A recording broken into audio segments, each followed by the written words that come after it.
character? Just between us, you may want to lay off this grind up the bourgeoisie stuff. It's a bit off-putting, even to fellow communists. How am I supposed to find them if they're hiding? Let your nose guide you, detective.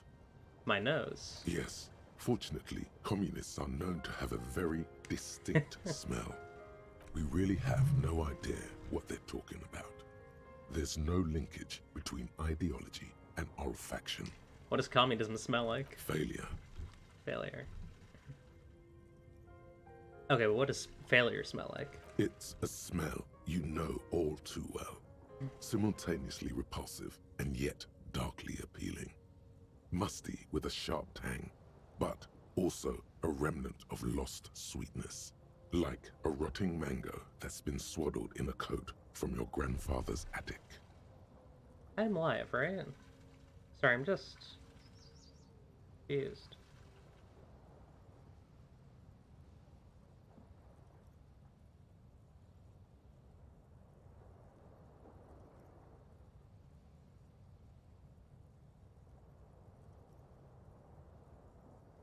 Yeah, okay. No worries then. I'll, you know, not anyone watching right now, but at least I'm, you know, recording for the VOD. So hi people on YouTube. This is exclusive for you. Or people watching the VOD, this is exclusive for you. So you're getting special content that no one else gets to see. I think that's very cool. That's epic for you. What you're smelling is your own body odor, of course. Nothing a shower and Oh, hi, change of HGH. clothes couldn't fix. I thought I was confused because it says 0 people, but that seems unlikely. That seems just like, let me look at the. You know, yeah. I don't know, weird. Anyways, hi. This is a special stream just for you, Expert Heroes. Hello, welcome. People sometimes complain there are no real communists showing left 3, okay. in Martinez, but you can smell their presence. They're Yeah, I out think there, Shroomlabs waiting is for you to join them. Shroomlabs is lying to me. Sorry. Okay, I'm ready. Let's get organized. First, you'll have to locate the remaining communists in Martinez. When you get near to someone with revolutionary potential, your nose will give you the signal to establish contact. Hi, Eden. Welcome. Again, no, it won't. Any olfactory response you perceive will be strictly psychosomatic. Hang on, what will I do once I establish contact with my fellow communists? You'll discuss the monumental world historical task that lies before you. You'll engage in rigorous and spirited debates about Mazovian theory and practice. But mostly, you'll probably complain about other communists. I think Streamlabs is lying to me, but that's okay. It can lie if it wants to. Isn't that last part kind of counterproductive? Not at all. Complaining about other communists is one of the most important parts of being a communist. Yeah. Roll up your sleeves. Alright, let's get to it, accept task. Here we go. Wake, brave worker. 'Tis no time for bed. Fight till there's no slaves below, and no masters o'erhead. Okay, so we got... Get yourself organized. You can't build communism alone. It's time to join your revolutionary brethren, develop your political consciousness, and put Mazovian theory into practice. But where have all the communists gone? Roam the streets to sniff out some comrades. God. What a... What an interesting little naive thing there. Yeah. Communist Harry is very funny, but also maybe a bit naive and a bit, you know. Anyways, I'm interested to see where this goes, though. If I had to guess, more failure, but I'm intrigued. I need to ask Kuna about the empty trout. I'm very curious about the Phasmid, and I have not gotten to, like, the last point, the last, what do you call it? The last sniping point? I actually want to check around the Fell building one last time. Because I feel like the thing that I'm looking for might be there. Because it is near the boardwalk, and also I did some light reading, just like to kind of point me in the right direction to make sure I don't miss anything. And I think the Feld building was mentioned. I didn't get any actual spoilers though. I was like, I looked for stuff that would be like very vague and kind of just be like, yeah, you should be, like, you know, make sure you go here before you beat the game.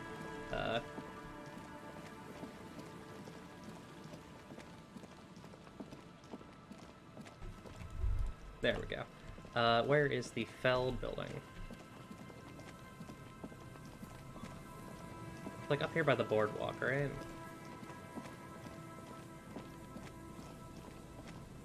Y'all are gonna forgive me if I get a bit lost, because obviously I've not touched this in a couple days. Okay. Nair, thank you for the sub.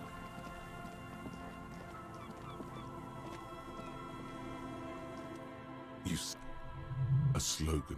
Okay, yeah, nothing there.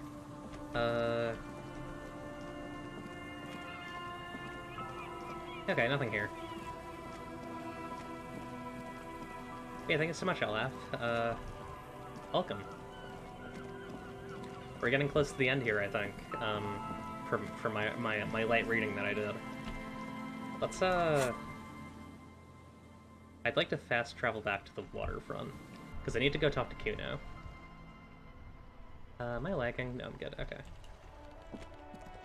Early in the morning, we had maybe not the best rest, as usual. Harry's not great at sleeping.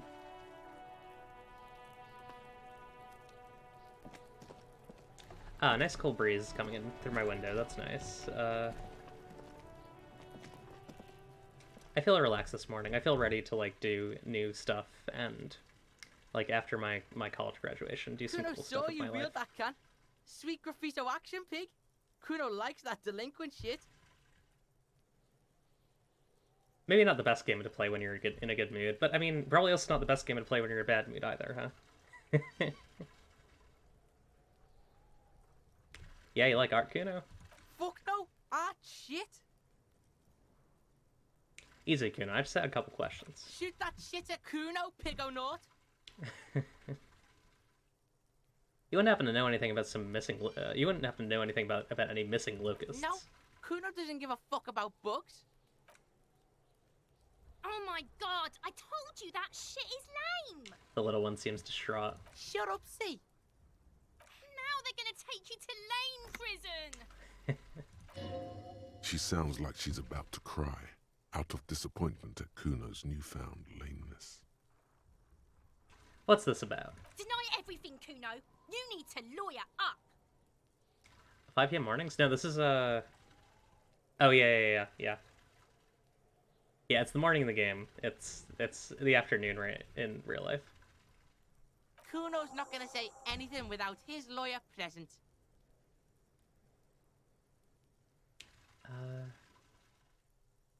Okay, I'm Kuno off. doesn't... Who is Kuno's lawyer?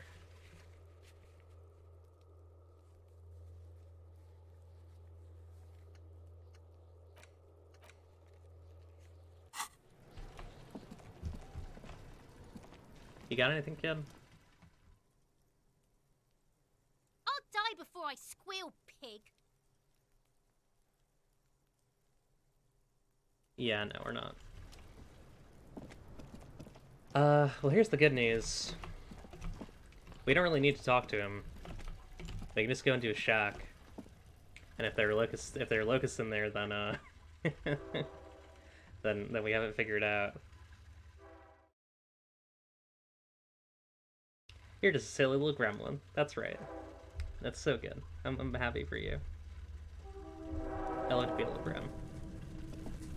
Oh, what's wrong with Locust here? Here we go. All around you, the hisses and chirps of locusts fill the musky air. The earthen floor of the shack has been shaped into mounds of mud, dotted with little holes for windows. Like skyscrapers, spires of dirt and sand rising. Accommodations for their insectoid inhabitants. These kids are really having a tough time. Well, detective, it appears you've solved the case. The lieutenant looks around, writes something in his notebook, and turns to Of you. the Locusts.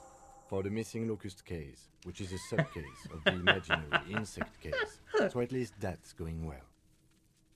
Yeah, precisely what I was thinking. Yes. I feel we are nearing a real breakthrough. We should talk to Kuno about this. Get it stopped. I'll let you handle the Kuno side of things. You are doing just fine. Lieutenant Kitsuragi is not... He's not fond of, W. Fredo or, Lieutenant, Harriet Dubois' bullshit. He's not having it today. You know what I am? I've decided to engage with Harry's wild flights of fantasy. We're looking for a big bug. Fuck does Kuno care? I know you took the Locust from the traps that the cryptozoologist set up. Yeah. Kuno took the bugs. So what?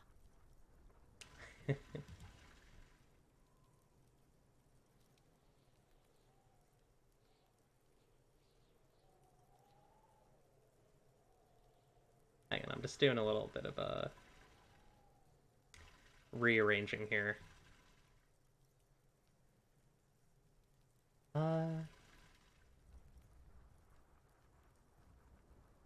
was sure easier to see what my mouth is doing while also seeing the chat. Because I like to be able to make sure that my mouth is moving properly, so, like, I don't know. I'll have faith. I'll try and, I don't know, pose myself properly. So it wasn't a phasmid. A wave of disappointment washes over you. I'll be fine. Yeah, this is honestly fine. I'll just do it this way. Okay. Oh, I steal Locust. Couldn't you find some other pets? They're not pets. Don't you know what locusts are? When they come out of the fucking sky. Fucking descendant shit. Sounds like you've offended him. Stop!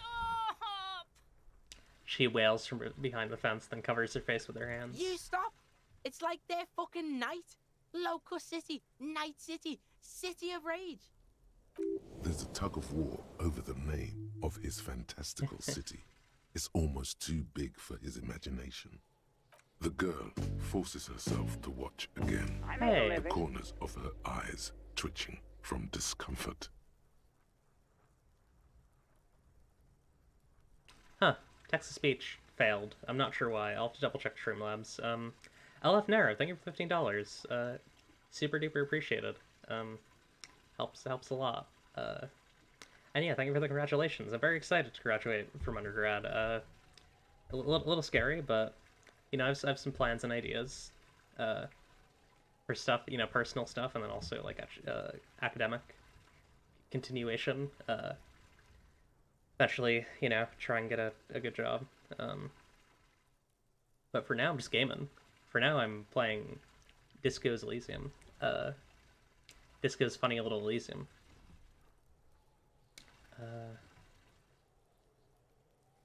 Whatever, kids. I just want... Actually, City of Rage sounds like a cool place. Kuno, the pig wants to help you. Oh, that's how lame it is. Please just don't say you're... Oh, cool, Nero. She moans. An artist. Maybe I am an artist. You hear that, everyone? I'm a fucking artist now. Make an art is a worthy calling. I'm something of an artist myself. Oh my god, Kuno! He's gonna make you totally lame in, like, 3 seconds. Don't let him, Kuno! Yo, fuck you, see? Kuno can be what Kuno wants to be. Kuno's his own man. Kuno's free. He tears at the buttons of his shirt, trying to rip them open. They don't give way. Kuno made himself into Kuno. Kuno can make himself into anything. Kuno can make himself into a pig if he wants. Kuno can make himself into a... Kuno doesn't give a shit. Thanks, Nero. I mean, this game has some language in it. Willem Dafoe smile. I'm a bit of an artist myself. Don't make yourself into a pig, Kuno! You'll have to take me away! A leaden silence fills the yard. So that's what this is about. Say nothing. This is bad. This is also bad. Without a word, she disappears entirely behind the fence. Oh god, I might have lost her. For once, the boy is lost for words. He turns completely red now, with splotches of white beginning to appear across his face. I need you to stop taking locusts from the traps. The cryptozoologist is trying to find something very important. Those locusts are bait. I don't give a shit. I don't need the locusts anyway. Shit is all lame now. She was right. He turns toward the fence. The girl's face appears again, above the fence, just long enough to make eye contact with Kuno. She doesn't know whether to be glad because Kuno is finally convinced of the lameness, or more worried because of his continued use of the first-person singular. Kuno is Kuno, not I.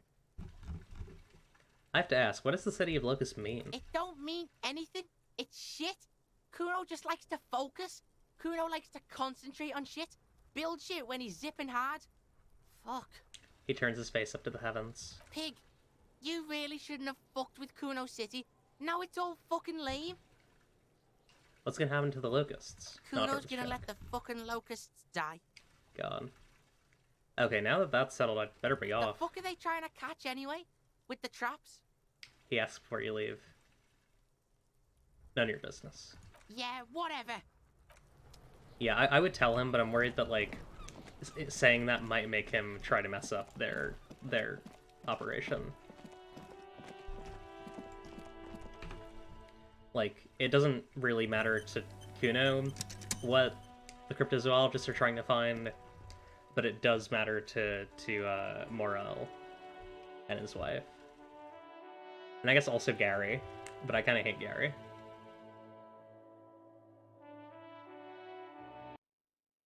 I mean, I think you're supposed to hate Gary, because he's literally a crypto-fascist.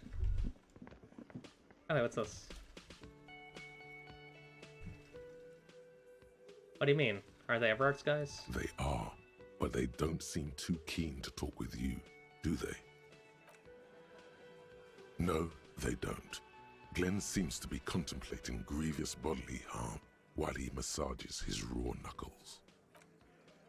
In the far back, Eugene is doing his best to ignore you. Thou hast journeyed far. Oh, hey, Die Doctor. Hi, thank you for the raid. Oh my god, 8 people. Hi. Hi, everyone. Those who don't know me, I'm Darling Demon Eclipse. I stream RPGs. I love to play a funny little video game. Glenn does have nice hair. Yeah, I'm currently towards the end of Disco Elysium. If you don't want spoilers, you know, look away. Lurk or something.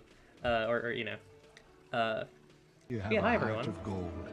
Don't let them take it from you. Briss of Stalin 25, thank you for the follow. We're actually engaging in some communism here ourselves.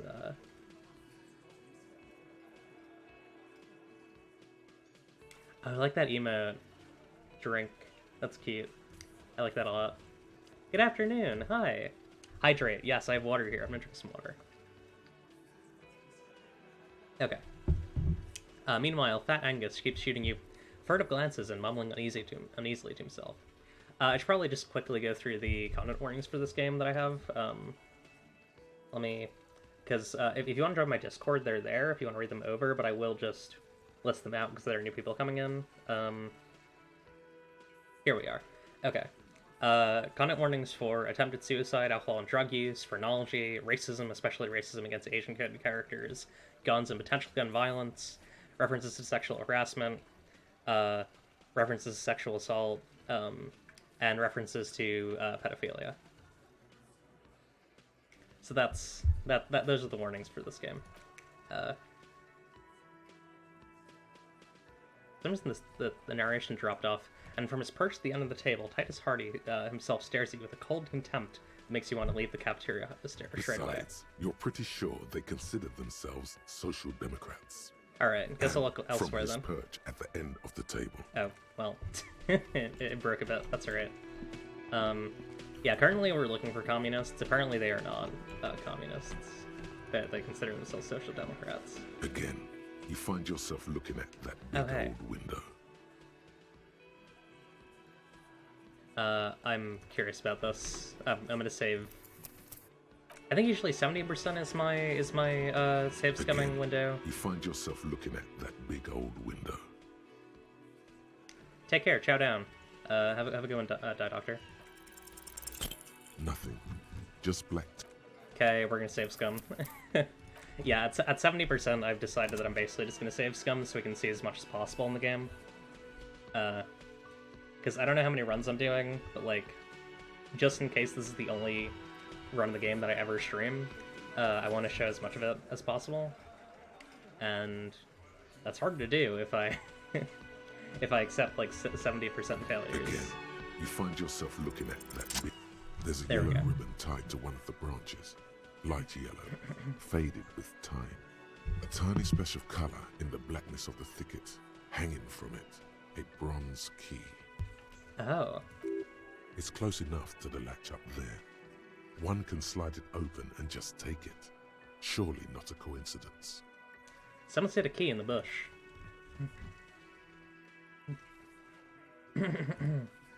Huh? There we go. The big guy looks behind him. Can you let me slide by so I can grab the thing? I don't know about that. I'm comfortable here. Don't think any sliding would really help right now. The tattooed man yawns and settles more comfortably on the bench. Sorry, fucko. Looks like you're gonna have to go bush diving. Good fucking luck with that. The Hawthorne's got a bitch of a bite. I'm gonna enjoy the sight of you in the bushes out there. With a loud thud, the old man stands up, pushes the window open, grabs the key from the hawthorn branch, and slides it across the table to you. Take the key. The key is brass. Workshop spare is etched to its bow. The old man closes the window and sits back down in silence. Come on, man. We were just having some fun. Where's the harm in... I'm tired of listening to your shit. Does anyone know why this key was hanging right outside the union box window? Didn't even know it was there. Boys. The man looks at the key in your hand, then around the room. No idea. Never even seen it. Someone must have hidden it there before this room became our place. Thank you.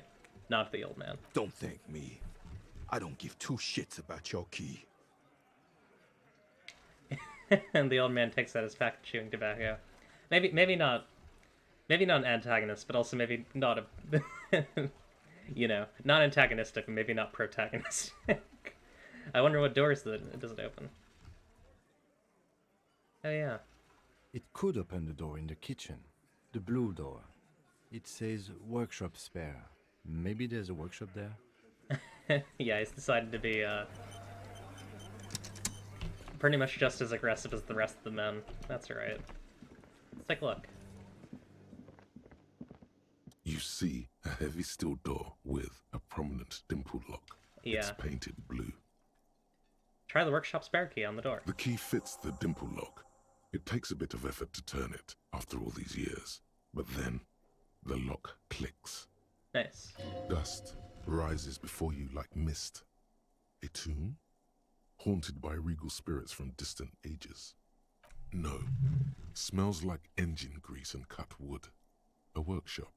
Ah. Yeah. Master investigator.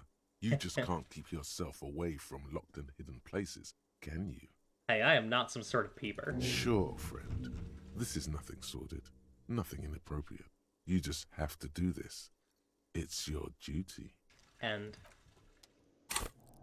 we have ways to go on a level. Also, I think I'm gonna hold it on thoughts for a bit, because I want to get... I don't know, maybe. And we still have a couple spaces, and like the game's not over yet, so... I don't know. We'll think about it. Oh, it's just part of it. That's cool. It's not another... Not like a secondary instance. Pinball says, Friend Conharian. Theme is horses and swords. This pinball is White Diora. The backlash is a female figure in mourning. All these mesmerizing machines, just waiting to be plugged back in and played. Run your finger across the dust of the White Diora machine. Feels like it might jump back to life any moment. The lights illuminating the white-robed woman. What's White Diora? Some kind of inane pinball theme, probably related to Messina during the DeLorean age. The history themes are the worst. He looks around thinking. The lieutenant grimaces, looking at the machines. Sounds like you don't enjoy pinball, Kim. No, I love it. I love pinball. Who doesn't love pinball? Let's move on. Continue. He doesn't. What about the other one, the Fran Conaharian ball? Want to play that? No. How about we fire one of these bad boys up and play some ball? You can't fire them up. They are broken. Only that one machine in the main hall works. The Royalist Pinball. He looks away. What a dumb name. Royalist Pinball. If they weren't broken, he would kick one of these machines about now. Think. Kim Kitsuragi. Actually, hang on. Yeah, I have to do this now. Kim Kitsuragi. It's strange that he doesn't like pinball. Oh, no. Kim here is a Zeolite. His people are incredibly dexterous, and they all love pinball. Matter of fact. Uh-oh. Hey, didn't you guys, like, invent pinball? Us? Guys? Ugh. Stop. No, man, this is a failure. I'm failing and I'm gonna stop. Okay. I don't like pinball because I had to learn to play it for an undercover job at a pinball ring. And it's a lame, boring, and unchallenging game. There. We can move on now. Okay. Super. Tip-top. This went... Yeah, I mean, the reality is, like, I think that... we've had one or two instances of that where I failed something and it made me... I'm kind of okay with it in the sense that, like, you're playing a character who has This by... small elevator is dimly lit by a bulb that's been glowing for ages. The latticed cage is open, inviting you to step inside. Yeah, you're playing a character who has biases and flaws, and so, like, by nature, like, by virtue of this game, like, kind of peeling, or kind of having, like, the old Harry press up against whatever character you're deciding to play with him, it is interesting. Yeah, 100%. a guy who would put his foot in his mouth. Smells of nougat and sweat. Your head brushes up against the ceiling. There is a control panel to your right, and just enough room for two people to fit in. The maintenance card under the control panel reads, Last maintenance, 10th July, 88. Says the last maintenance was in 88. That it does. I say, let's brave it. This elevator was last maintained. No, that's dumb. 88. This elevator was maintained a long time At the ago. end of the last century. Look on the bright side. If it fails, we will only sustain minor injuries. I'm talking 3, maybe 4 months in the hospital. Maximum 5. Kim. I wonder what the elevator was used for. Seems like a small freight elevator for transporting machinery. For that, it's pretty quaint. Look at the elevator controls. There are large rectangular buttons. Monter, descente, and an international call for emergency assistance. That third one appears to be broken. Close the doors and go up.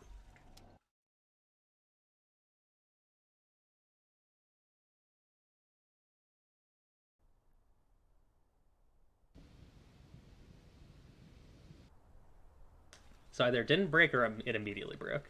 I guess we'll see. Oh, it worked. Small windows, taped shut with black plastic. You can't see outside. Tonally, I don't think it would make sense for the elevator to break. That's just not the tone in this game. Boxes of tools and replacement parts line the shelves. Schematics for a pinball machine. Futurism themed. Oh hey, Pinball Maker's Coat. +1 empathy and +1 hand-eye coordination. Useful. The pinball machine has been taken apart and gutted. So this is where they brought 40 pinball machines to fix them up. A long time ago. Everything is covered with dust now.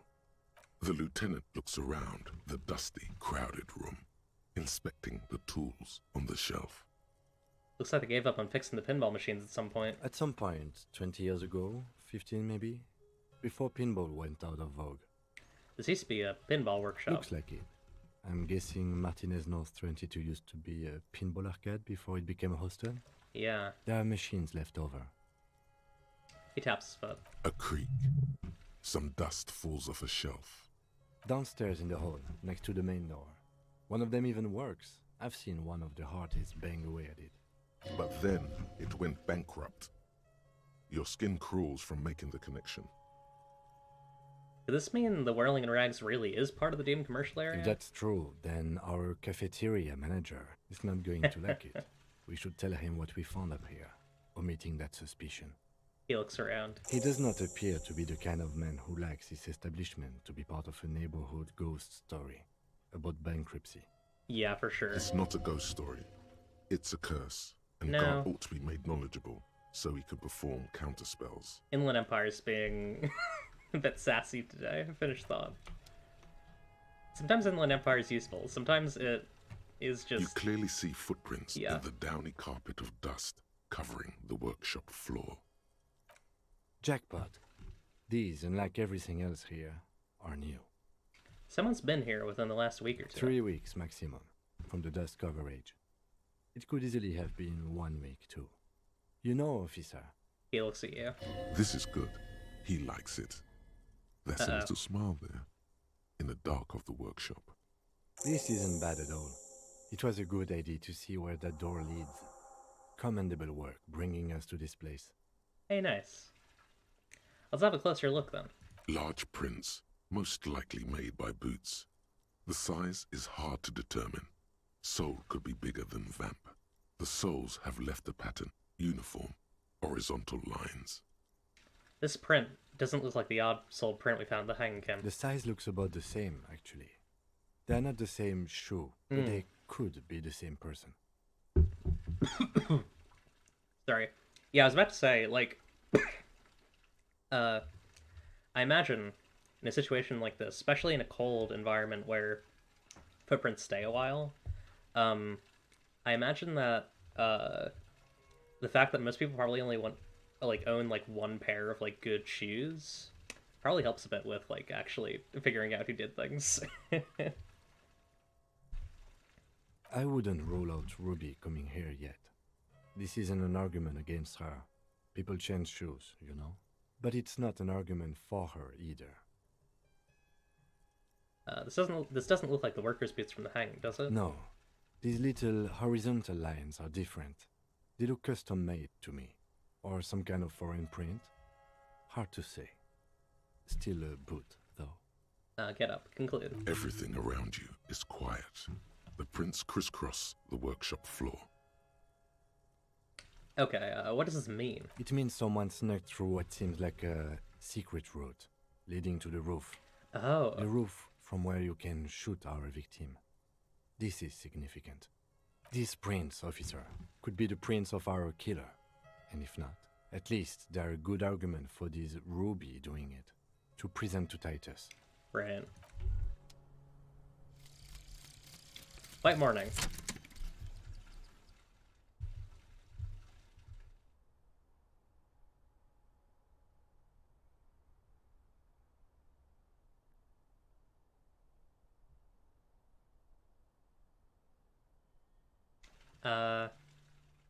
It's not reading, so I guess I'll read. And the little guy gets smaller and smaller as you rise above the dollhouse world. You see him out in the snow, on the streets, in the shop on the corner, and finally in a matchbox house. Sitting by the window, white flowers on the windowsill. You can smell them from up here. It's awful. A white mourning, a modern death, divorce, or something similar. All you can do is put more distance between you and him. Make him smaller. Make him less you. Hi, Bun. Good morning. Oh, we already talked, but anyways, good afternoon. So, plus 20% zoom out distance, that's cool. And all motorics learning caps raised by 1, that's cool. Good stuff. And this one was, you see yourself from above, you're passed down the blue tiles of the hostel room floor, talking about being the small man, and then, yeah, putting a distance between yourself and the person you were. So I got all my Motorix caps boosted, so I have a bit more space to get some of these, because my Motorix is my worst skill. It's my worst general category. There's a tiny hole in the wall. You see a bedroom on the other side. You can almost see the shape of a man and a woman writhing inside, bathed in drug sweat and dirty linens. Bottles lie around everywhere. I think I can see Clash's bedroom from here. You can barely see through. Better not to jump to sensationalist conclusions here. The footprints on the floor, however, definitely suspicious. He points to the marks nearby on the floor. What were those people doing? You lean closer to the peephole instinctively. I bet they're doing something quite unnatural. They're sensationally unnatural. Oh, I thought that... Wait, is this literal? Is Clash actually in there? Okay, that's gross. Anyways, finish thought. That leads back up to the roof. We have the footprints. So that'll be good for getting Titus to talk about Ruby. Small but heavy looking. It's barred from the inside. So what's on the other side? Unless we've veered off into a folded M dimension, I'm expecting to step out on the roof. We could ask Class about this route. See how she reacts? Folded M dimension. A reference to the popular science fiction series, In System. Look who's in a good mood suddenly, and reads science fiction. Yes, it is quite likely that we will re-emerge on the M plane. Brace for psychokinetic impact. Or the roof. Unbar the door. Let's hop out of here, talk to Clash, roll back down to Titus. Seems like the route to take here.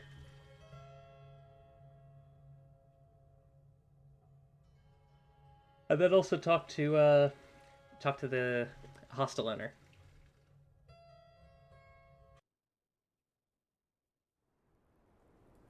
Here's Clash.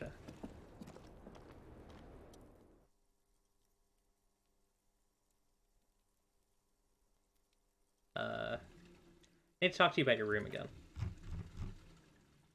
She's not talking. Hang on, let me see if I can just do a quick little force. Yeah. Oh, there we go, okay.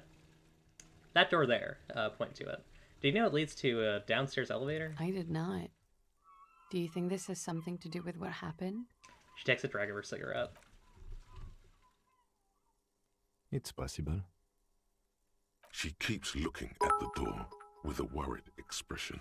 The wind ruffles her hair. Hey, Bun. Thank you for the 70 bits.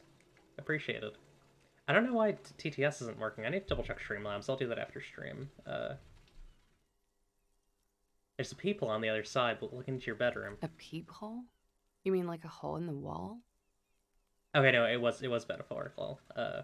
Like it was metaphorical that she was in there. It was like, you know, you can almost see the image of her and the guy. That makes sense. Yes, looking into your bedroom, miss. Lieutenant points to her window. The unmade bed is visible through the glass. Okay. There's a pause as she processes this information. A jitter of fear and disgust moves through her body, beginning from her shoulders and ending in her hips. The cigarette tastes foul to her now. God, that's scary. Do you think this is somehow connected to me? We don't know at this point. Okay. Do you have any way of knowing how long it has been there? Epic Bone. Unfortunately, no. But if I were to guess, long enough. The perforation is under the bookshelf on your wall. It should not be hard to cover with some tape. Hey, thank you. Thank you, LF Narrow. For the 100 bits. Or sorry, 30. That makes 100, and you only have 3 left. Cool. If it is recent, who do you think made it? Shit. I don't know. Maybe it's been there for a long time. Maybe the local kids use it or something. I don't know. I'll be fucking covering it up with a lot of tape, that's for sure. Was there anything else back there? There were tracks on the floor. They're recent. Huh. This isn't good. She feels like quarry, encircled. Her eyes dart to the door. It's an old pinball workshop, the room back there. This place used to be a pinball arcade. Okay. I'm glad someone's had fun. That's all for now. Mm-hmm. She flicks the ash from her cigarette absentmindedly. She's lost in thought. Eyes narrowed. Forehead furrowed. I had other questions for you. All right. Let's return to this later. Alright, let's head back down. Yeah, so, this is a mess. There's a lot going on. We have two whole... I feel like I should probably finish the bug lead, but I'll talk to Titus first.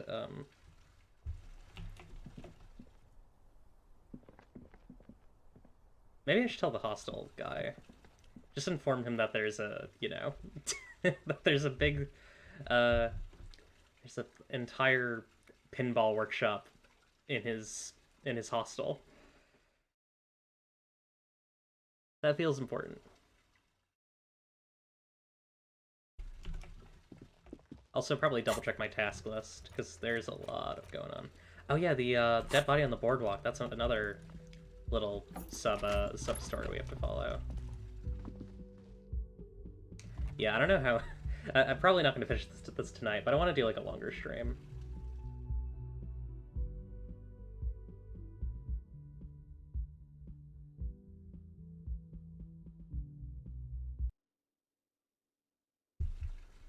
Okay, let's talk to this guy, whatever his name is, Gart.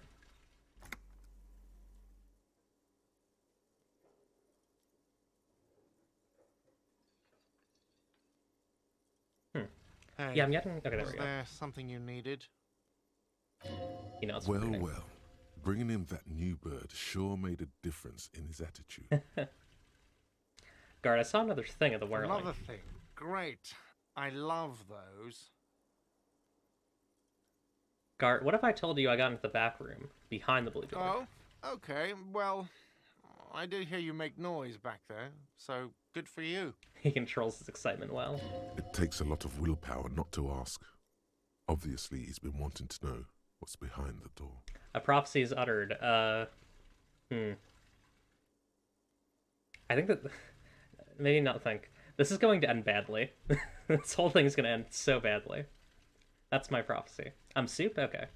Are you going to ask me what's back there? Okay, what is back there? Pinball machines, a pinball workshop. Ha! I knew it. I've always wondered where those machines by the door came from. And they told me there was some kind of pinball thing here too. I knew it. Were there Here any repeats. back there? In working order, I mean. Why? Do you want to play? Because I might be up for a game. No, I was just wondering if you found pinball machines there. He appears to be making a calculation in his head. You think of turn this place back into a pinball arcade? No, but we could diversify the entertainment options, seeing as you've opened the door back there. Well, the machine we have in the corner now is broken. It wouldn't hurt to get a little life in here, other than the hellish karaoke machine. That one's always causing trouble. Yeah. Sounds like he cares about the place.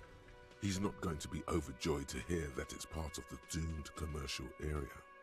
He should still know. You have to be forewarned about these things. I don't really agree.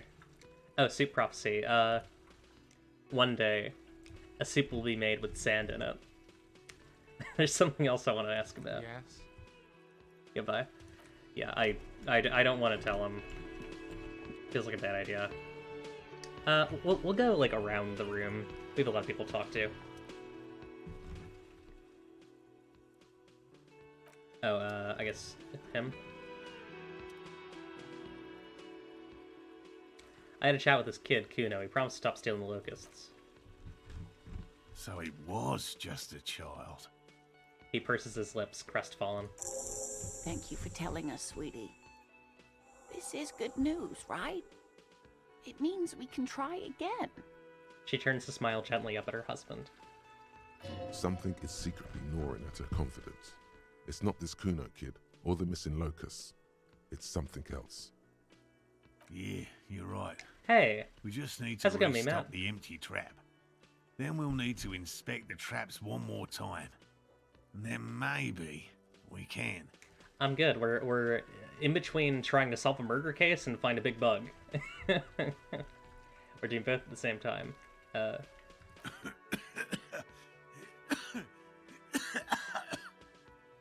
Darling, I told you to take it easy. You're getting sick. Maybe it's time to go home. She looks at him with tender concern. You're right, you're right. We can come back next season, when it's warmer. He breathes carefully, not to start coughing again. Yeah, it's a great game. We're approaching the end here, I think. Yeah.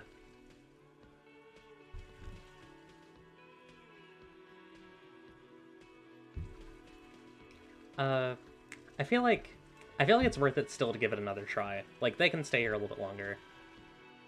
Damn it, maybe I can still restock the trap for you. You can? Fine. It's better than having these people get pneumonia on the coast. But after this... The lieutenant makes a show of suppressing a sigh. Really? It's too much, officer. He starts coughing again. What Morel means is we're grateful for your help. She nods to her husband. Here's a fresh batch of Locust. They should slide right down the funnel. And thank you again. We will definitely mention you, should this lead to a discovery. I'm not talking co-discovery, of course, but... I don't think it's a strained marriage. I think it's more that they both care so much about this. Like, they clearly care about each other a lot. They just both really, like, they really care about each other, and they really care about catching the Phasmid. But, like, if I can, you know, even if they have to stay here for, like, a moment longer... Wow. Co-discovery. You'd be famous. You'd show them all. This does tingle the pleasure center. Like, I don't want them to leave and not have answers, right? I'll put you in the acknowledgements, yeah. Because, like, that's honestly kind of worse than... I don't know. That's worse than him getting, like, more sick, to me, is, like, regretting not finding it. I don't know. Maybe that's a... maybe that's a very dreamy sort of response. Yeah, well, she's worried about him because he's sick, not because he's a bad person or anything. Like, it's not... that doesn't read to me as a strained marriage. That reads to me as a very healthy marriage. I just think they're having trouble, like, balancing together, like, whether they want to, you know, keep, you know, how they want to keep going about this, right? Let's get Inland Empire up to 10. That feels like a good idea. There we go.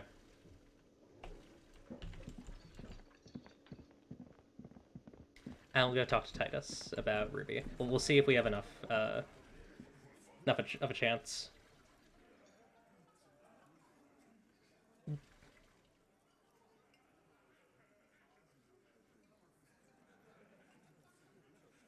It's you again.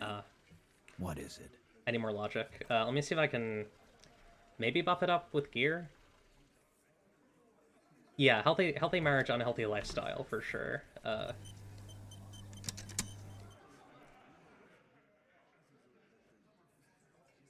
Yeah, but also I think, like, I think her care for this is pretty deep. Like, I don't know how I feel about just putting off the way that she's acting as, like, just wanting to spend time with him.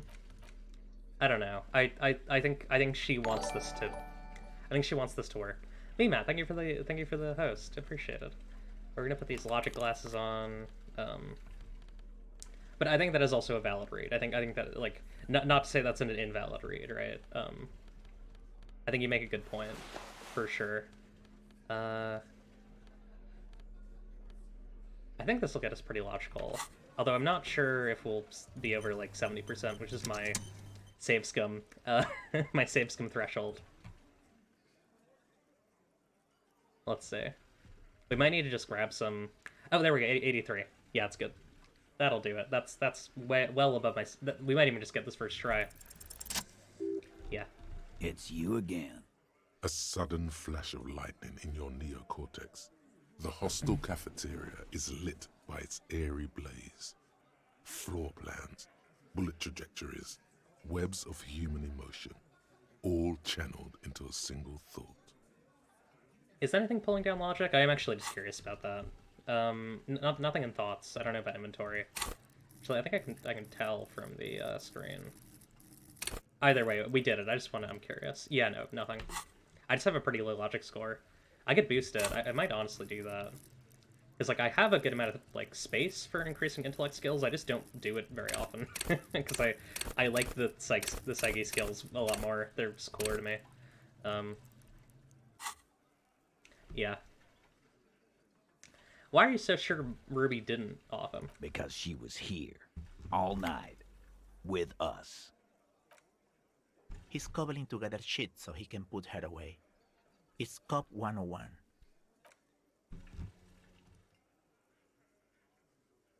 Hang on, I'm gonna do a really quick just reset of Purpur.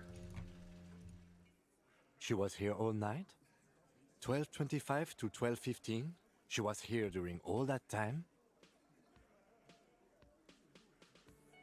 Hopefully that helps.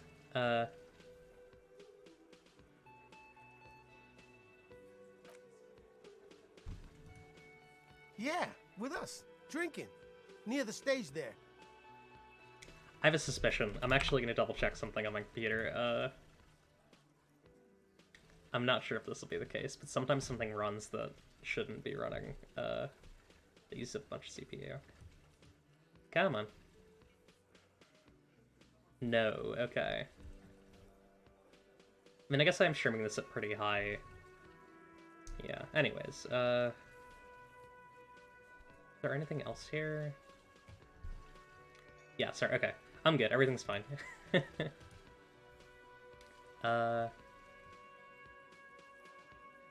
Shouldn't go out for fresh air for one smoke. No. In the whole 45-minute window, she was with you all the time. All right. She took a fucking leak, okay? For one moment. Maybe went out too. She has an operation to run from her lorry. We're not getting into what that operation is again, Culp. He points at the intersection. That's probably for the best. Don't break your stride now. And just 'cause she was gone for 5 minutes doesn't mean she magically got to the roof and shot him. I've been through this. It's not plausible. He taps on his temple. All right, we're in. We got Ruby unaccounted for sometime during the window. This was crucial.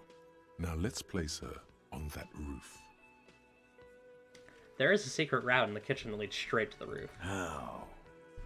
He looks sincerely curious. Through it looks like an abandoned pinball workshop. People say there was a pinball arcade here, sometime before the hostel. What was it called, Theo? Someone speaks Italian to you. You don't speak spaghetti. East Delta Pinball Arcade. Weird place. Went bankrupt. The old man coughs. Okay, but how'd you get up? There's no room for a staircase in this building. Or an elevator, for that matter. Mamma mia. Pinball Workshop Baroni. I don't know, I'm just trying to tie it back to the game. There's no room for a staircase in the building. The elevator is outside the building. It's an old dumbwaiter, used for moving pinball machines up and down from the workshop. From there, a door leads straight to the roof. You can just step outside. Ruby could have gone up, shot him, come down. All under 7 minutes. Yeah. That's quite the theory. We need to have a look at that secret passage, boys. He turns to Eugene. I'm on it, boss.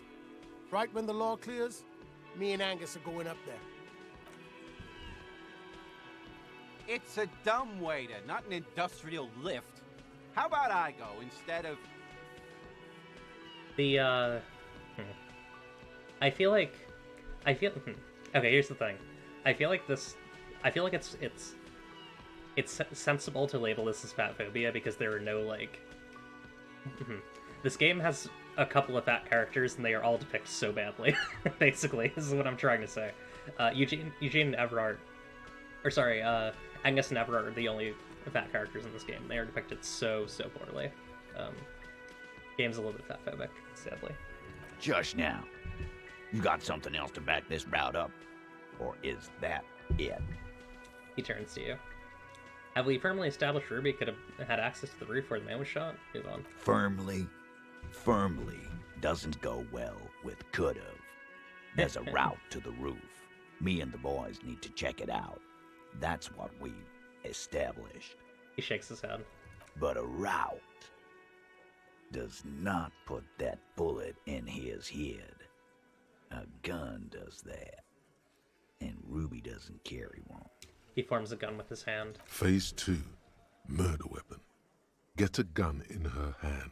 If not that, then at least a shadow of a doubt. In the shape of a gun. Yeah.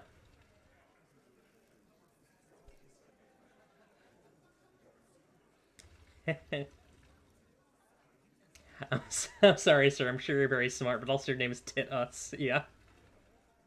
I have analyzed the bullet that killed him. It was jacketed. So... The man shrugs and looks at you. So it had to come from a breech-loading rifle. Military grade. Not even you militia monkeys have those. He turns to you. This goes against your short-range theory. If the murder weapon was military grade, how did Ruby get it? Just because it's rare doesn't mean you can't get it. Calm. That's exactly what it means. That wasn't strong. Yeah. There's a small 28% chance that shot came from beyond the roof. Now what the hell are we supposed to do with that? That still leaves a 72% chance it did. He's trying to woo us with cop science. Forensic shit. I heard this mambo jumbo. Yeah, but the mambo jambo he's saying goes against his theory A. It does? Yes. He pinches the root of his nose. Just making sure we are on the same page. It doesn't all fit. We are just sharing info, candidly. The lieutenant pretends to take a note. I've already established Ruby's running drugs. She could have smuggled guns, too. God damn. That's just about your favorite topic, isn't it? Every fucking 5 seconds. Cop science. Titus slaps his thigh. You were warned not to bring it up. Your best shot here is to just back out of it. Fine, Titus. I'm not getting into it if it touches on your precious business. Okay, cop. She's got connections. I could see how she could have access to a gun. That still doesn't mean she did. I feel like I should have waited a bit to talk to him about this. He shakes his head slowly. That's all you needed. Doubt. I shouldn't say this one. I didn't say I'd prove she had the murder weapon. Just that we need to find her. All right, cop. Keep talking. I'll tell you when I've had enough. He nods. T, we're not seriously considering it, are we? Ruby wouldn't do this. Why would she do something like this? He almost gets up from his seat. Phase 3. Motive. The last component. The big one. Get this and they'll give her to you. Remember, don't piss him off. That never works. It's not why did she kill him. It's why did she organize the cover-up. And I suppose you have a theory on that. She could have just been covering up for herself, Titus. Think about it. Why go through all that effort? It was her idea, wasn't it? The hanging. You went along, but she suggested it. Titus Tylenol business. Yeah, Logic does seem happy. She had, like, a fully formed plan and shit. Right when she came back downstairs. The little man squints, eyes beady. Oh, yeah. Really, Shanks? Claudia wanted to talk to another girl, that's all. She was just the first one up there. I could have come up with that plan if I'd have been first. Time for a logics demonstration.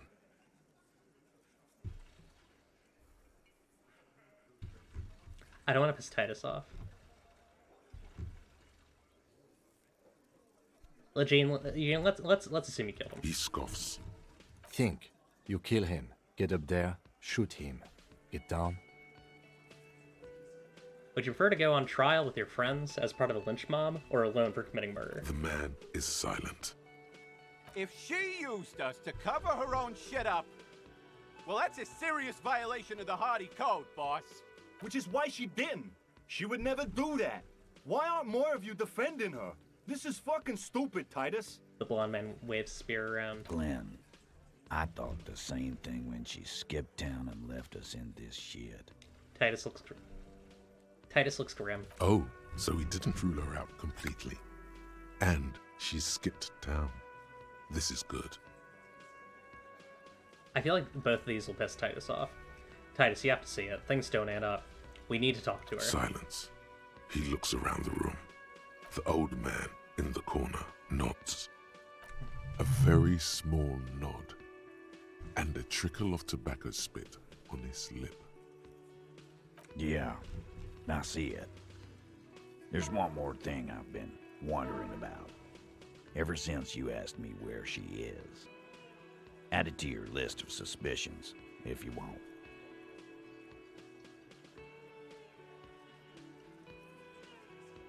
I don't know where she went. She just got up and left. Got real scared, too. Wouldn't tell me where. However hard I asked. Wanna know why? He smiles a peculiar smile. I saw a murder. Now I'm an unmurderer. She was That's afraid right. I would tell you. Maybe she was right. By now, I probably would. He looks you straight in the eye. She knew there's evidence on her, and she knew we'd find it. This is typical suspect behavior, why fleeing is always incriminatory. Perhaps. Ask her if you find her. It won't be easy, though. She made sure of that. When'd she leave? Friday afternoon, when you first arrived. I got word the RCM was in town. Then she came in to see me.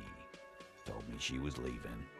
That's when we had our little conversation. What was she scared of? I told you. You. Me personally? Yes, you. The cop with the sideburns and the disco clothes. Oh god. And a hole in his heart. That first. And the hole in his heart. Why not? You look about ready to do something pretty crazy because some bird fucked you over. He looks at your chest. Don't forget the funny tie, too. How can I forget? He nods at your tie. You know, when I first saw you limping here, I thought she was paranoid or sniffing her own supply. But now I'm not so sure. He measures you up. What else did Ruby tell you about me? She said you have a funny taste in clothes and that you won't stop. He scoffs. Won't stop. Until you have something on her. She said she's heard of you from Jamrock, that you're a human can opener, that you play suspects against each other, open them up like cans. Fucking hell. Titus, did he just... Open Angus up like a can? Yes, he did. He nods. Now, we can whine about it, whack him, or we can go on with our lives. I'm having a go on with our lives kind of day, Al. How about you? Silence. He nods. Is that true, Kim? Am I a can opener? You are insistent. Anything else? Anything? Yeah, there was something else. She wouldn't tell me, though. I could see she wanted to. It was burning on her lips. This cop, Titus. This cop, he... But she was too scared. Yeah. Yeah, scarily good at his job. It's really interesting. Now it's like, you did the thing that your character does, right? Like, to play this game, you have to do the thing that he does, which is just, like, pry people open. Scared. You should be, too. A strange fear creeps over you. A metallic taste in your mouth. Change the subject. Everard has a file on you, but that's bogus. What she knows comes from somewhere else, from Jamrock. It must be real stuff. You have any clues on where Ruby went? She's not far. We know that much. She didn't take her lorry, so she's on foot. Good fucking luck, man. She knows this place like the back of her hand. You'll never find her. Yeah, Al, and we won't either. Yeah. She's not really, Hardy candidate anymore, is she? The man stares into his beer. She's not, Glenn. Have you looked for her? A little. On the coast. Where have you looked for her, more precisely? More precisely, on the coast, past the waterlog. She's not here, so I'm thinking she's there. He nods southwest. Can you tell me where on the coast I should start looking? Sure. There's some shit houses there. A cinderblock town. The fisherfolk there refuse to unionize. So, that's one place we haven't looked. I hear they have a shack where junkies sometimes crash. Time for you to step up. We will start there. One more question. What does Ruby look like? Lieutenant takes a quick note. Boyish. Hair's red. Dyed. She looks like a Lowry man. Do you know what she's doing with the Ulan frequencies? The what now? I have no idea. Boys?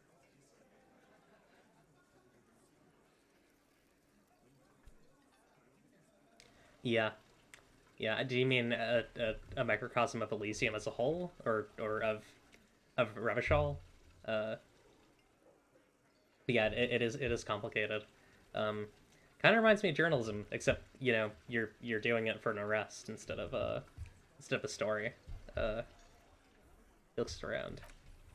She said she's building a pale emitter. His voice is very quiet. What? We were talking about radio equipment. She said she's doing Ulan frequencies and a pale something. I don't know more. This guy barely understands what he's talking about. There you have it. Pale something. I just puts an end to it. It feels like you'll get to know soon enough. Not much, but it'll do. It'll have to. Shake it. Shake his hand. His grip is firm and reassuring, like holding a piece of unpolished granite. Continue. Not just granite. Tightly packed RCM sergeant material. Just think it. No. He already is a sergeant. That's what you're feeling.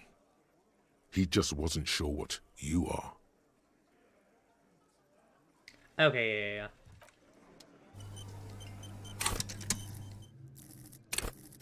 I mean, the main case is like most of the thing. Like, pretty much everything ties back into the main case. Because it's a pretty tight RPG.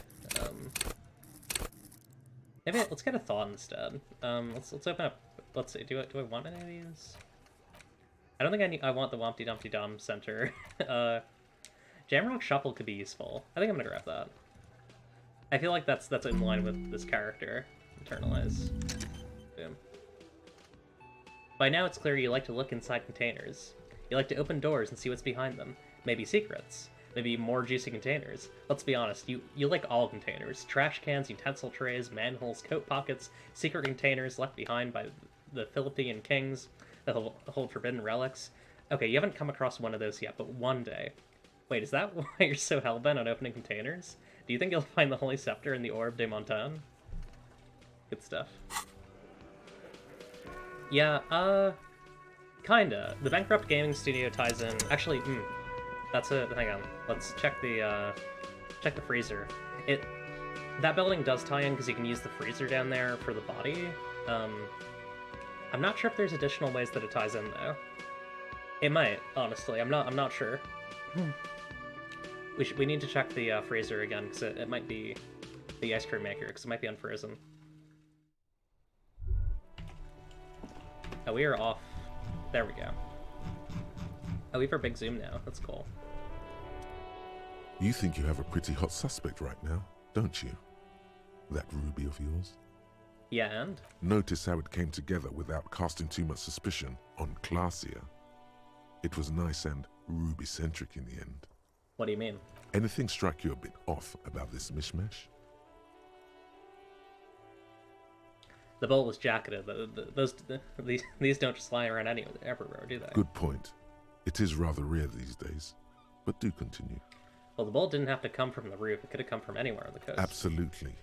It could have come from anywhere, but you're suddenly so certain it came from the roof behind the window.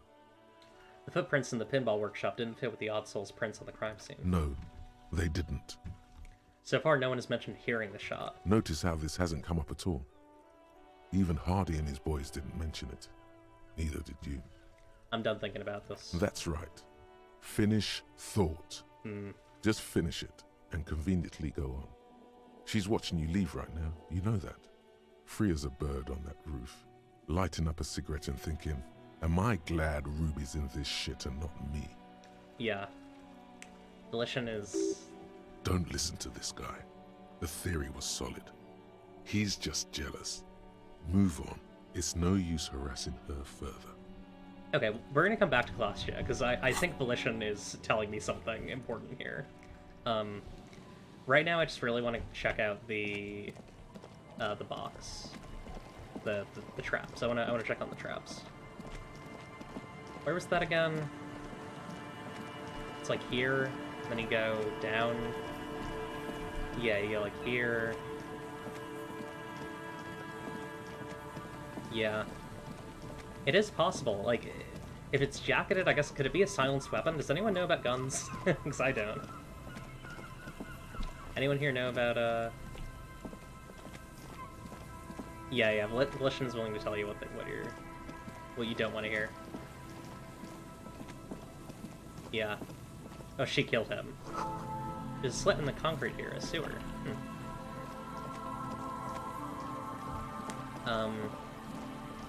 Oh, we should go on a date with that woman, too. I feel like that'd be interesting. Okay, let's see. Load up the trap. The Locusts aren't doing all too well, but they're still... Oh, by the canal? Okay.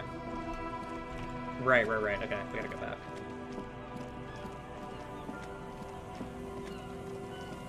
Now, I think I've been spoiled for what's gonna happen here. I think someone has told me this, but I'm nonetheless excited to see. Yeah, I will not spoil it for all of you, however. Isn't it? It's the canal south of the fishing, or like, where is it again? It's in a weird spot. There's my friends over there.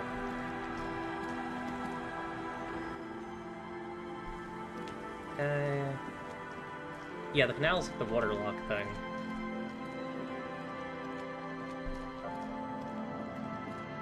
Yeah, I feel like there's some interesting stuff going on with Claudia. The trap stands empty amongst the reeds. No insect sounds or movement around. Only the reeds' melancholy rustling. This was the one. Fantastic. The lieutenant looks at the familiar contraption and shrugs. Release the Locust into the empty trap. The Locusts, dazed from being transported, slowly begin to acclimate to their new surroundings. Good. Now that's done. When do you think we will return to our impending apocalypse of a murder investigation? Don't answer that. It was a rhetorical question. Leave. Let's see.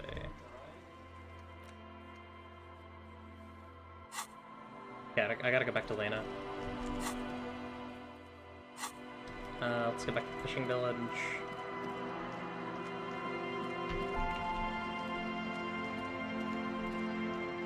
Yeah, that makes sense. Okay. I will go back and talk to Claudia just to double check some stuff. Make sure I'm all good.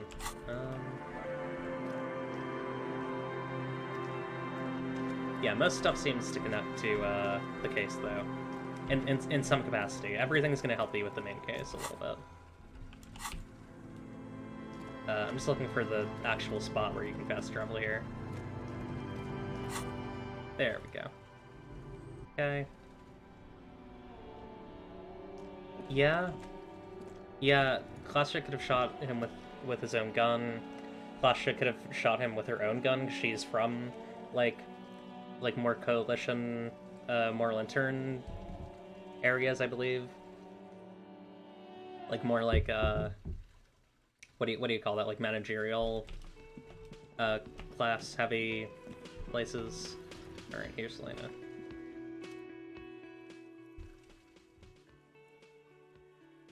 Okay, she's not talking. The elderly woman smiles at it, whatever. I restocked the empty Hello, trap. Where's... dear. There we go. Good to see a familiar face. I restocked the empty trap. Where's Morel? Thank you for doing that, dear. Ironic, yeah. She managed to smile for you.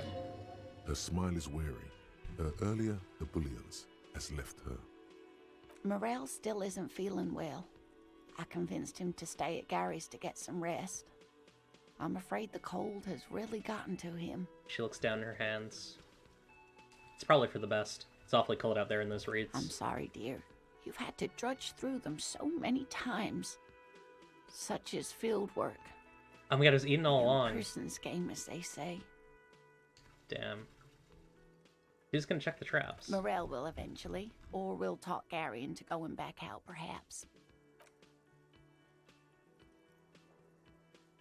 Lieutenant The lieutenant stares stares at his shoe, caked in mud. He doesn't say anything. Once more onto the breach, then. Take it on with undue optimism. That really is too much, sweetie. Thank you for your dedication, but I can see you're coming down with a cough yourself. Oh, really? Very strange. Why is she not letting you do this? It's like she's given up. Elena, what's wrong? You seem different. Different? How? You've given up on the Phasma. Yeah, the half minutes of her glasses reflect you as she looks up at you. Given up on the Phasma. In doubt, sweetie. That's all. Everyone is now and then. You're in doubt about what? It's a strange feeling. I haven't really told this to anyone, but you are a police officer. Gary, gone. She looks down, biting her lower lip. Do you ever wonder if some lovely story from your childhood is just that? A story? Or a dream? Seeing the Insulindian Phasmid was just a story I used to tell people. I didn't really think about whether it was real or not. But Morel told me you'd seen it. You also told me. Morel's so proud of it. He always tells everyone. A terrible sting in the heart. Regret. You seem to really believe it happened. Doesn't that count for something? No, sweetie. There's more to it than that. Morel was so eager to believe my story was evidence of the Phasmid's existence. Yeah. Hi, Cappuccino Fleck. She shakes her head. That I'm some queen of the cryptozoologists. That. And for years, his belief made me believe too. That I am a queen? An extraordinary witness to grace. But now, we're both getting old, and he's still working himself sick out in those reeds looking for it. But what if I was just wrong? I think I was. She shakes her head, still unable to meet your eyes. The lieutenant opens his notebook, but doesn't write anything. He's hiding. These things are tough on him. Matters of love, not violence or deceit. Oh, I really don't want to fail this one. Oh, I really don't want to fail this one. 72%, come on. Come on. First tell her that her marriage hasn't been a lie. An acorn Yes! is not the same as the tree. That requires time, diligence, and care. And I need something good here. All qualities these two seem to share in abundance. Wrong or not, your relationship with Morel isn't just about the Phasma. But it is. We've spent years searching You're right, for Bum. the Phasmid, hunting it together. I won. Without it, what are we? Just another pathetic old couple. Yeah, I don't know. Not sure. It might be different, because it is a different world. If I hadn't led him down this path, he could have a steady job lecturing at a university. Morel hated lecturing. You convinced him to do something real in this world. But if the dream comes to naught, what good is it? No, the thing is... She looks down her legs. I was a paraplegic before we met. He didn't know before I arrived. On our first date. If I weren't the queen of the cryptozoologists... If I didn't tell him that story... Say nothing. I've wasted enough of your time with this drama. I really must go before I start crying and waste more of it.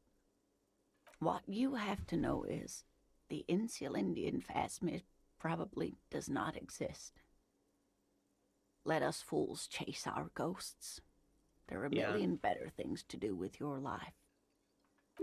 Are there? Some of the other things are pretty bad. Thing is, you're not sure you made it up either.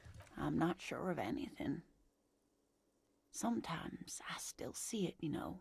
The real memory. Not the memory of the memory, but it's so hard to tell the two apart. She looks out the window. Rising, unfolding from the reeds on a hot summer's day, like a benevolent god. Either way, I should go. Poor Morel is running a fever, and I need to get him home to Jamrock before we overstay our welcome with Gary. You do that. I'll check the traps one more time. Really? Oh, sweetie. Please don't get stuck on a dream. Take it from me and Morel. She looks at you, worried. No one can stop you from finding the phasmid. Can I have your address, just in case there's news? Okay. It's 1113 Tabernacle Road. Jamrock, but... A sigh. She doesn't think you'll need it. Are you sure you don't need help getting to Gary's? Oh no, thank you, but I can get there on my own. This old thing is gas-powered. Oh, that's sick. And then a taxi home. It's not so bad.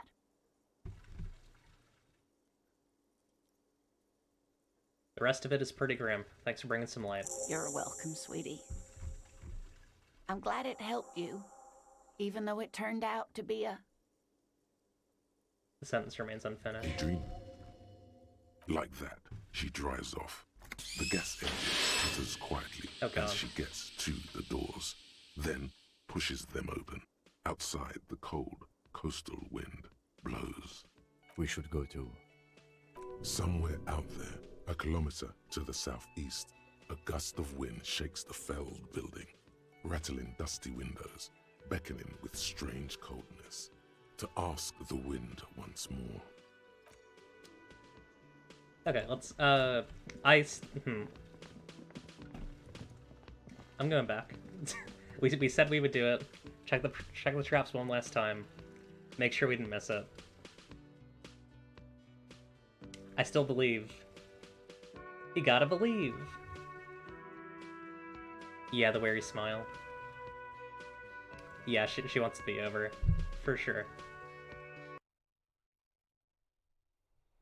I gotta believe, though, frankly. I have to. The city speaks, that's right. We'll check all the traps. Make sure they're, I'm guessing we still don't have the task. Yeah, let's take another look.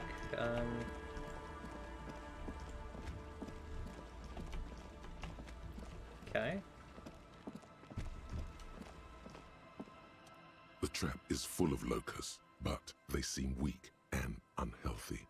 A few lie on their backs with their legs twitching. Still, no phasmid. Poor things. End. Okay. The trap. Poor. I have a suspicion about this. One last little attempt. Yeah, and also the idea that, like, maybe their relationship is built on a lie. Like, maybe she never encountered it, right?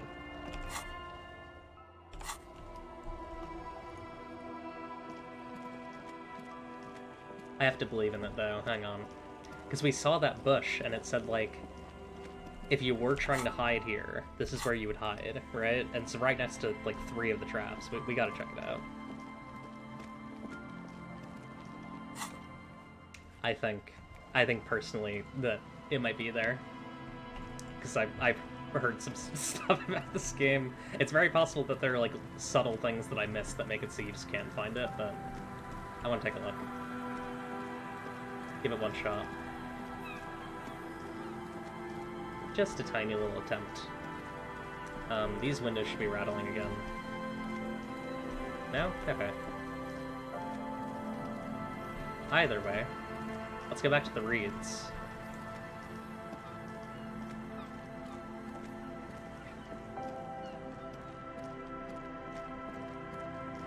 Okay, let's do a little searching. No.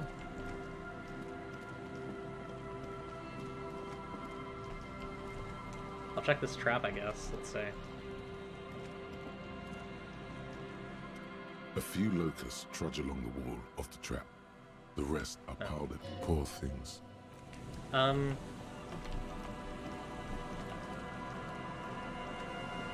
on, I'm actually gonna... Cause I read... Hang on, I'm just gonna... I'm just gonna step up.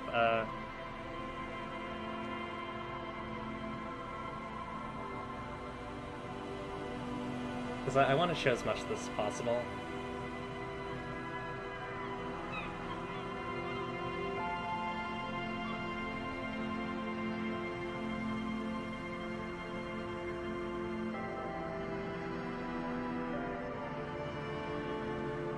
Oh, you know what? You don't do this until later. Never mind, I'm good. Yeah, that's the furthest we can get here. Okay. Yeah, I try not to spoil myself as much as possible, but I want to make sure that I get some of the cool bits. I think that a thing will happen. Yes, have faith, is my understanding. I want to check out the church now. I feel like that'll be cool. I know I was going to go talk to Class Ship. We'll do the church first. Keep going. Oh, wait, hang on. The light vanishes inside the concrete slit. The structure goes deep under the earth. What's in there? Maybe it's just a storm drain for the sewer. Kim, any idea what's down there? No idea. Could be connected to one of the buildings around here. Think we might find Ruby down there? We might find her down somewhere. There's an old storm drain system beneath Martinez that's mostly collapsed. Revachol sewage system has been built and rebuilt 4 or 5 times now. In conclusion, she could be under any building. But not in there. I hope not. Let's not yell. Finish thought. Okay. Interesting. Let's check out the church. Oh, it's not that way.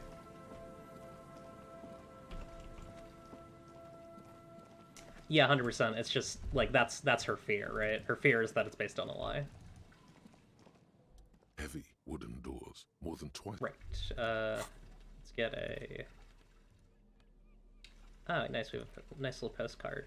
I'm glad this game stops being concerned about money after a while, because the money part was very annoying. Heavy wooden doors, more than twice your height. I'm guessing it's a crowbar. Heavy wooden doors, more than twice 17%. your height, stand shut. What's my...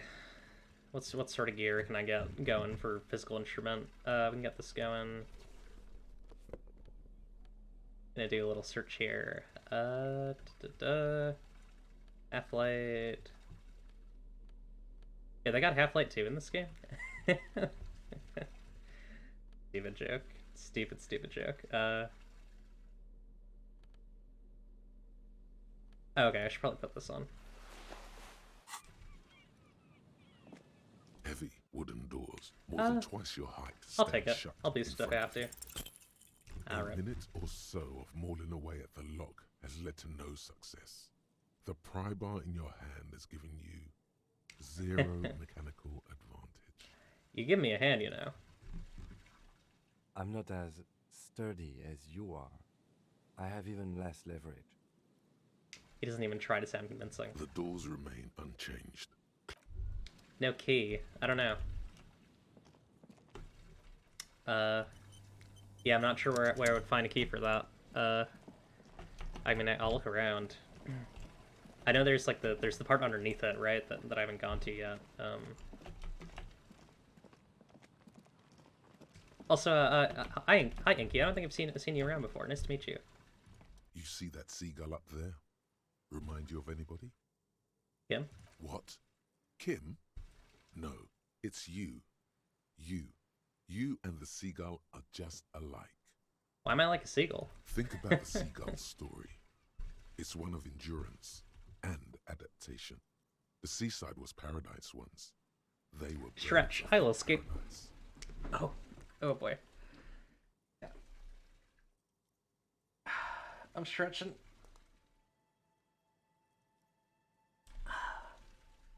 Okay. I'm good. Ah. There we go. Then their paradise became Shit City. And what did they do? They became urban survivors, eating burgers out of trash cans, killing and eating pigeons. Yeah. No time for that sentimental bullshit. They're hustlers, getting shit done.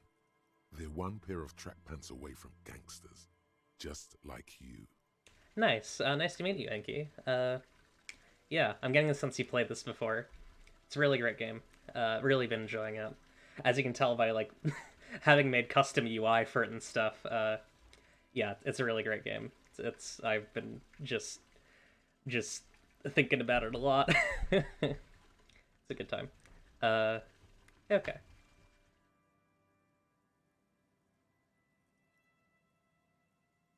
But I'm not like that. I'm still romantic. Sure, inside. But outside, it's a tough world. You've got to do whatever it takes to survive. And you do. Question is, will you admit that to yourself? I've never eaten a burger out of a trash can. I will not know. I'm not the burger trash can eater. That's not my my coppa type. I like having... White Morning is actually kind of useful because you can get a wider view. Oh hey, this is a new person. Must have taken a lot of patience to do this. Painted with pastels. Someone's trying to bring cheer into the world. Oh?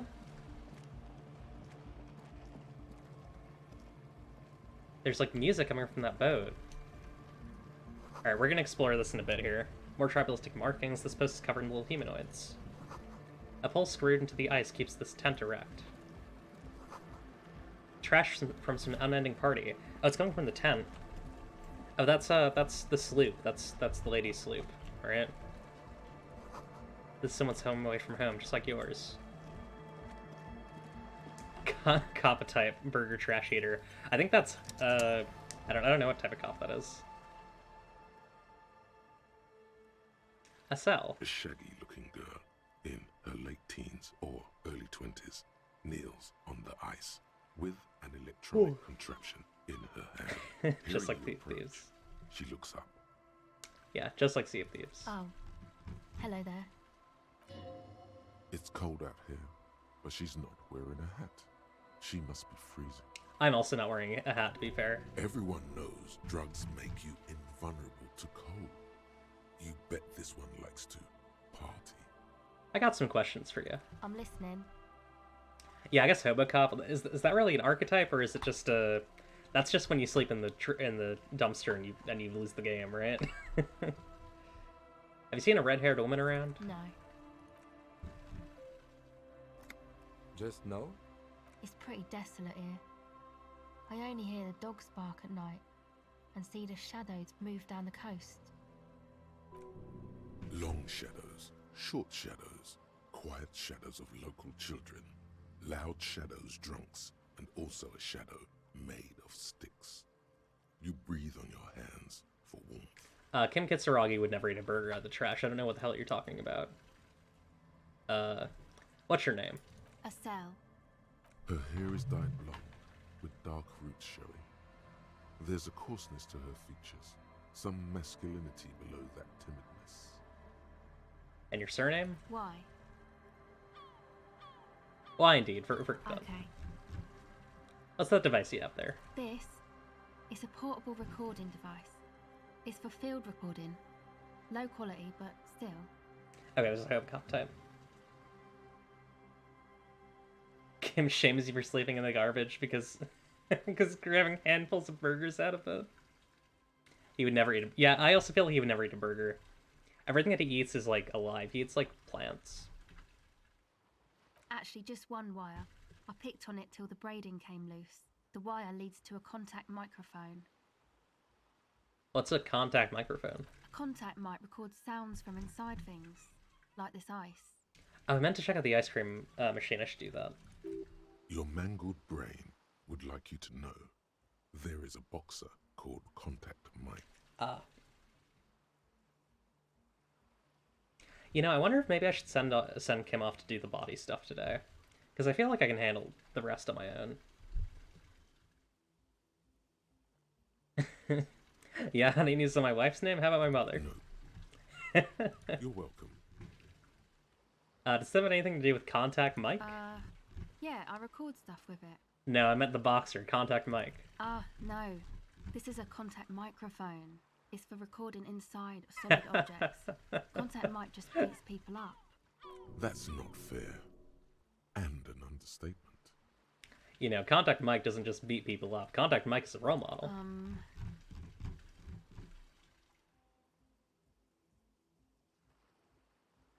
Sorry, I don't know why I said that. There's something else I wanted to know. These are so much. There's so much going on here. Yeah? Sometimes this game just puts you into, like, these, like, hyper-ideologue moments where it's like, I don't want to say this. How does that thing work? The mic? I don't exactly know. Game is Somehow it doesn't bodying pick this up shit. vibrations from the air. The book said it only picks up structure-borne sound, if you like technobabble. Where'd you get that mic from? Same place I got the recorder from, the Palaceum. What's the Palaceum? Oh man, you haven't been to the Palaceum? It's the coolest place in this whole drug-addled shithole. Y'all are being rude to Kim Kitsuragi. He's a man who takes care of his body. She forgets herself for a moment. It's a music club and a synthesizer workshop on Boogie Street in Jamrock. Musicians live there, like real musicians. I once saw Arno van Eyck. Thinking about it really cheers her up. It's a long way from here, though.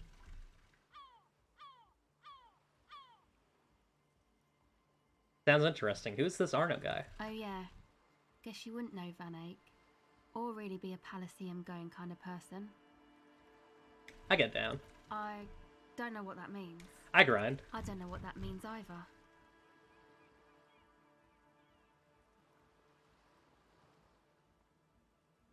Neither do I, actually. I have no idea what I'm talking about. Get down, She grind. breathes on her fingers. Looks like she doesn't know what to say. Never mind. Let's talk about the contact mic instead. Actually, I had some non-mic questions for you. What are you doing out here in the cold? Recording, I guess. What exactly is it you're recording? I think I'm recording cracks in the ice. But there's no way to tell. Not without headphones. I think I just recorded your footsteps too. Not sure how that will sound. I don't feel inspired by the life-changing prospect of contact mic. Personally. But what happened to the headphones? My boyfriend sold them. What for? I don't know, man. Things. Just stuff you need for life. Everything checks out, sire. And what are these recordings for? The cracks, the footsteps? The musicians in the Palaceum used them for making music. They looped the stuff, cutting the tapes together. They make music out of cracks in the ice and keys jangling. Crazy sounds like that. It's hard to explain. Just nod. Anyway, I thought I'd make some too. It's supposed to be, like, a music place anyway. She rubs her shoulders and looks around. I don't really know what I'm doing. They use synthesizers too. I don't have a synthesizer. She looks at the recording device. The thing she thought would fill her hours with joy and escape. It's turning out to be an empty fantasy. She feels childish. Very useless all of a sudden. Just like Fortnite, she's spun. Okay. Take this, your call. Lieutenant begins to take off his jacket. No man, fuck that, I'm cool. I'm sorry I said that. I'm sorry about the fuck. It's okay. You said it's supposed to be a music place, so what is? That?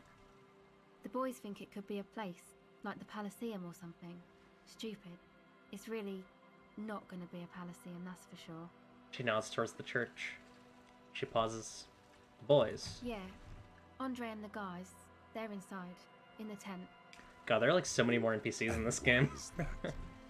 Why are you freezing out here while the boys are inside? They got too much stuff crammed in there. No room. Stuff like what? Music stuff, mostly. like this tape recorder, but bigger. And there's piles of it. Why not just leave some of it outside so you don't have to freeze? That stuff is more expensive than I am. More expensive than any of us, really. Doesn't matter. I can take the cold. I had some other questions. Go ahead. Tell me more about this music place you've been planning at the church. It's supposed to become like a club for anodic dance music, like that new style of synthesizer stuff they play at the Elysium. Except that, yeah. She looks at the old wooden church up on the poles. As a mean wind comes bellowing in, the 6-story structure lets out a doleful shriek. Floorboards are twisting, and the shooting beams are slowly cracking, like bones. Far east of the Golden Delta, beyond the industrial port, there is a black patch of unlit coast with the smallest creatures on the ice. There will never be a club for anodic music here. Yeah. Oh, yeah? Not in a million years. What is anodic dance music? You know, anodic, cathodic, music that's made with electronic instruments. Electronic instruments, like what? Synthesizers and tape consoles. Microcomputers too. Anything that uses electricity, but isn't guitars. Also found sounds, stuff like that. Makes sense. You see clear, beautiful, violent flashes of light. Light cutting through a smoke-filled darkness. That is what the future will look like, if it ever comes. Oh, this is such a good line. I just want to reread it. You see clear, beautiful, violent flashes of light, light cutting through a smoke-filled darkness. That is what the future will look like, if it ever comes. This is an evolutionary step up from amplified instruments, which in turn are a step up from acoustic instruments. What comes after it, you wonder? A black-tinted nothingness, or something finer? Yeah, found sounds really cool. Do you put the padlock on the church door? No. No. Not really, no. Show her the sticker on your ledger. This isn't yours. It's Noid's. Wait, is this Noid friend of yours? Yeah, I guess you could say that. Why'd this Noid person put a padlock on the church door? To keep more weirdos from getting in. Fucking Martinez. I'm sorry. It's got the worst weirdos. If you get around to it, ask Andre about him, he'll tell ya. She rattles her teeth. Enough about the church then, I had another question. Go ahead. That's it for now. We're gonna deck out before we do this. Like the odds are pretty high, and also it's above my what's this suggestion? It's above my my save scum rate, which is 70%, but I still want to try and get the first chance because it's just fun to get stuff on the first try, and also like I feel like I gotta kind of play the game even if I'm gonna do that, you know. Like I kind of owe it to I owe it to the game to like not just be like, yeah, I'm just gonna save scum until I get it. Might as well try and actually gear up. Oh, sorry, it's empathy. Let me go back. Let's see. I always forget what does what. It's a bit of a mess. Empathy. Excuse me.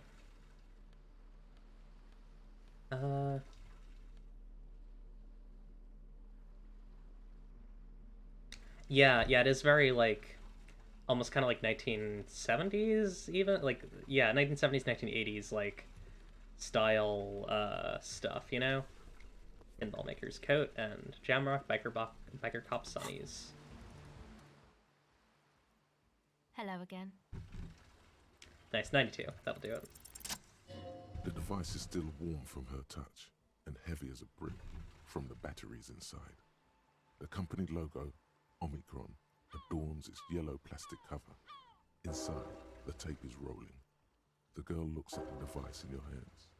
I'm sorry you have to sit here on the ice feeling miserable. At your age, or at any age, in this weather, waiting for it to get dark. She looks you in the eye, her pupils wide, surrounded by a ridiculous amount of makeup. This is such like a... It's a really powerful but also very dismissive thing to say. The people who built this world intended it to be better for you, but they failed. It is easier to live in their failure with... Actually, this is kind of good. This is kind of a good and cool thing to say, actually. The people who built this world intended it to be better for you, but they failed. It's easier to live in their failure with this by your side. Tap on the tape recorder. The wind howls. She remains silent. Huh. Yeah, I mean, firefighting's cool. It's real. Tell her.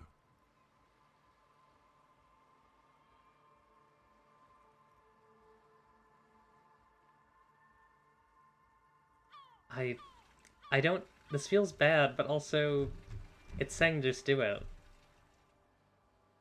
Not childish fantasy. It can be a real weapon against what's coming for you now. What is?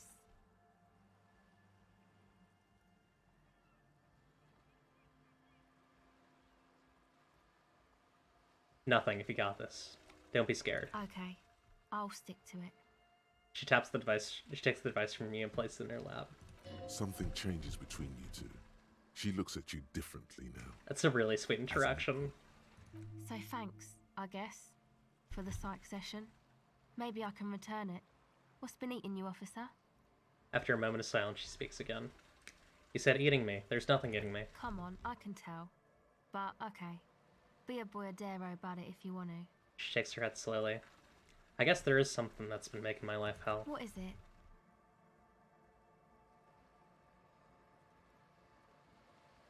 I think it's the plight of the working class. Oh. Really? The golem of capital runs rampant, smashing creator and slave alike. I fear the process is irreversible. Wow. Social justice really matters that much to you. That's commendable.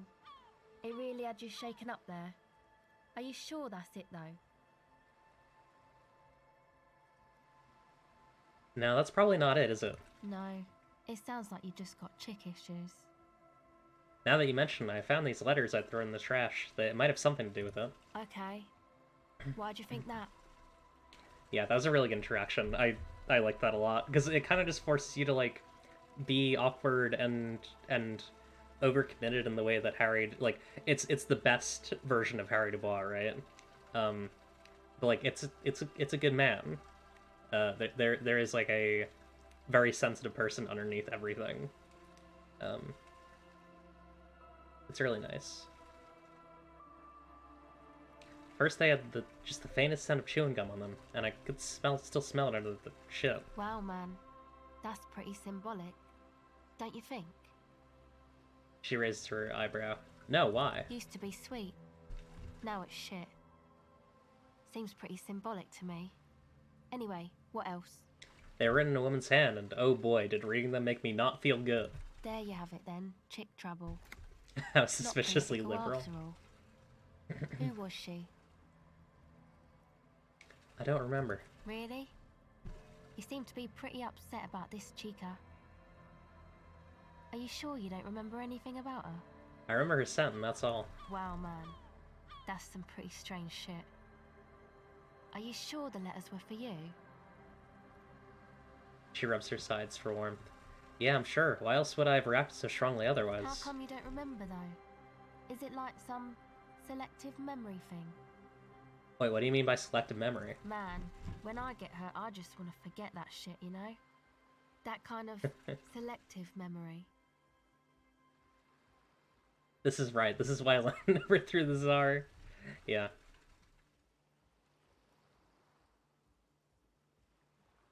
I think it's more about me getting so unbelievably drunk I completely erased all memory of this world. Yeah, or it might be that. This one time I did so much booze that I forgot too. It's obvious she's done more than booze. Yeah, so much ... booze. Or it might just be some psych bullshit, you know? Königstein wank. What is this Königstein wank? You know, the psych thing okay. they've got going on there. Rich people like it. People in Königstein are mostly rich. Thanks for the bullshit psych thing, then. You're welcome. Might be for the best to keep that shit forgotten, though. Just my opinion. If it itches, don't scratch. She thinks for a second, stretching her jaw. Yes, but it itches really, really bad. Actually, that's it for now. The Jamrock Shuffle. In a way, yes, you are treasure hunting. Most officers from Precinct 41 do what is called the Jamrock Shuffle cracking open containers. Most of them are from Jamrock or Coal City, the poorest parts of Revachol, that also overlap with the network of royal catacombs called Le Royaume, just beneath the streets. As children, you would all go underground, hoping to find treasure, and come back with a rat's tail or a used needle. That playful curiosity must still be in you. Who knows, maybe one day the Orbe de Montagne, the Holy Scepter, and the Cocaine Skull will all be yours. Oh, that's really interesting. So, Harry Dubois, he was one of those, like, there was a Shivers mention of this idea that kids in Jamrock, or some kids in Jamrock go, you know... The pane of Eternite has been planted into the snow. 2 poles are holding it up. This idea that, like, that children would go into the catacombs looking for stuff, and apparently that was Harry Dubois' childhood, and that's why the Jamrock Shuffle exists, because they're used to just, like, looking through, like, just, like, you know, scrounging. That's really interesting. Apparently most of them died that way, according to the Shivers check. That's sad. Yeah, it's very dramatic.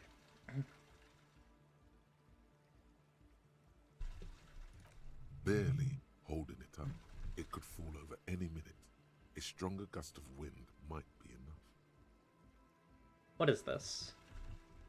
It looks like a makeshift bridge. Could be convenient. Push the Eternite over. The pane falls into the icy snow with a soft thunk. Nice. Do the Jamrock Shuffle with you and possibly die? Maybe. Nice, we got a little bridge. Where does this actually lead? Oh, it's back to church. Cool. That's useful. School of Fish huddle around the fence post and scatter into the dark. Have I not been reading enough of those? I might have just been reading them in my brain. Sorry about that. The tent is just tarpaulin fabric covering a pile of stuff. The flap is open. Inside, 3 young men, all in forward-looking apparel, reminiscent of the sticker on the padlock, are listening to some new form of music. It's like nothing you've ever heard. One of them looks at you. Come on, get in and close the flap behind you. The warm stuff's getting out. Squeeze in. Sorry, you barely have room for one. He points his thumb at the lieutenant. You go ahead. I'm too old for this. I'm probably older than Kim. I'm actually not. Kim gets Arage. I just dislike delinquents. Yeah, fair. I'm sure you will feel right at home. I'll keep watch. He gestures for you, squeeze in. Is that Rick from Rick and Morty? God, terrible. I hate that you said that.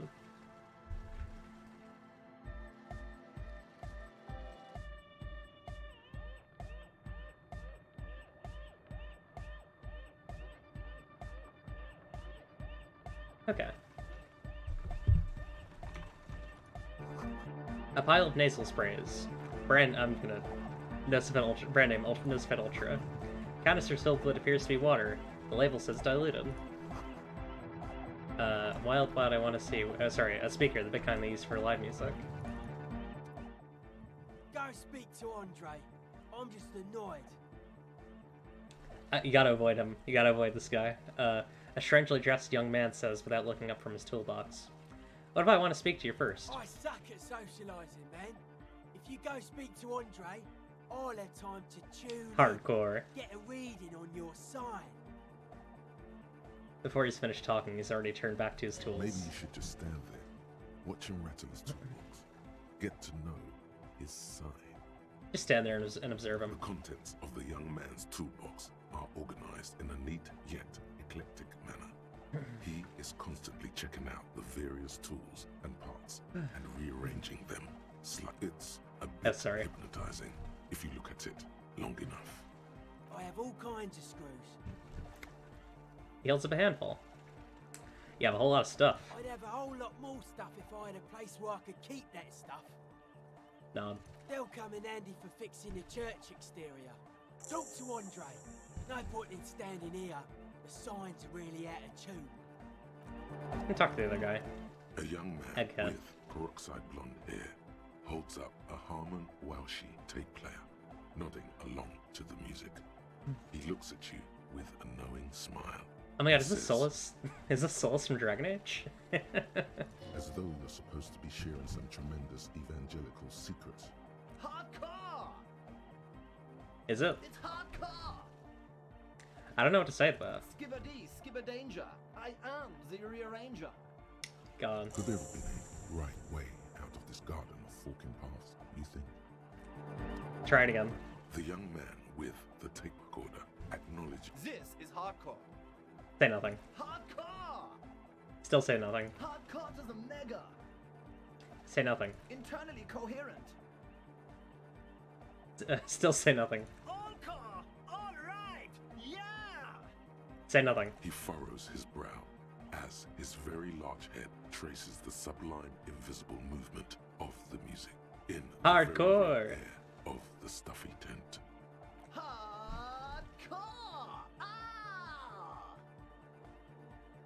He lets out an agonized roar over the feverish, obviously not too hardcore beat below. So hardcore! Is it though? He steps dead in his tracks, tilting his head to the side. I was just thinking that a moment ago. One mind, one spirit. There's no other world. There's no. Maybe I just need to be the yes man here. Say nothing. Still. Internally, all car. He furrows his. Hardcore! Is it though? It is! What is it? I mean, really? He tilts his head to the other side like an owl. Feels like you should reply with the very pinnacle of idiocy here, so that things get totally transcendent. But you haven't gotten there yet, so you don't know what to say. I don't know what to say exactly. Under the radar, over the top. Alright, I think I just need to like keep shifting through his dialogue. Say nothing. Say nothing. Alright. Here comes the night. Okay. True. Hardcore. Yeah. I've never been. Is it really? Yeah. Lucky Erskine. True. Hardcore. You can and say random things all day long, but the track still doesn't sound all that hard to me. Spitting out lyrics since the day I was born, and the amount of lyrics I got is against the law. We're close. Oh. True. Hard. Full. Car. Say nothing. Hardcore. Still say nothing. Say nothing.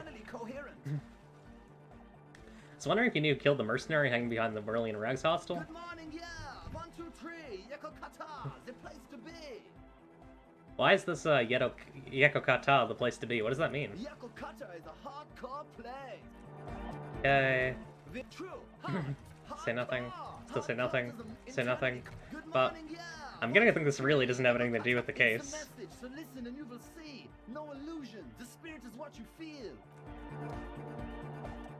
True. Say nothing. Still say nothing. Say nothing. Still say nothing.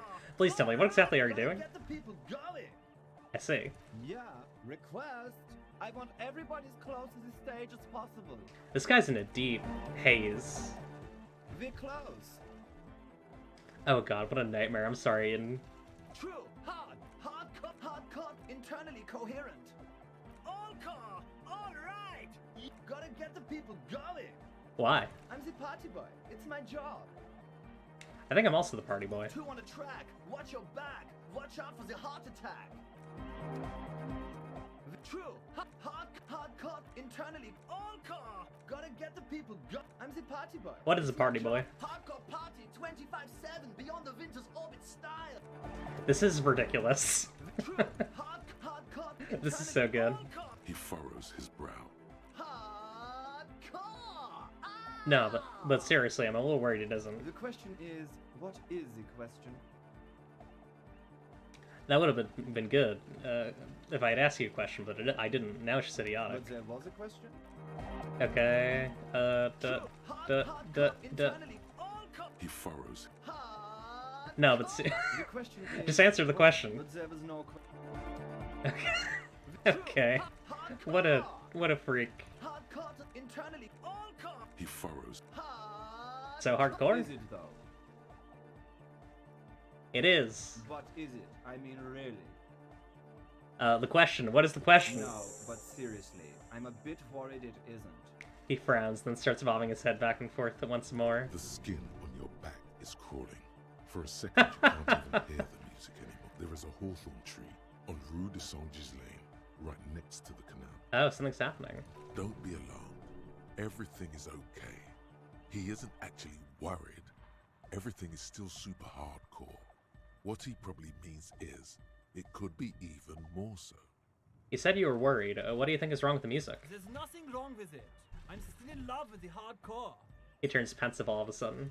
Sometimes I just feel like anodic music is in its infancy, you know?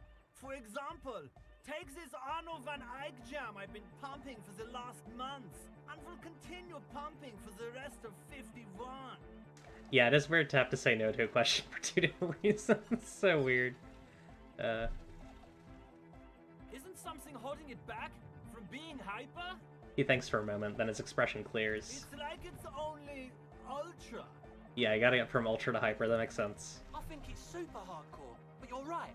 It's not hyper hardcore. Yeah, it's like ultra hardcore, but yeah, not hyper hardcore. If anything, it sounds a bit proto.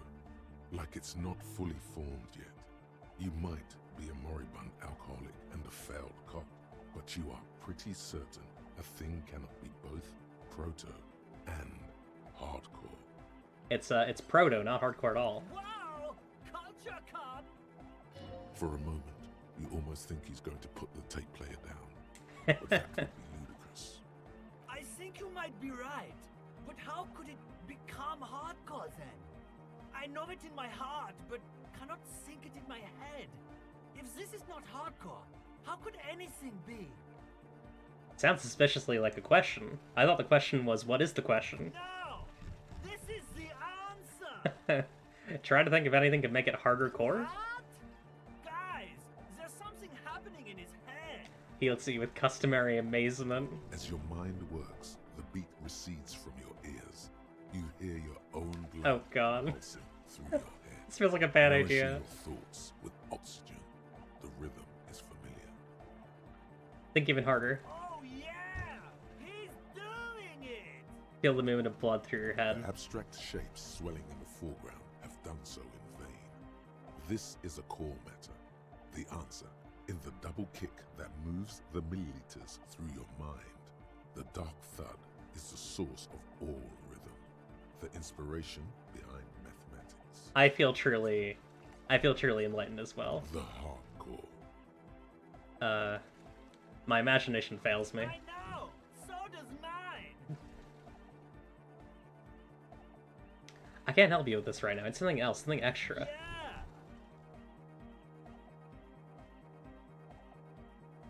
Yeah! Let's get a rank of physical instrument. Do a couple things. Yeah, 92. Let's take it. Maybe your body can tell you what Erno Van Eyck's jam is missing to make it hardcore. Harder core. You know it in your lungs where the pressure should vibrate. In your heart that's alone. And in your solar plexus where the hits should land. So does every chordate animal. Needs more bass. What? The young man makes a sudden move, like he's about to turn the volume down. That'd be ridiculous. And a good melody is what makes the song really stick. So that you can't get it out of your head anymore. Playing in your head. Wow! Okay! We should start with the melody. But where would we get that stuff from? I don't know. I was thinking you would know. I'm sorry. I don't know anything about anodic music. I'm just the party boy. I get the people going and say it's hardcore. He feels ashamed. He can't be of more service to the future of dance music. Alright, I'll see if I can come up with something on my own. A citizen investigation. Take the The test. young man falls silent with appreciation. He even tries to contain his smile, as if it could hinder your investigation. Basically, what you need to find here is a tape with some banging music on it, so that Egghead could use it to remix Van Eyck's jam. Yeah, maybe that street hawker across the pawn shop has got some tapes to sell. That's just an idea. Oh yeah. There is a hawthorn tree on Rue de Saint-Gislain, right next to the canal. A reel of magnetic tape is caught in its branches, like bronze ribbons blowing in the wind. Rue de Saint-Germain. I've been there. Oh, I know! I know this! I can tell you where it is! St. G is the boulevard before the canal bridge. The one that Oh. takes you to the whirling in rags in the industrial harbour. It's got the lanterns and the... I mean, I am the Enotic dance cop. I'm just being normal about it. Okay, I'm gonna look at... I'm looking at Andre's port. He is Rick... Yeah, he is Rick Sanchez, you're right. He has a beard, though. I knew that! I could have said that! And the mosaic sidewalk. But it's all blocked with that stupid traffic jam right now. It feels cold. Does it? He looks around looking for the cold. Shake it off. Anyway, that's all yours to figure out, Copman. Copman! Yells like head.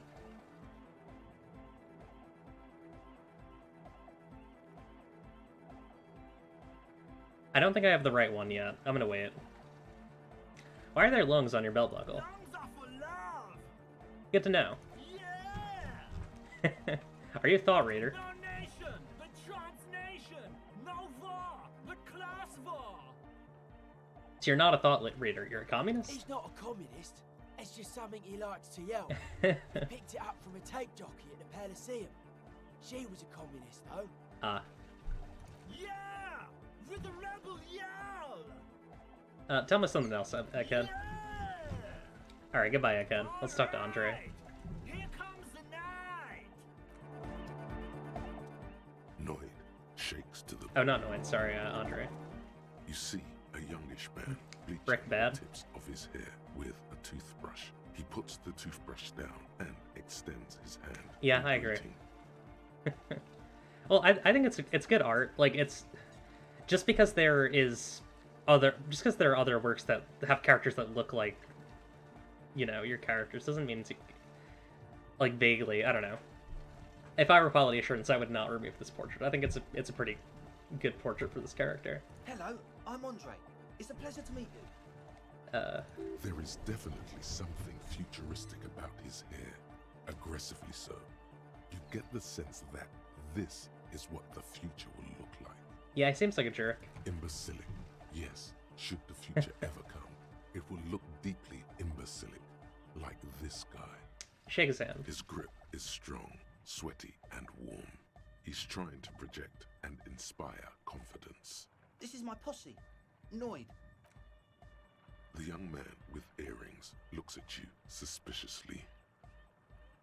And Egghead. Hi, Willful Potatoes. Oh god, yeah, ultra-liberal sounds like a bad time. Egg!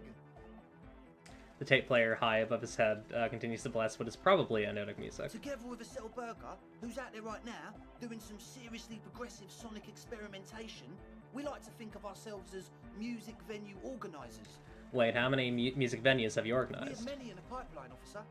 Why are you here? You see, we've been all over Jamrock North, prospecting for real estate to establish a new venue in. Egg. Also for talent. Yeah, thank you, Egghead. And while there is no shortage of raw, unfettered talent spinning tapes in Jamrock, we've had rotten luck with the real estate part. Place is a shithole. I apologise for my friend Noid's potty mouth. I realise this is not how you speak to a police officer. He has authority issues. Was there something you wanted? Yeah, it's a matter of occupying ecclesiastical property. I bet you've noticed the derelict hive of narcomania on the coast. An attempt to pander to your perceived conservative sensibilities. No person his age would ever use a word like narcomania with a straight face. Don't fall for it. Enough histrionics, what are you talking I'm about? talking about the church, and I'm not exaggerating. Even a place of spiritual refuge can become a magnet for all sorts of dopeheads and burnouts if left unattended. Oh, I don't like this dude at all. Burnouts. He angrily spits on a screw, then starts cleaning it. Well, I'm sad to say, that's exactly what happened. Sad because we were just about to put Martinez on the map with one of the maddest dance clubs in Jamrock. Nah, strike that, in Revershol. Strike that! The world! And sadder yet, because the dopeheads and burnouts holed up in there were the worst kind. Android. Yeah, that's true, Wime. Good work. Good. This calls for an opinion. You're an expert in those. Oh yeah, I don't think we had a lot of people here when I first noticed this. Maybe this is obvious to people, but So I don't know how to feel about this. There are two things that this could be. Okay, so like I think it's most interesting if this is the shoulders of a person, this is their hands, and then this is a belly button. Honestly, it could be intentional. It's supposed to look like either. This is a belly button. This is going down the body, or this is going like this way could be down the body, or this way could be down the body. If it's this way, this is the neck, right? If it's this way, this is the phallus, which is a lot. Yeah, I never noticed that before until this very play session.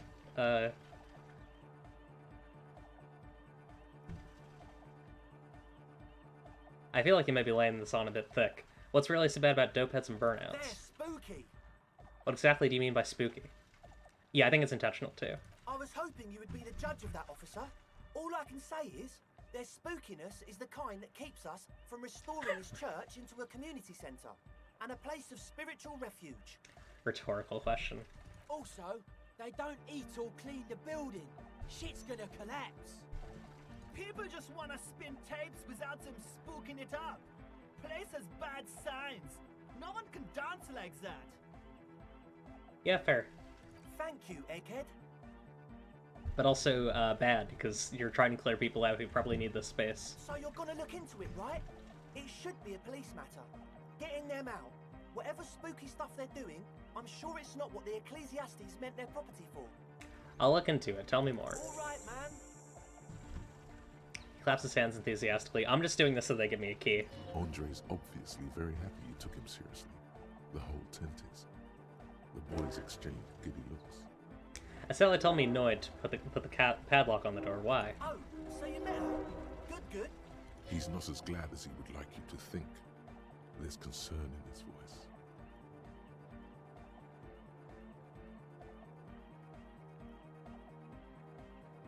I did ask Noid to install a measure against more drifters wandering in. It's a temporary fix, just something to contain the situation. Oh yeah, both high and low skills and things can be bad. Although sometimes I've had like really useful, like Volition, for example, on Classja was really useful. I had to do it in an hurry. Not my best work, but it should hold for a while. I need the key. Of course. Noid, give the officer the key. All right. Let it fall to the ground and pick it up like a normal adult person. Noid watches you pick up the key with a smirk. How long have those people been locked in there? Not long. Like a week, maybe? How can you be sure that they haven't starved to death? I'm super sure they're alive. I mean, come on. I'm at least 90%, maybe 85% sure they're still alive. 85% is not good enough when you're dealing with another person's physical well-being. Okay, I'm sorry. I do not think he's on the up and up. I'm not a big fan of his whole vibe. I'm sorry too. I guess it wasn't very hardcore of us to just lock them in like that. Yeah. Me too. I shouldn't have that kind of power over another person. God. I'm not the one with the violence monopoly here. You are. I'm glad that key is out of my hands now. The vibes here are weird. Tell us what you want to know. Let's do it. You mentioned some kind of a class disease own the church. Who are these class disease? Oh yeah, that's a meteor name for the founding party. Thought it'd be cool to use it. Before we go on, what do you mean by Meteorum? You know, of Meteo. Concerning Meteo. Meteo? Meteo, a country on Muindi. On the Muindi Isla. Now what is the founding party? Come to think of it, I've never really looked them up, you know. I can't give you a precise definition, but they're a very powerful religious organisation. And? And they have roots in ancient mass society. And they're the custodians of the Pericanassian Church. Plus, they anoint the innocents. They, like, made the innocentic system, no? No, I'm not a party pooper. I'm normal. Doesn't sound like they would appreciate a dance club in their church. You're totally wrong about that. He shakes his head. The Pericanassian Church is about love. And Nordic music is about love. I got love for my Pericanassian posse. Love is the relay out of death. We dance. He violently shakes the tape player as if to see if he can break Love it. is hardcore. Unity. Unity. Make some noise for my Insulindian posse.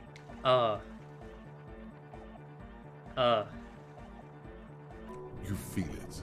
The anodes and the cathodes coursing through you. Your big toe starts tapping along to the bass. He turns the as volume. If testing the waters. Sorry, he turns the volume up and looks at you with a knowing nod. It's obvious you'll now break into dance.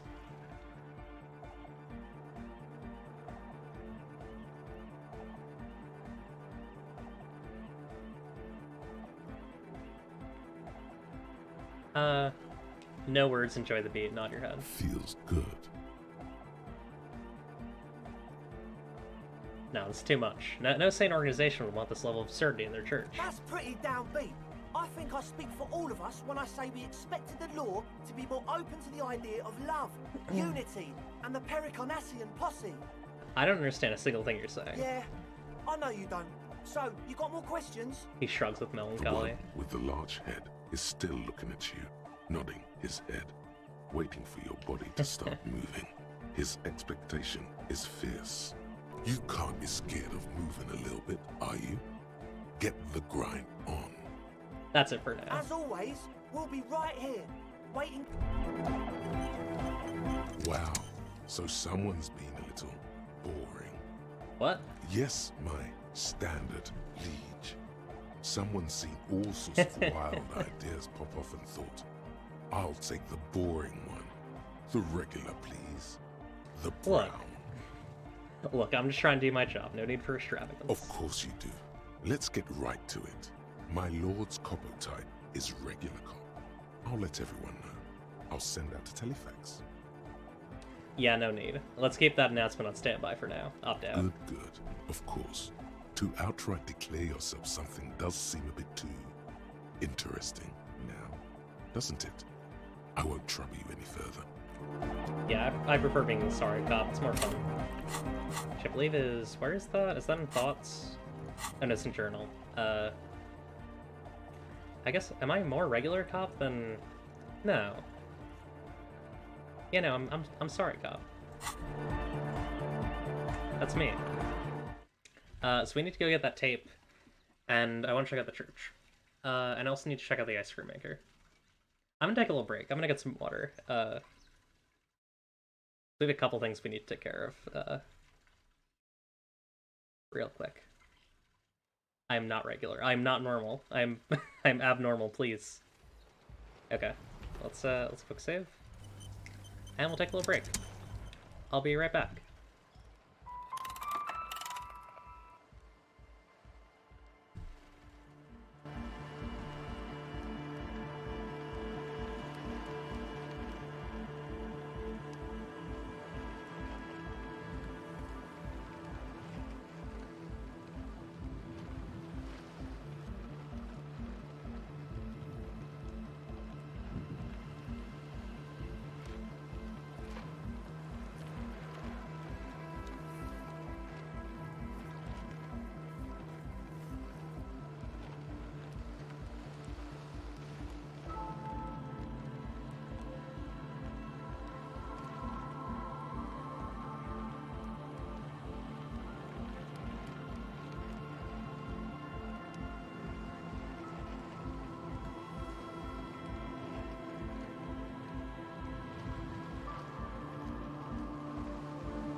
Hi, I'm returning.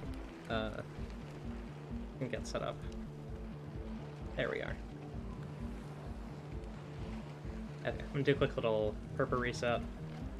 Just to make sure everything's working. Wow. Yeah.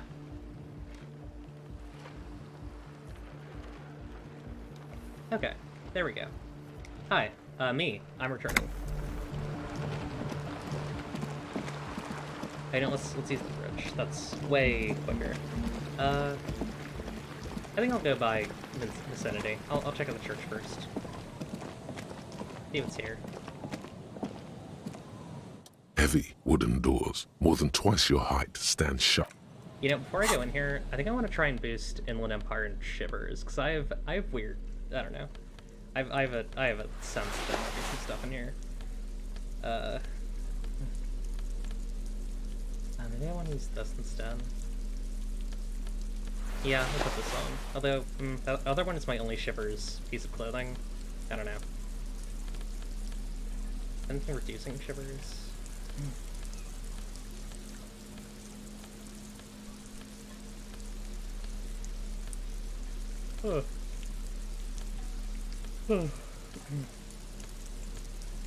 If I do have one complaint about this game, it's that I feel like there are so many skills that I can never really tell, like, if I'm going into a situation, what skills I'm gonna need. Because it sometimes feels like similar situations will require completely different skills. Which isn't always great. We're gonna put on our conceptualization gear, so we get additional EXP. I've been in the stream 3 billion trillion years. Wood, the lock turns easily. Feels like electricity, and a very small piece of nothingness. Let's go. Fall in the doors. As you do, you hear the echo of the doomed commercial area. Its black halls and dusty machines. Then the feeling passes. A great whoosh of air rushes into the dark innards of the church, as though rushing to fill a great vacuum. In the heart of the city.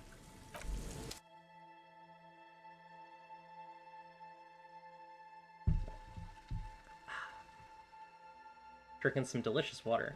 Oh, did something happen while I was gone? I'm seeing 2 followers. Yes, Woeful Potatoes and Ingy. Thank you. Thank you for following. Let's see. A strange stiffness fills you as you look ahead. You should walk here, not run.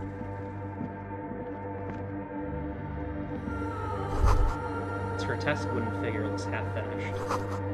Feels like it's trying to become one with the church. This figure was added later. It's not part of the original church.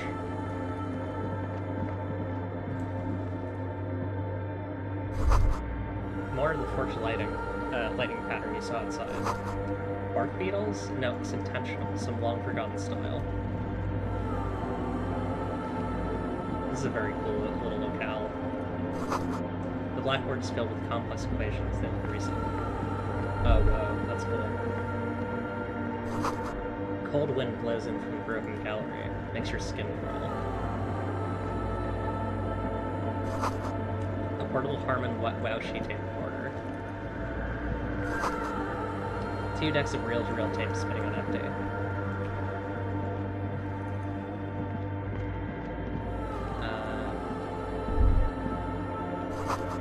The bowl is filled with water. A live wire runs directly into it. Feels like there's someone above you watching you from the dark.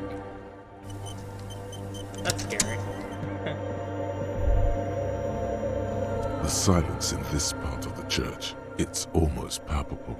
All the shifting matter and shuffling of living things is gone. Nothing seems to exist beyond the church anymore. Maybe if you were to stand in just the right spot, even your footsteps would be completely silent. Wait, I think I still hear something. And then it's gone. Almost all of it. But for the faintest of hums. Is this a trap? You can hardly hear your own breathing. Stomp your feet and clap your hands. You produce a few muffled thumps, after which the silence feels even more total, somehow. Yell as loud as you can. Your voice is barely audible. Not a howl, but the softest of whimpers. It's unnerving.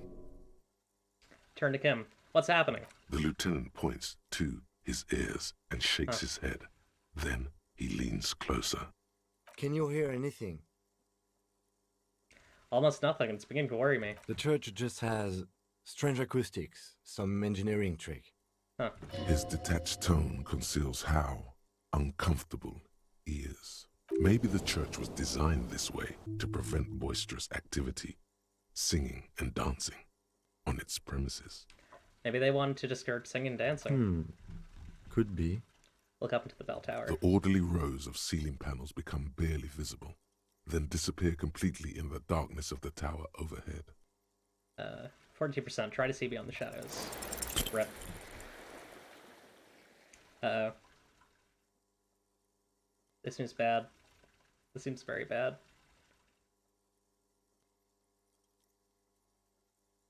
Just darkness without end. It makes your head spin. What's the darkness like? Filled with vague shapes of woodwork. The sense of a great height. Huh. It's like you see your own face reflected back at you in the vanishing geometry. Try to make out something, Astray, anything. there's nothing. Oh, sorry.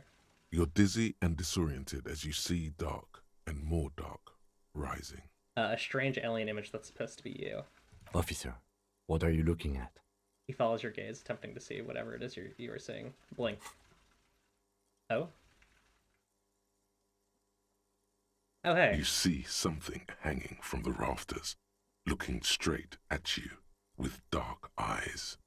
Huh. Maybe it's possible to talk to it. Oh god, what is this? What? Is there... What? Is that a man? Looks more like part of the carpentry of the building came alive and is now studying you intently. Say nothing, be quiet for now. The man leaned forward a little, fixing you with a steady, unreadable gaze, then speaks. Habitual alcohol use has made you into a scared little pussy, Holmes. But don't worry, everything's gonna be alright. You come to the right place.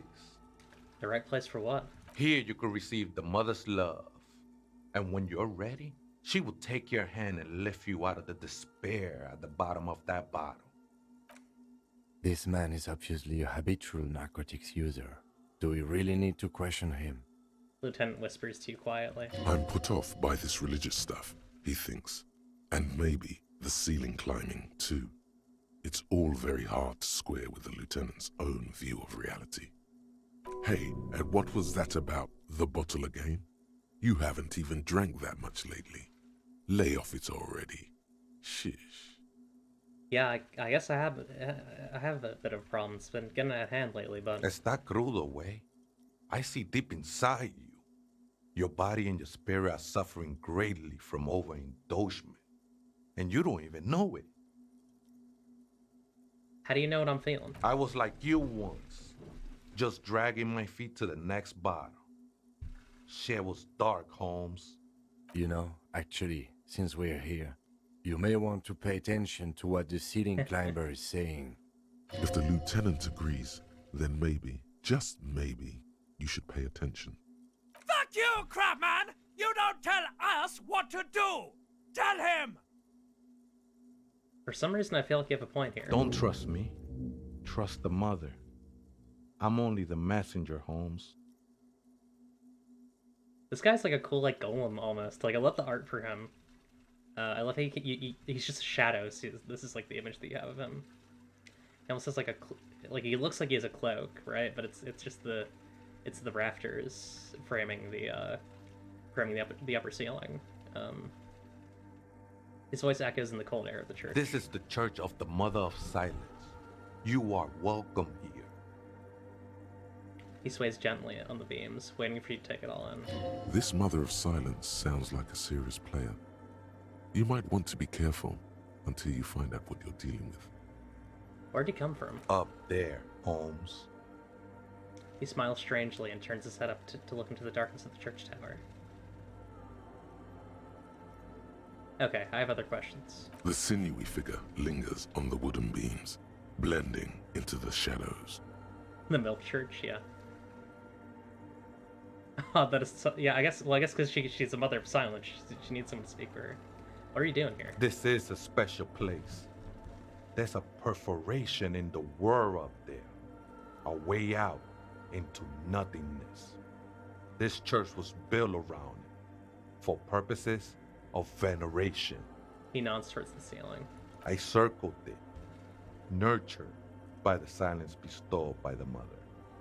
One of these days, I'd be pure enough to go drink from it directly. Who's this mother of silence you keep talking about? Oh, that's no simple question, I said. She is one who can be painted or sculpted. She is a cavity in the dark beyond sense. She saved me, but I couldn't describe her to you. No one can, Holmes, and no one ever will. What will happen once you drink of this perforation? I will be incinerated, but not destroyed. Finally, I won with the state of the world before reality began. I still don't understand what you're doing in the church. I'm a seraph, Holmes. I sing the mother's glory. Can you sing for me? Sing for me something. I ain't from no Marietti, if that's what you're thinking. And the song I sing is silent as the mother. You sure you just didn't switch from one drug to another? It's not like that at all, man. It's just faith and joyful service. I was being insensitive. Sorry. Let's move on. No worries, man. I know this shit takes time. Yeah. Cool, indescribable deity. I'm not sure if they're real, but a lot. How do you even find this place, the church? Hard to say. I think I did some construction work here, back when I still had material worries. Up there, I realized what the true purpose of the church was. Been spending a lot of time here ever since. The past is nothing to me now, eh? It didn't belong to me. Right, I had other questions. The sinewy figure lingers on the wooden beams, blending into the shadows. You've been here a long time. Do you know why the church was abandoned? Police raid a while back. He responds, his voice suddenly flat. Did you witness it?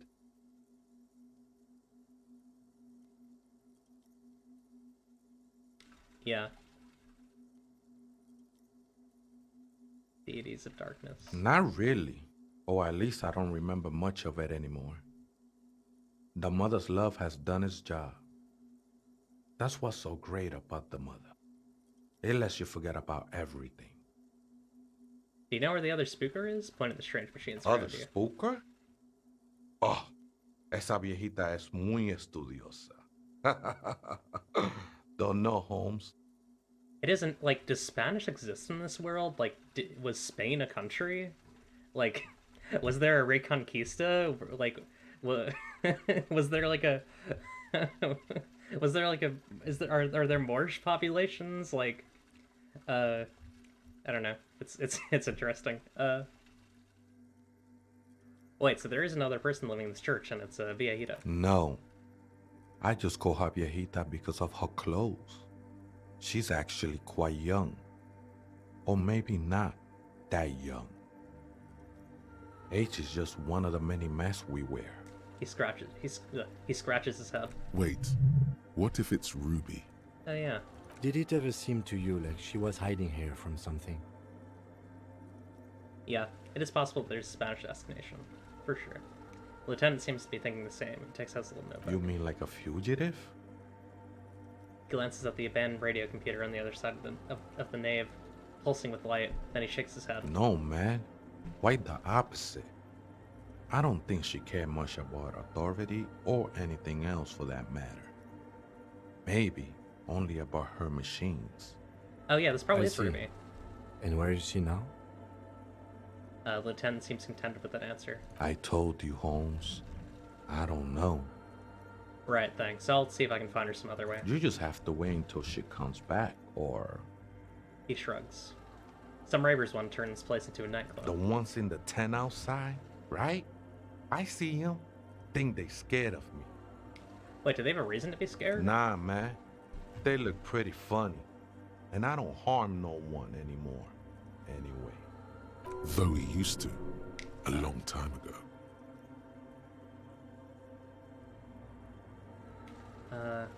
So what do you think about the nightclub that Why is? not? They wouldn't bother me none. I'm usually way up there, imbibing. Ain't no music on earth that can reach where I go. Yeah. Might even be nice to have some company. So really I just have to convince them to be okay with him. He said that in spite of himself. He's more attached to the human than he'd like to think. Okay then, thanks.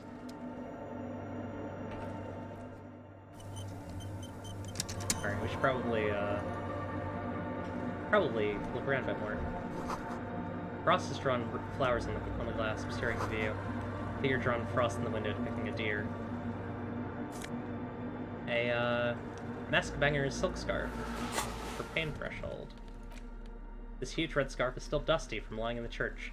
A subtle red-on-red embroidery embellishes it with cocky roosters and masked floral motives. Pain threshold. Bangers don't cry.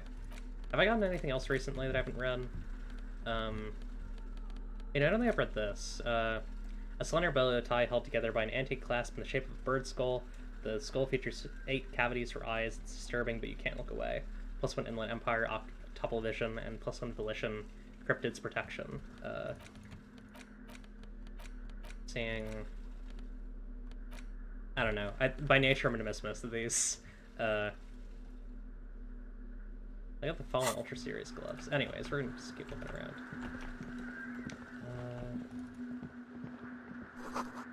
Cracked pane of glass. Colorful. Spider has spun its web around this wood-carved pillar. Oh, hey, shoes. Mask bangers, red brogues. Brogues. Empathy. What am I wearing right now? Perception. Yeah, perception's useful. Money.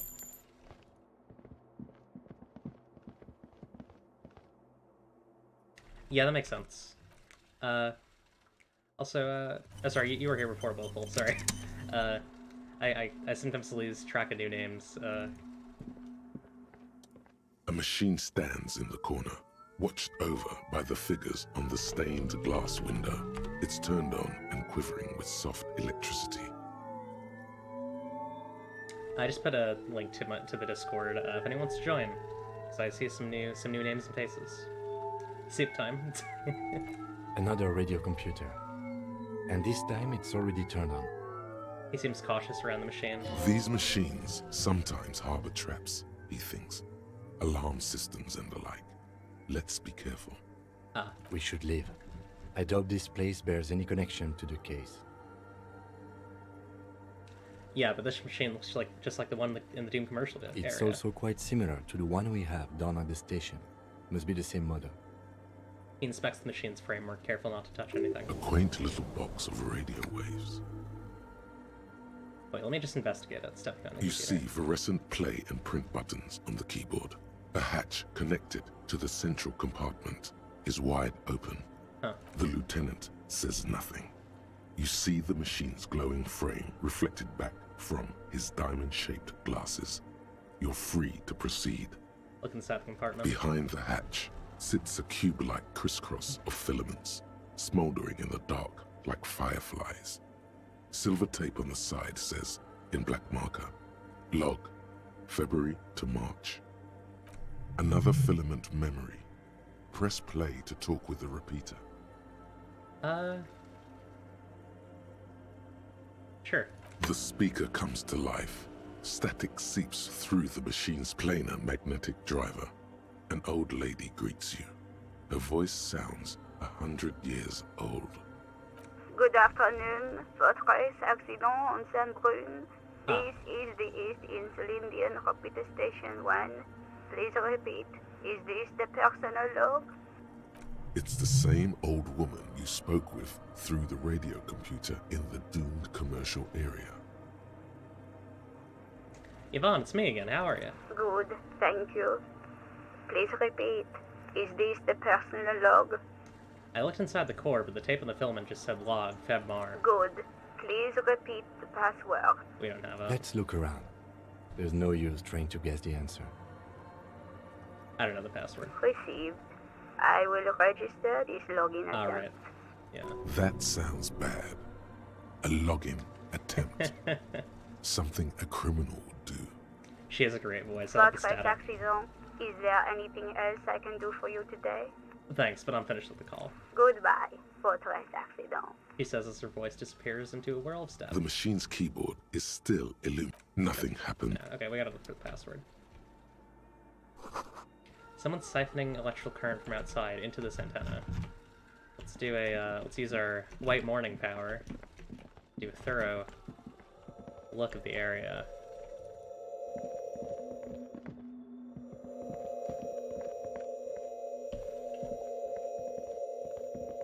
Yeah, so I guess that's the spot where it's completely...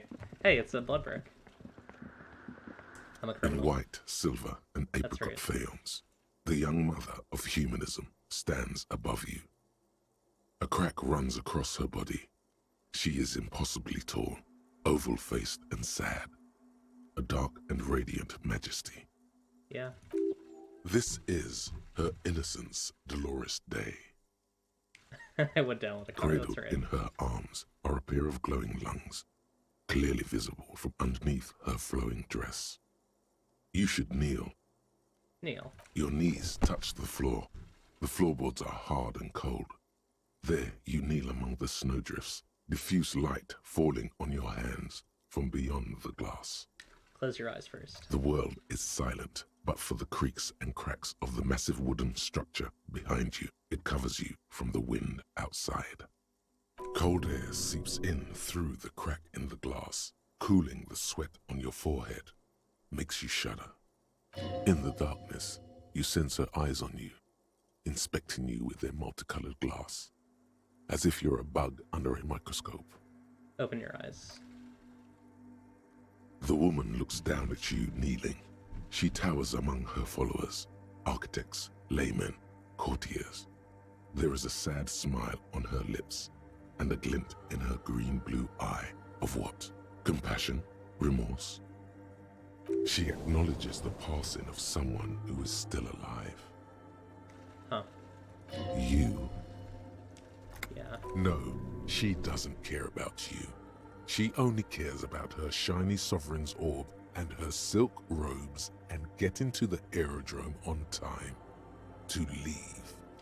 God. These are real. It's compassion, it's mourning. It's not possible to live. It's mourning. As that terrible word passes through your mind, the lieutenant draws an X-shaped cross from shoulder to shoulder. Do the same as you get up. Your fingertips touch your chest 4 times. Then you rise from your knees into the apricot-colored light of the window. Above you, the woman still smiles her distant smile, sundered by the crack in the glass. This is Dolores Day. The old woman in the village was right. This must be the Dolorian Church of Humanity in Martinez, or the small Pinewood Church in some records. You knew the place. It's a minor landmark, not easy to find. Most maps misplace it. It was built not long after Ravachol's founding, 300 or so years ago, by first-generation settlers. Can I play very, very slowly? Sure. What else do you know? There used to be 7 stave churches on the coast. Lesetsa, they call them. The 7 Sisters. Only one remains. The rest were burnt in the revolution or used for building materials. We should be respectful here, although the building appears to be deserted. I do not believe we'll find the instigator here. Something else, perhaps? He looks at the machinery lying around. Respectful? Is the lieutenant a follower of DeLoreanism? Yeah, he said he's a more lantern guy. There it is again. A small pang of guilt. It's time to ask him what happened here. Do you know why it was abandoned? I have a theory, yes. There was a police raid a while back. I heard the place was shot to pieces. There's a pause, then he continues. The old woman in the village was being tactful with us when she didn't mention it. She has more respect for the RCM than many around here. Who conducted this raid? Well, your station was involved, I hear. Although I can't be sure. You're not sure? 3 precincts were involved in the raid, and people say Precinct 41 was one of them. I look around. I guess I could have been here. I'm sorry, I'm not saying you were. It was a clandestine operation. I don't know anything about it, why it was conducted, or who participated. I try not to pry into extra-district matters. There's a pause. If I was here, I should figure out what... find out... sorry, train. I should find out what I was doing. Good luck. You will not get information on a confidential operation from your station secretary just by calling. If you really don't remember, it might be better to keep this one forgotten. Yeah. It happened a while ago. It's unimportant to our business in Martinez now. Kim, are you a follower of DeLoreanism? Yes, we all are. Her name, body, and rule are synonymous with humanism. The laws we enforce are DeLorean in origin. I didn't think you were spiritual. It's not spiritual, it's constitutional. The DeLorean system does not demand faith, only accordance. Huh. Turn away. I want to quickly gear up for encyclopedia and try that encyclopedia check. I think it's this one. No, that's BizCalc. Let's see. Sorry, it's gonna take a second. There we go. Do you have anything else for encyclopedia? Then we'll do a visual calculus one after. We'll try it, at least. I don't know if it'll work. Yeah, encyclopedia. Okay. Anything else? No, I think that's the full length of my encyclopedia gear. Hi, Buckless. Nice, hi. The mother of humanism stands above you. Nice to see a you. precious and complex wax painting on a single pane of glass. Yeah, I don't crack vibe with runs Dolores. across the Anyways, length how of did her I know body, about this mother of her humanism? face oval. Despite the damage you've done to yourself, the title appears lodged in your hippocampus. This is her innocence, Dolores Day. The innocence of humanism, internationalism, and the welfare state. Perhaps the most famous human being ever to have lived. Yeah, welcome, Buckles. Though, hi. Welcome to the sad church zone. No amount of Commodore Red can wipe her sad smile from your brain thing. It has survived the deluge and haunts you still, and will haunt you forever, as it haunts all men. Wait, what exactly is an innocence? I've heard of the system. The highest category of historic individual, an embodiment of the world's spirit. A tyrant?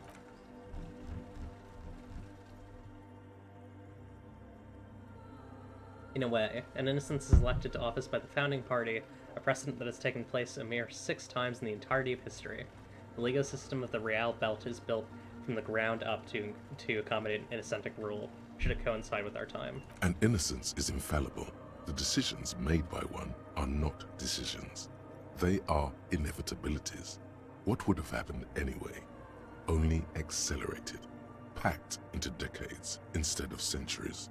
An innocence is a continuous, compressed event, a sacred human being. It is an honor and a glory to live when one is in office. I'll never do your dishes for you, sorry.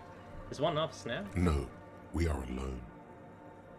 Okay, when does she rule? 300 years ago, in the wake of the discovery of this Isola, the Insulindian, by explorers from the continent of Muindi. She is, among other things, the innocence of inter-isolary travel and the connected world. What else do I know about her? Many things. You know she was a woman of the court, the wife of an influential Marchese, and eventually the principal advisor to Irene La Navigateur, Queen of Serene, modern-day Sir La Clé. Also, that she was gorgeous beyond beauty. Take care. I hope your head stops splitting. I hope everything turns out alright. And I hope you have a good rest, eventually, whenever you can. Draped in ancient sadness. Are you sure you want to remember this bit of historic trivia? Standing under a long, slender form like this, dwarfed. Where is this coming from? The past. It's a silo of sadness, fermenting. You should keep away. No, you must know. Okay, what else? Was she smart? Terribly. Women of the court were expected to play both contract bridge and chess sufficiently well to prove an interesting challenge to a man. A simple grasp in matters of philosophy, theology, and science was encouraged. She was, by all means, a kept woman. Yeah, this game is a really good story. She made the most of her position in the Antediluvian court, a court visited by the most prominent thinkers and artists of the day. In secret, she was becoming the era's preeminent philosopher of the state. A scalpel, a piercing gaze. She was an almost preternaturally magnetic and intelligent individual. To her contemporaries, she appeared out of time, a messenger from the future of the species. We all fell in love with her, head over heels. Even before she was declared an innocence, her influence was tremendous. How come? It was on her advice that Irene Le Navigateur sponsored a number of voyages into the Pale. A costly, often tragic endeavor, ultimately vindicated by the discovery of the new world, the piece of reality you're standing on.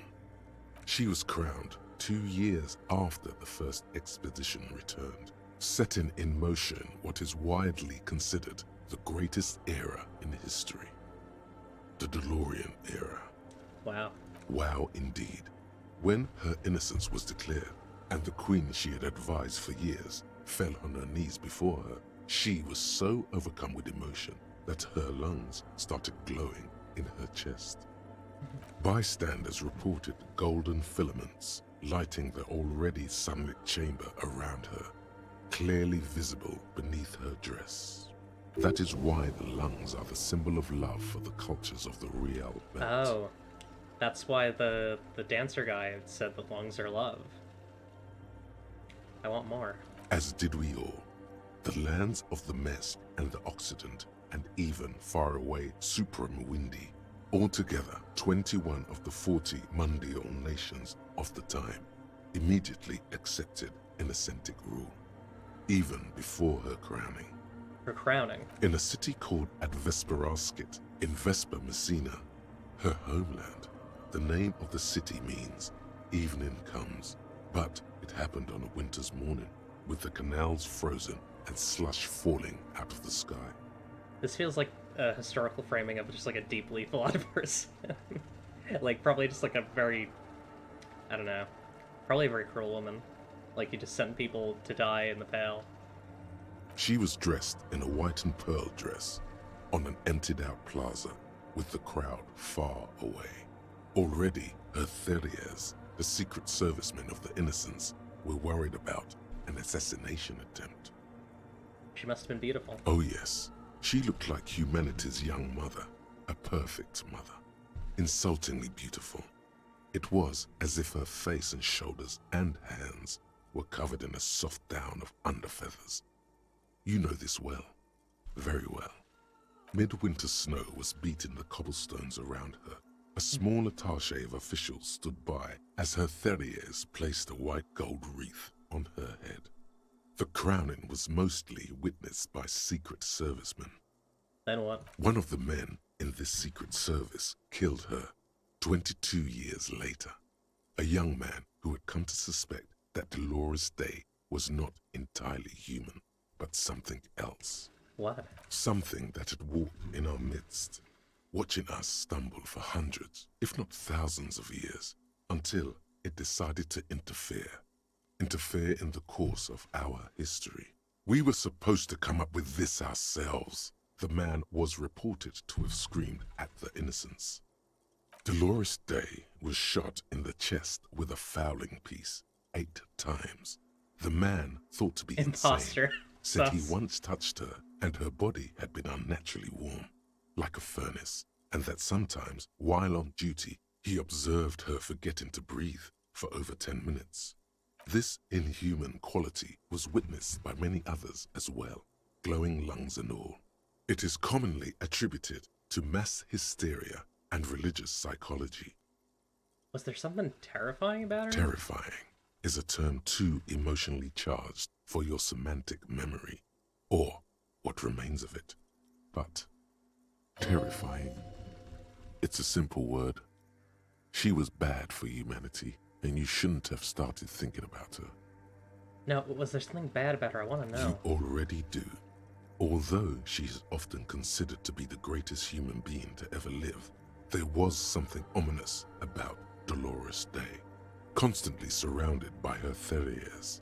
Oh, the light shifting because it's approaching evening. Just when that happened, that was wild. She was the most socially secluded and least self-aware of all the innocences. Some modern thinkers would consider her a war criminal. Yeah. For the campaigns she waged against the Mesk state. And then there were the resettlement programs. What happened? The Mesk state tried to detach itself from innocentic rule. Parts of the world were experiencing whiplash from accelerating into secularism. Her mandatory education programs and mass resettlement of upstream Marguerite were problematic as well. Dissenters were suppressed by a military force she called the Army of Humanity. God. She adored chess, yes, but also military war games. Dolores Day often holds a tiny tin soldier between her index finger and thumb in icons such as this. She was also blonde, the blondest woman you have ever seen, with green eyes the color of the Pacentic, mare interregnum. So she doesn't have it here, but she does have her fingers like that, which implies it, right? Little is known of her Marchese husband. It's as if he vanished from history after completing his role, which was to introduce Dolores Day to court. In conclusion, yes, there is something lonely, paranoid, and even terrifying that people seldom mention, but feel when they think of her. Yeah, I think Harry views his ex as akin to Dolores Day. This subtle terror is part of her iconography. Lieutenant Yefrater, you've stood there for over 5 minutes. Lieutenant's calm voice echoes in the cold air of the church. What are you thinking of, if I may ask? Glowing lungs, that's fucked up.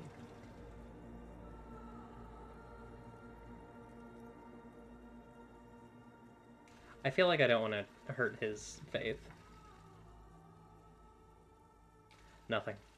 Just looking around. Okay. It's just that you've been looking at that window for quite long now. And it's cold in here. He takes off his glasses to clean them. This church, the coast in general, we shouldn't linger here. This isn't a good place to get lost in. Little something that we have, by the way. Actually, we got a figurine because we thought that our ex would like it, which is, there's some connections, I'll say, in this fiction. There, I feel like there should be more here. Oh, there's a way down. Wait, is that the way down or the way out? I think it's the way out. Yeah. If I keep walking, can I go through the glass? Oh, here we go. Her innocence Dolores Day liked little figurines, right? Liked holding little men between her fingers, remember? What? You have the headless Fallen Rider figurine. You should give it to her. Win her back. What? Look around. Win who back? I can't win her back. She's a long dead historical figure. Don't be so pessimistic. Love doesn't die that easily. This isn't funny. You have a bad feeling about this one.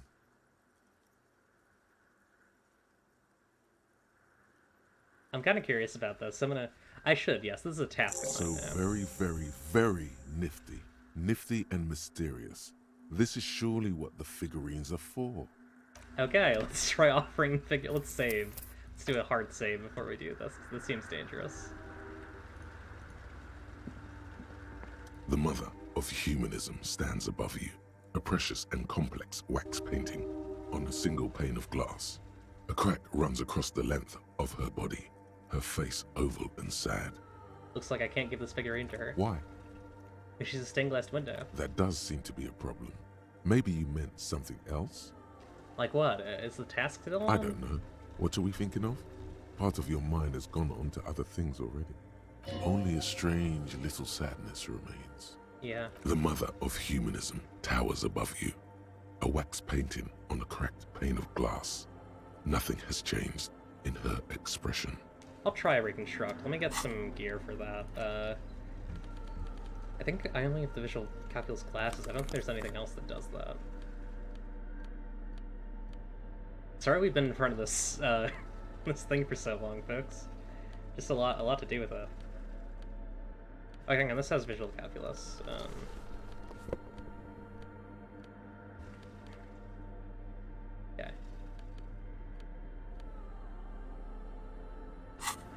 Dolores Sus moments. Among Us. That's right. The mother of humanism stands I'll above try you. it. Oppression, the shards glimmer in the dark. You see little Okay, we'll grab some more visual calculus next time. Let's gear back up for conceptualization checks, because I like those. I like getting those, because they give me XP. I feel like there should be more here.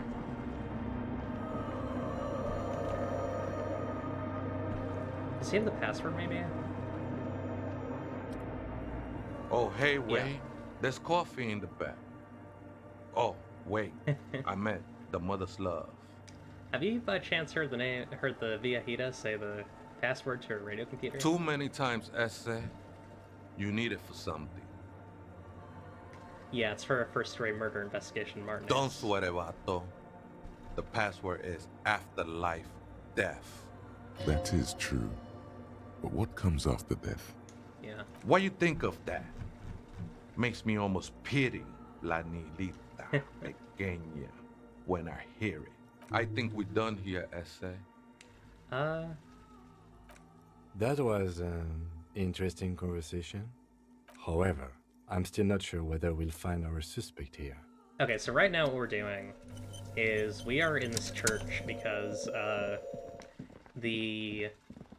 our suspicion is that Ruby, the quote-unquote seventh Hardy Boy, she is probably the person who killed the PMC, who's dead, the one who's hung. And our theory now is basically that she created this whole cover-up for some reason, and she's hiding out on the coast or somewhere around here. This is the equipment here is consistent with what I believe Albert, one of the Hardy Boys, mentioned about Ruby. So we are following up here at the moment. The machine's keyboard is still illuminated, revealing fluorescent play and print buttons. Yeah, there's a lot going on inside. Press play again. The speaker comes to life. Okay. Good afternoon, Fortress Accident on Saint-Brune. This is the East Insulindian Repeater Station 1. Please repeat. Is this the personal log? Yeah, using murder. Yeah, I mean, I'm kind of getting into people's business, but I'm also, I mean, most of this is like vaguely getting me forward in the investigation. I've gotten a lot of just by talking to people and getting in their business, I've gotten a little tiny bits of detail that have helped. I don't know, talking to the lady with the microphone let me know that one of the guys had the key, and I was able to go in there and get the key, and now I'm in here, and now I'm getting closer. Now I'm using what is probably Ruby's password for a role-playing game. Good. Please repeat the password. Afterlife death. Good. I have unlocked the filament. After ending the call, please press print to access the filament. Oh, that's... Fortress Accident. Is there anything else I can do for you today? Thanks, but I'm finished with this call. Goodbye, Fortress Accident. She says as her voice disappears in a whirl of The static. machine's keyboard is still illuminated. The printer prints out a long text document with dated paragraphs. It looks a bit like someone's journal.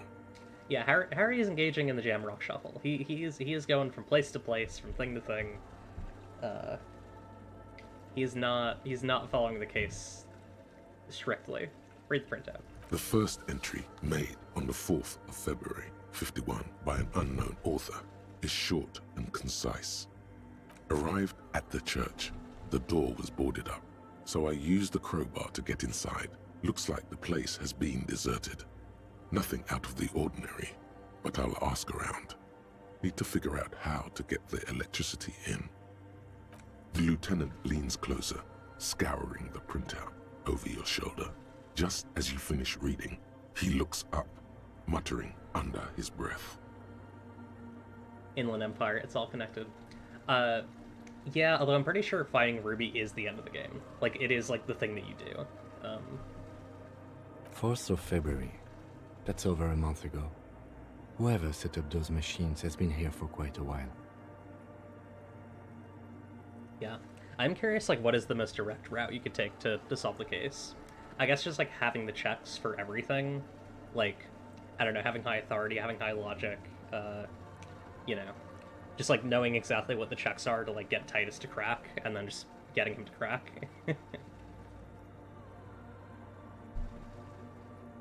you think this log might be connected to the case? Our case? No, I don't think so. It must be some local eccentric. His eyes wander to the various machines around him. Read the second entry. 6th of February, 51. Had a little chat with the local fishermen. Said I shouldn't go near that place, that the church was spooky and ridden with narcotics. It's a little spooky, all right. Still haven't figured out the electricity. Yeah, doing the little stuff helps a lot with just like understanding the motives and like the politics of the town, for sure. See? Even one of the spookers themselves says it's unnerving. Read the third entry. 7th of February, 51. Finally got the electricity in. Next on the agenda, a new antenna.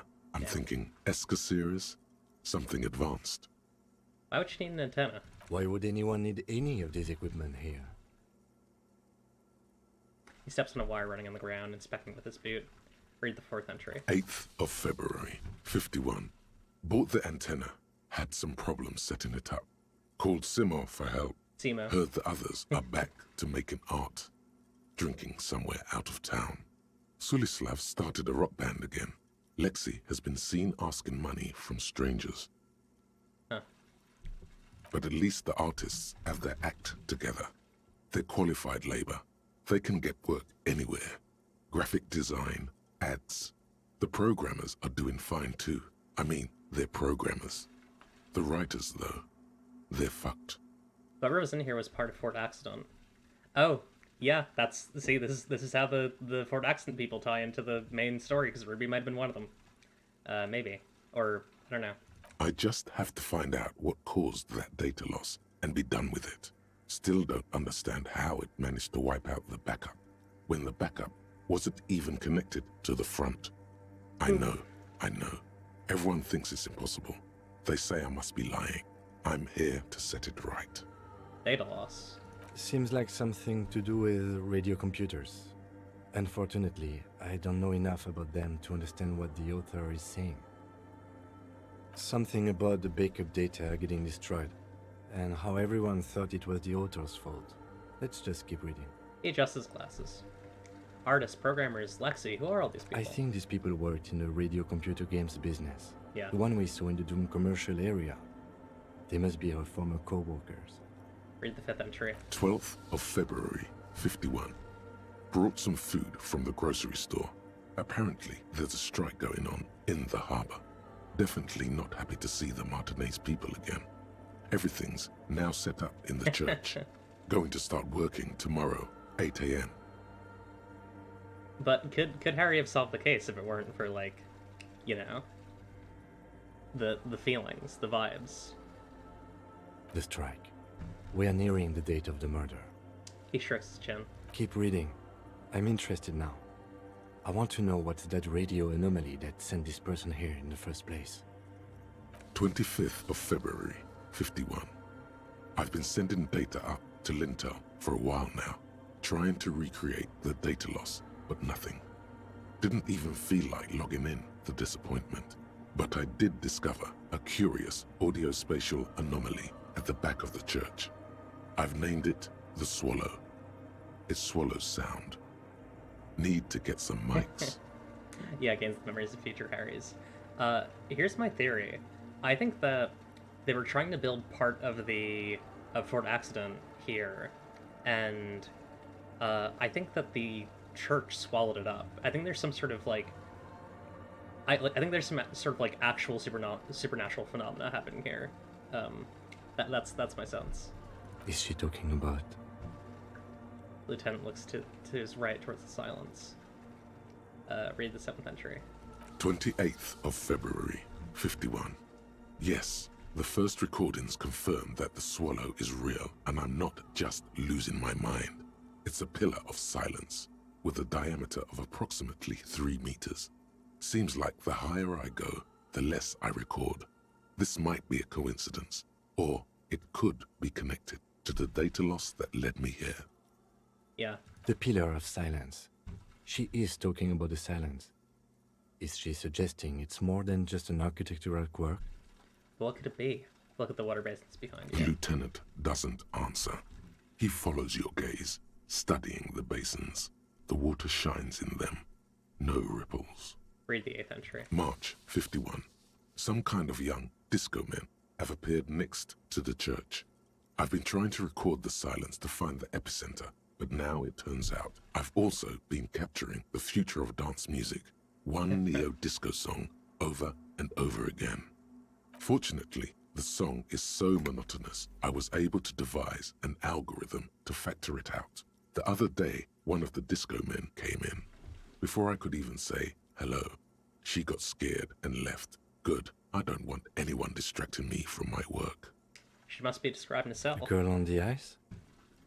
Sounds like her, yes. Read the 9th entry. March 51. I got a call from the repeater station. Someone has tried to access the radio computer in our old office in Martinez. Can't do anything about it. The storekeeper still doesn't want to let me inside the building. Thinks I'm part of some kind of curse. How Martinez of her. That's me. I was the one who broke into that supercomputer, and the storekeeper must be placed on. I knew it wasn't a good idea to meddle with the machine. Yeah, probably not. Read the 10th entry. March 51. A new 2-meter aux cable. Noodles. Crackers. Ping pong energy drinks. Water. Toothpaste. Gum. Also some canned air. Canned air. Your reading is interrupted by the sound of the church door opening. Uh-oh. A strange woman makes straight for the radio computer. Hey, this might not be Ruby.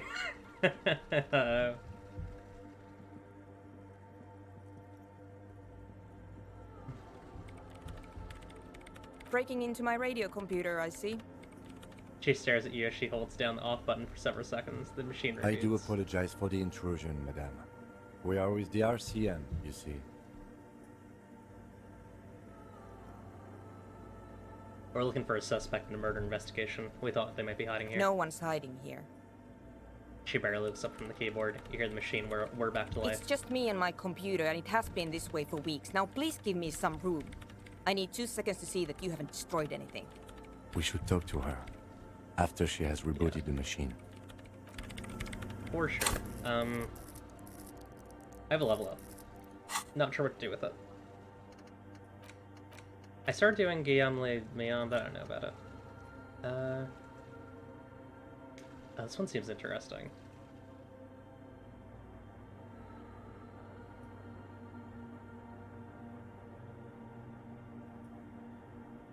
I'm kind of interested in this. It's going to reduce our physical instrument, but I'm curious about it. Yeah, let's put Wasteland of Reality on. I'll read it in a second. It has been brought to your attention that you're an alcoholic, and that it's a sickness, and it's killing you. You're crawling on your knees through life, your booze-filled belly dragging on the ground, your brain now fuzzy, now in overdrive, your hair sticking together with today's cold sweat and yesterday's vomit. Perhaps they're right. Anything is better than this, even bone-dry reality itself. Maybe you can quit. When does Harry DM a TTRPG game? Yeah. What is it? The woman is still hunched over the keyboard, gently illuminated by the purring machine. I didn't break anything, did I? No, you just printed out my personal log and wasted some paper. It does not look like a big loss to her. Hey, are you the lead programmer of We're All Untethered by any chance? Yes. Or, no. Not anymore. That project is dead. She thinks to herself. She doesn't seem surprised to be recognized. Rather sad. Something passes over her face before she straightens her back. Sorry, but who are you? What are you doing? I am Soona Luukkanen-Kilde, the former lead programmer of Fortress Accident and RSA radios. I have over 16 years of programming experience, and I'm proficient in both Vox and Orbis languages. If you're not here to hire me, I don't really know how I can help you. She turns back to the terminal. Have you seen the man living up in the rafters? No. You know he's around. Yes. Sounds like you're not worried about him at all. No. You're right. I'm not. Her voice trails off. She bends over to tinker with the machine's printer. Have you ever seen anyone suspicious, say a woman named Ruby? What? No. No one's suspicious around here. Why are there so many machines in this place? I brought them here. These are my machines. Please don't touch anything. Why do you need an antenna? Point to it. I use the AR-1 as my RAIN Prefect's processing unit. Wait, what? RAIN Prefect. My radio computer. And that antenna is its processing unit? Yes? You really don't know anything about radio computers, do you? She sighs. She's stopped working now. Not really. Alright. Well, all radio computers perform operations up on air. So in order to gain more processing power, you need to invest in a good antenna. And the AR-1, it's a good antenna? I guess it is. So far I've been quite satisfied with it. Martinez is an unstable region with bad coverage, and the operation has been surprisingly stable. She stops to think. But it's not the cheapest one on the market. So I wouldn't recommend it for your regular red tape operations. Fraser 1000 is a foolproof line for civilians. Anyway, you should do some research before you decide to buy anything. Ask around, compare the prices. There are many milieus dedicated to that sort of thing.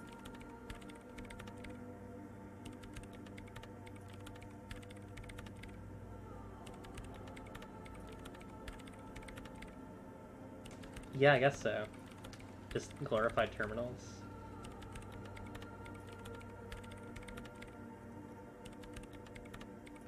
When did I... Sorry, I'm just double checking.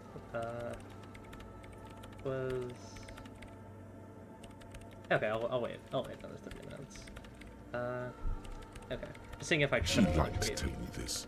It calmed her nerves. What are you doing with your radio computer? I'm working. The machine seems almost alien with its pulsing core. The light casting her face in a strange shadow. Working on what? Could you just shh for a moment? Or get to the point. I really need to focus on something. She closes her eyes. It's not just rudeness. It really is hard to concentrate on whatever she needs to do. And you're not helping. Oh, you know, I meant to add a visual calculus. That's fine. What are those bowls of water over there? They are connected to my RAIN Prefect. Whatever you do, just please don't move them, okay? She Thanks. looks up. Right, I'll try not to touch anything. Next question. Great. What are you doing in an abandoned church? You really like those questions, don't you? There's a hint of amusement in her tired eyes. They're bloodshot. She really hasn't been getting much sleep lately, has she?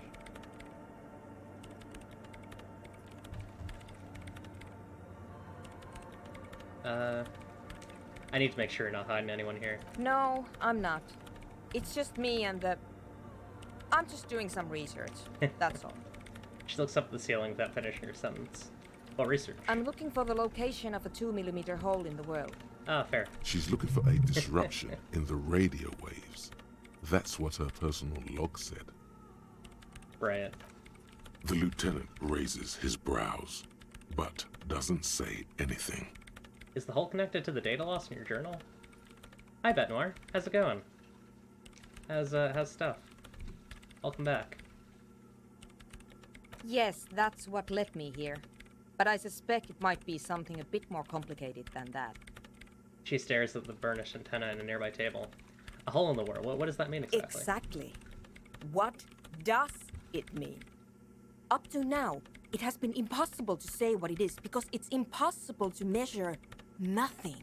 There's something frantic about her as she locks her gaze with you, eyes shining like pearls. What do you think it is? What qualities does nothing have?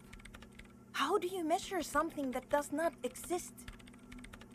She's suddenly absorbed in the conversation, waiting for your answer. That's a little above your pay grade at the moment. Yeah.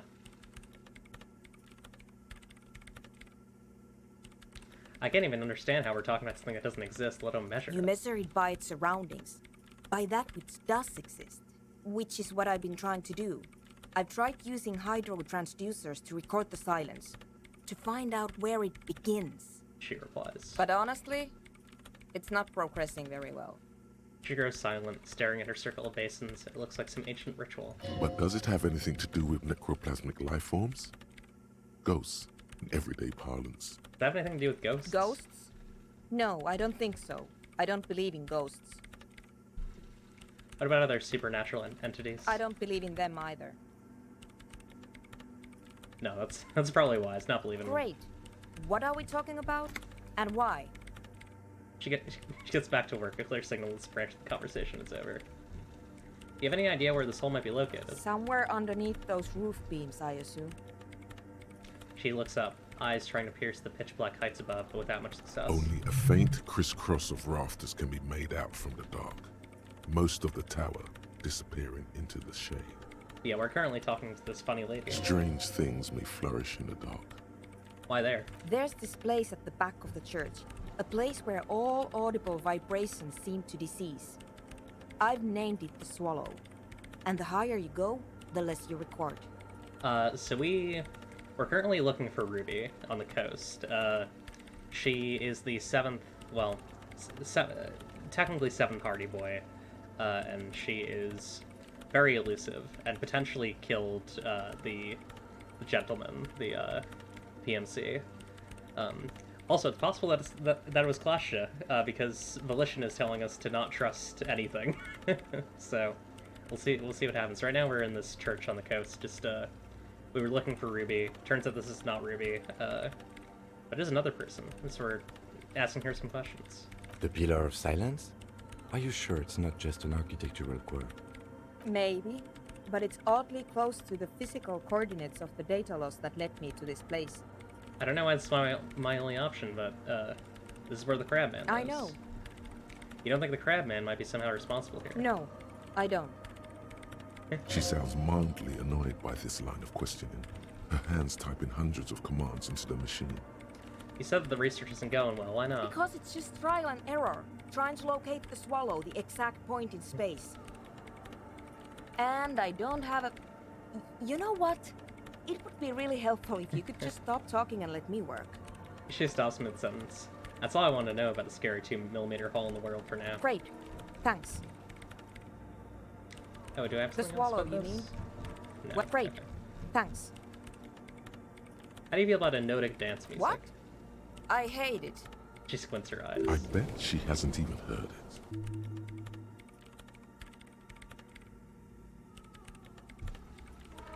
Okay, wow, that was quick. Well, why do you hate it? Maybe I'd have to be on drugs to get it, but to a sober mind it just sounds like uninspired rug whipping. No idea what it has to do with either dancing or music. The Crabman. Right, but how do you feel about a club for Nodic dance music? This is about those speed freaks in the tent, isn't it? I've got some news for you. It's not a nightclub they want to build here. She looks up, shaking her head. What do they want to build? Take a guess, why don't you?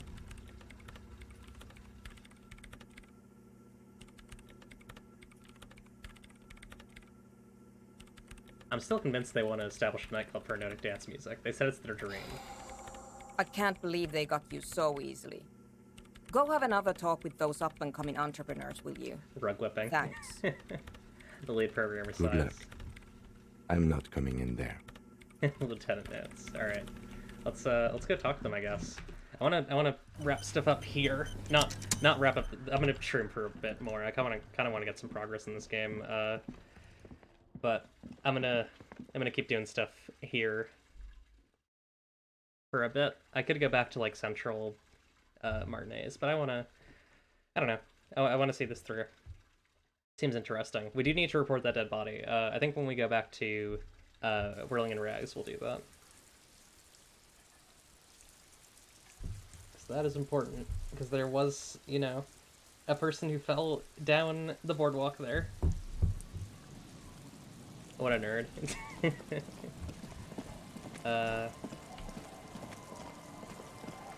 Where are you? It's not that way, hang on. It's like slightly, I think, east of it. It's like directly east. It's like on this side. Yeah, here we go. Okay. Let's go in the tent. Yeah, I found the body. The, drunk guy who's sad. Very, very sad moment. Feel bad for him. But, you know, at least we can, I don't know, get someone to close that place off. Hi again. So, how are things going? He looks excited. The tips of his hair are sharp and white.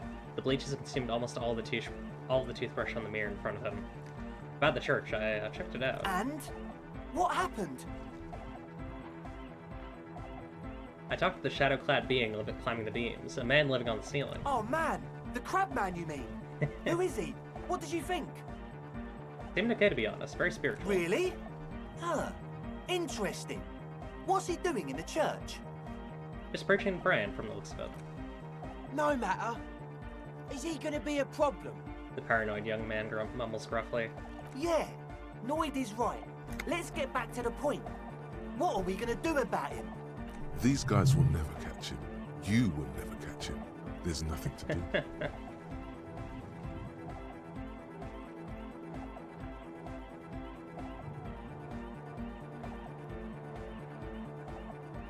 Actually, he told me he wouldn't mind the nightclub at all. I don't know, man. Doesn't it feel like a major hindrance to you? A spooky guy climbing around when all the guests are trying to have nice, friendly hyper time? You're just gonna have to live with the crab man. I guess it's not a massive problem, now that I think of it. Everyone is welcome to dance till the morning light! Yeah! God. Maybe. I guess we'll figure something out. Okay, but what about the other spooker? The one in Grandma's clothes? Did you see her? I was using the mainframe when Suna, the former lead programmer of Fortress Accident, appeared. A programmer? That's odd. What was she like? Did you ask her about the nightclub? She said you guys haven't been completely honest with me about your plans. Come on, man.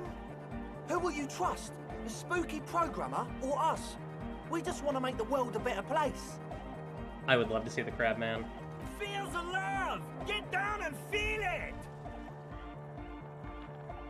The stuffy tent muffles the last two words. The command fails to impress. The love? No, I'm not really feeling it at all. You'll get there, believe me. When we've got our gear set up, things will be flowing and pumping. Are these guys like Christian? Anyway, now that it's settled, rockers? How did she seem? I mean, disposition-wise, about the dance club idea. Yeah, Oda 9. Rocking it or dropping it? Yeah, Bun is spooky, spooky programmer. She did not like the Enotic Dance Club idea. What a pity! That's my favourite thing in the world! And she doesn't like it at all! He drops a hammer back into a toolbox. A shame. What can we do now? Do you see a way out of this jam? And into a laser-lit future of dance and unity? He sighs. Unity! Dance! She made it very clear that she won't leave until her own project's finished. And you can't just evict her? No, I won't evict her. We have to come up with a different solution. Look at you, Honor Man. No, Noid. He's right. Maybe we've approached it the wrong way after all. I'm sure there's a workaround. We can make a deal not to bother her. I think there are some cool ideas with Enotic dance music, but I think that these guys suck. If that's okay with her... That's my answer. We only want to get in the church and spread the joy and ecstasy of music. The lines in the dark exist! Coexist! God. At least Crabman seems like an advanced being. He's hard. He'll understand. Yeah. Yeah, he can do his climbing thing in the tower. And the programmer, does she like Enotic dance music? She absolutely does not. Really, truly despises it. Egghead cannot believe what you just said. It makes him pump the jam a little slower for a moment, but then he returns to the full swing of it. No worries. We'll figure it out. If coexisting fails, you can always muscle her out, right? If it's all okay with you, what do you think? The man nods enthusiastically, then leans in and whispers, I refuse to throw her out, but I can try convincing her. Excellent! Good luck, my friend. That's it for now. Goodbye, officer. I could ask about the tent, but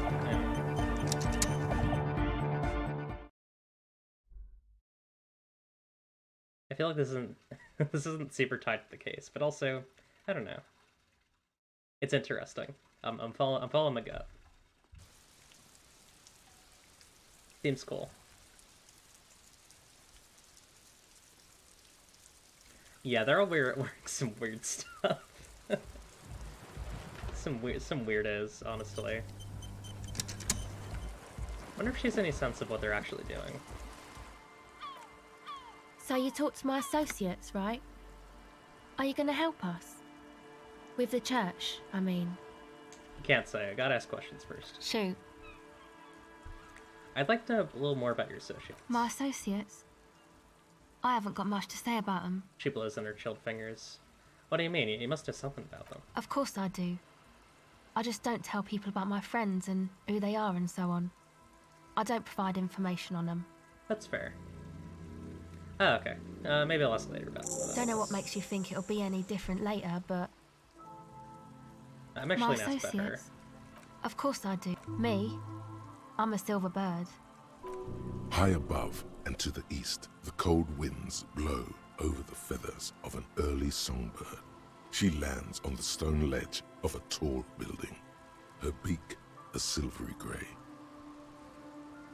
Don't know what makes you think it'll be... Yeah, I'm sure that there'll be more as we do this. There'll be more info about radio computers. I don't think so. I don't think you can actually play the TTRPG that Disco is based on. They are going to be translating the novel soon, which is cool. Because there was like Disco was originally like a TTRPG setting with a novel attached to it, and neither of them really got any traction. Yeah, the novel isn't translated yet. I do wonder how the novel's going to be, because like, I don't know. It's one of those things where I feel like maybe it failed for a reason, but I don't know. I you know, I guess we'll see. Yes, what is it?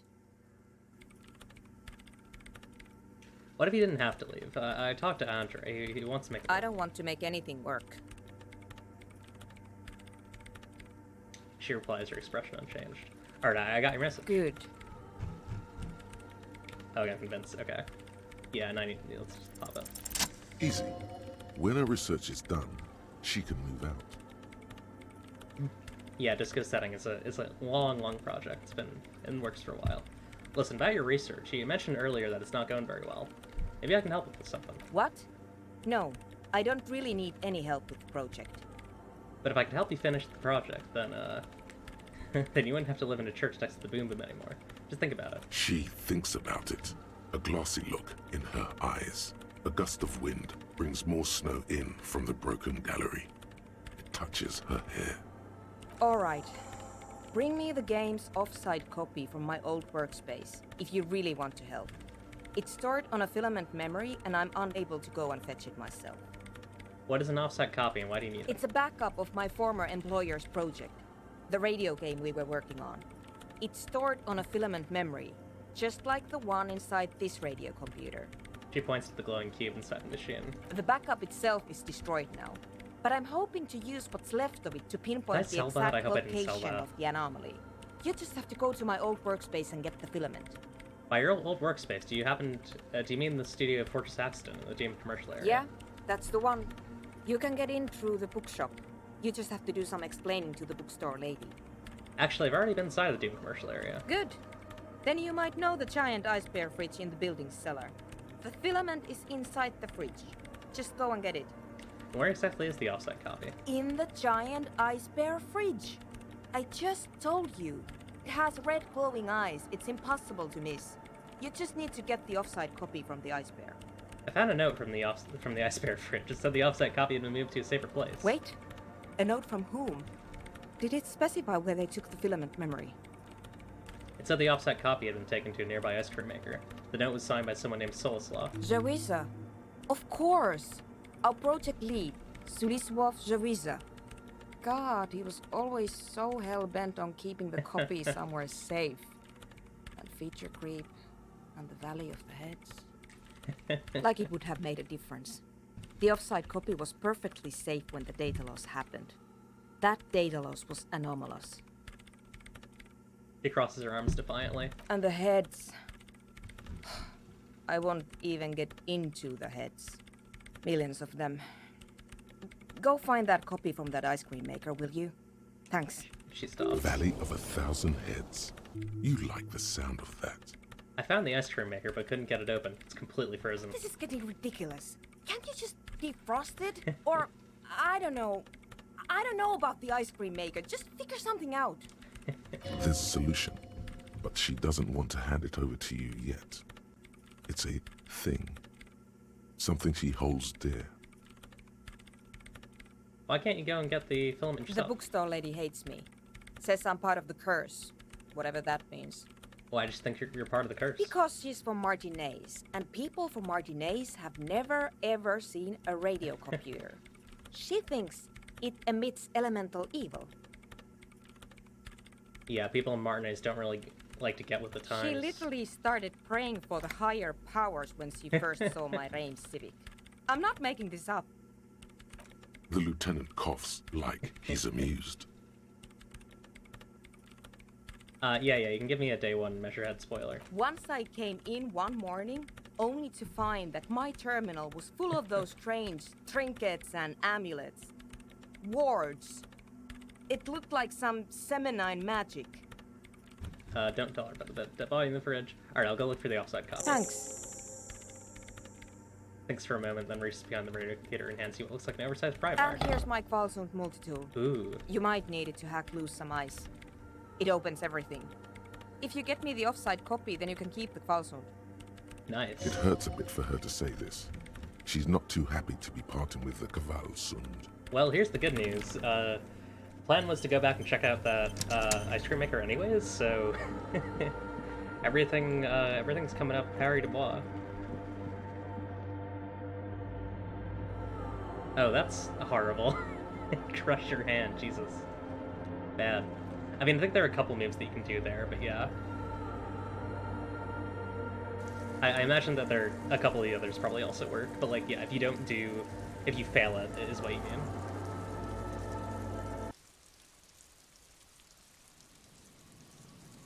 Or rather, if you succeed and then don't follow up. Because there are like multiple follow-up options. If I had to guess, you can probably do a couple of them. Ooh, this is cool. Yeah. Oh, wow. Interesting. So you just have to wipe him out. That's funny. Yeah, because I guess it's harder to like stop someone from doing a kick. Shot the body down. Ooh, that sounds hard. I guess you need to get hand-eye, right? Which our Harry does not have. Okay. Inside, you see a set of steering levers, a radio microphone, a pull-out tool. This is Precinct 57. How may I assist you? I have a couple of things. Let me just double check this. Boardwalk guy. Yeah, let's get his library card first. Connect me to the Jamrock Public Library. Hold on, officer.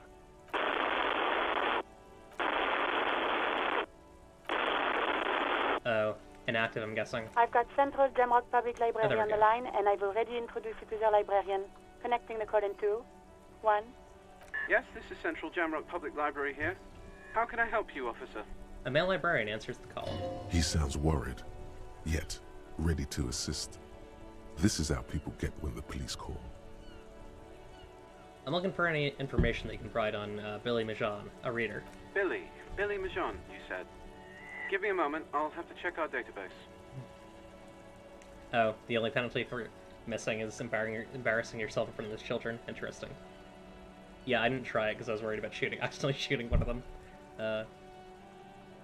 Puts down the receiver.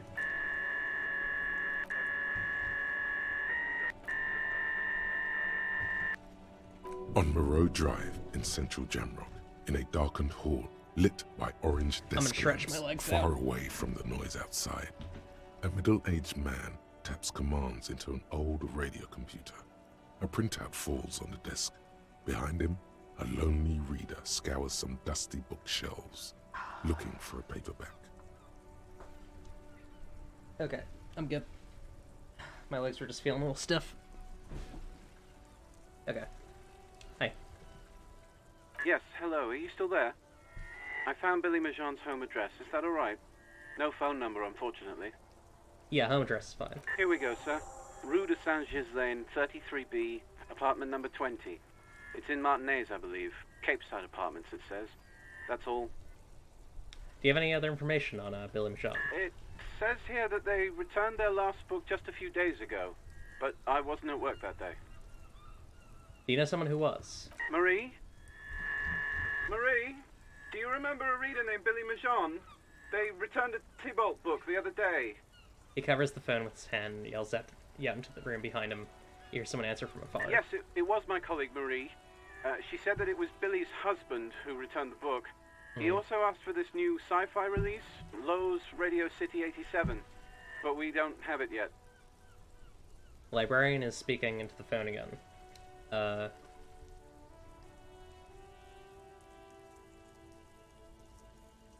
Oh. Doesn't have to be a woman. Do you know the husband's name? Sorry, no. Marie only knows him by sight. Can Marie describe to me what the husband looked like? Marie! A moment passes. She said it was an older man, and that she's pretty sure he'd had a drink or two the last time she saw him. It is probably his wife's library card. Right? Right? Am I right? Or husband? His wife's or husband's library card.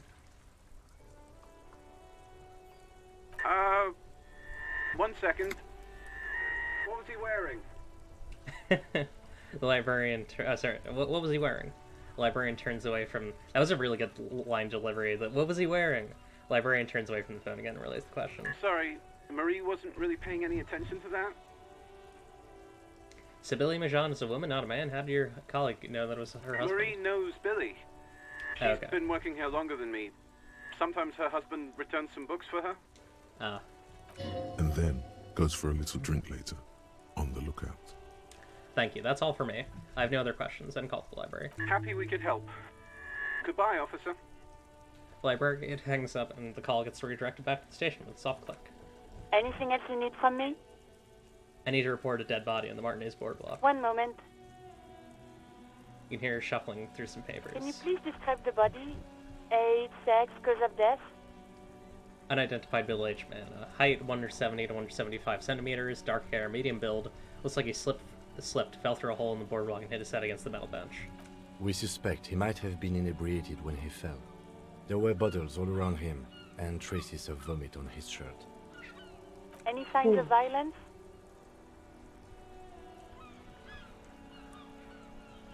No, it seems like it was an accident. No field autopsy necessary.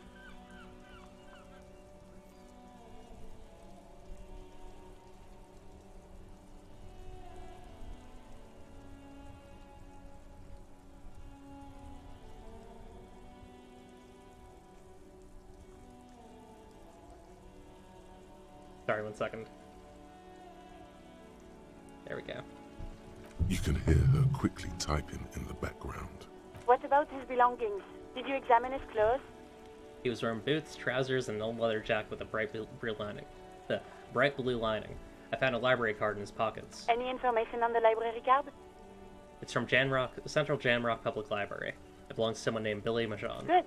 You have a lead. Do you and Lieutenant Kitsuragi want to take the case, or should I assign it to someone else? We're taking the case. I have assigned the case to Lieutenant Kim Kitsuragi. Please follow up on this library lead to identify the man. We'll send someone to take the body to the morgue. That's all for now. Thank you for reporting in. Is there anything else I can do for you? How do I...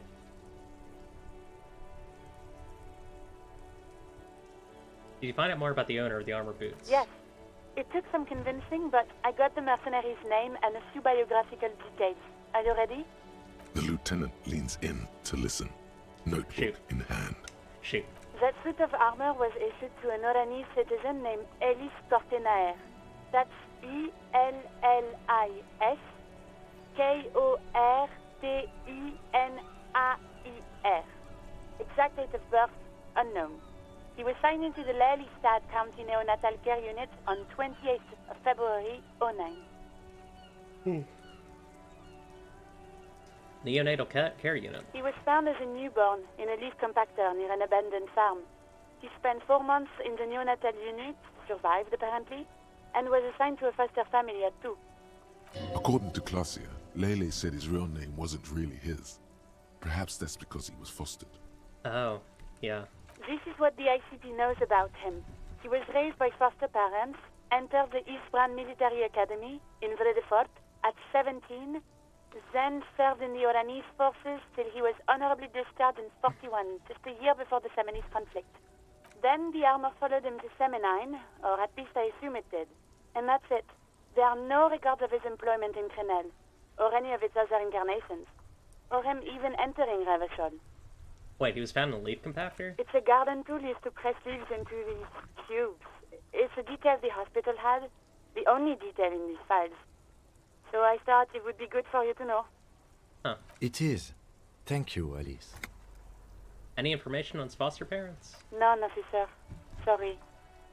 All we have to connect with Crenel is his armor. Even that is a small miracle. These organizations usually double-check their inventory. Thank you, Alice. Great work. He leans closer and shouts. No problem, Lieutenant. She sounds pleased. Well, we have his name and service record now. The name. This is very good. Elise Cortenard. He says to himself. This means something to him. To know that name. Like naming a case. It's important. Yeah, we got his name. Hell yeah. Probably could have gotten that way earlier. But, you know, that's how it is. Let's get point of visual calculus. We really have, like, no visual calculus. That's kind of sad. For, like, a character with such high intellect. I've really heavily focused on psych, because I just like it a lot. Sometimes police work is about human dignity. About giving back names to anonymous victims. Yeah, that's fair. I'm glad the inquiry was helpful to your investigation, officer. Did you have any other questions? I'm done with the radio for now. 57th, over and out. His voice, her voice disappears. In the cabin, you see a... Okay. Wait, who are these people?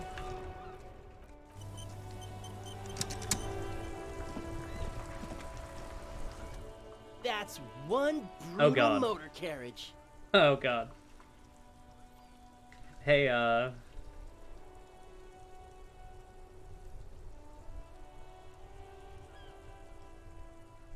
says the young name with piss written on his back. If I were a real skull now, I'd jack it, paint it in palm tree livery, then bottom light it, neon style. His campaign wears the simply elegant slogan, "Fuck the world." A snazzy, shit-ripped skullmobile like this would make a fine trophy. We could, like, hang fucking shrunken heads from the side mirrors. Cops' heads. Scary tribal shit. Yeah, tribal shit. A cop carriage like this would have proper skull value. He agrees. While I appreciate the interest you take in my brutal motor carriage, I have to stop you right there. The RCM takes threats directed at its property seriously. It's just theoretical work, Copper. No basis in reality. He turns Man, to his companion. If we were certified skulls right now... Skulls. Now there's a strong organizational title. Who are you? I can tell you who we're not, cop. We're not snitches, flowbears, or skulls. Which is not to say that the skulls are bitches.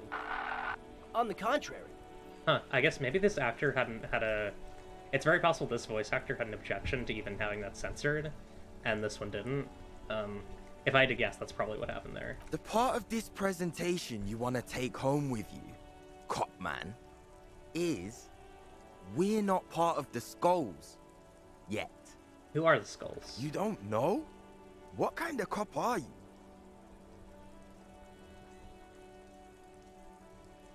No, I really don't. The skulls are the most vicious gang of the Besmertne.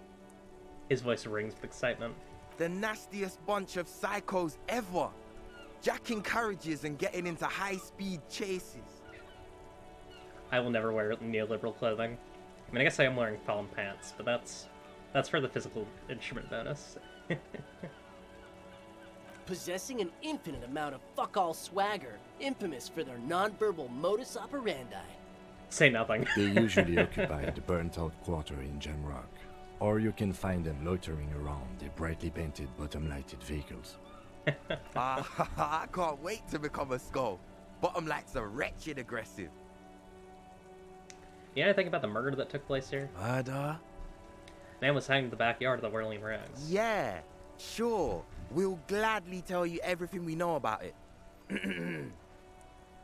it was a man. He clears his throat. Also, he was hanged. Anything else? He was hanged from a tree. Great. Yeah, I mean, duh. These punks don't know anything. Let's just move along. Oh, they forgot to censor it. Interesting. Yes, no one ever actually says the word. It's always just flubbered. Yeah. Interesting. Hey! Stop right there! How does one know anything? What does that mean? Fucking philosophy, man. You can do aggressive shit with philosophy. Justify shit. Like murder, or wasting your life away. You happen to know what happened to the victim's armor? Nope. But Cindy does. His mouth makes a popping sound. Don't tell him that. Skulls don't tattle, man. Cindy wouldn't. You mean Cindy the Skull? No. A different Cindy. From out of town. She doesn't know shit about armored gloves, that's for sure. The young man replies quickly, shaking his head. He did mean Cindy the Skull. What's with the jackets? What about them? Why does your jacket have piss psh written on it? Well, first off, it's a statement and not necessarily something that characterizes me as a person, even though the statement has character. And I do like piss. The word piss epitomizes the struggle taking place in the world. Things being defined as they seem, not as they are. And, I guess, it's also about communal spirit, the future, and truly appreciating our differences. I don't know, why does he like this? Also, you've got to admit, it catches the eye. And since the Grand Piper is slowly but steadily moving towards basing the economy on it, attention, it is imperative that the medium itself convey the message. Makes sense. What I mean by this is, we are all piss and that the world is inherently meaningless. God. That much is true. Turn to the dark-haired youth. Why do you have "fuck the world" written on your jacket? Like I said before, many men keep searching for the one, for so-called true love, which is actually just obsession masquerading as kinship. The thrill of the chase, the hollowness that fills your chest cavity after catching. Yeah, how do I ask the why do you like piss question? To catch a fish, you'll need to hurl the lure many times, and even then it isn't certain that you'll get anything. If you blow up the lake, though, blow it up, you get more fish in a shorter time. And for time is of the essence and fleeting ever so quickly, one must think of a way to fuck the whole world and not get caught up in fucking someone. Because when one fucks everything, he fucks nothing. And that, to me, feels glorious. Sticking your dick into the void. God. Is it a coincidence that here we have 2 badass jackets and 2 badass cops? Hey, Kim. Yes? What do you think about their jackets? Leather jackets adorned with immature writing? The ideology they convey helps the boys justify poor choices in life and fashion. I'm not a fan. Lieutenant shrugs.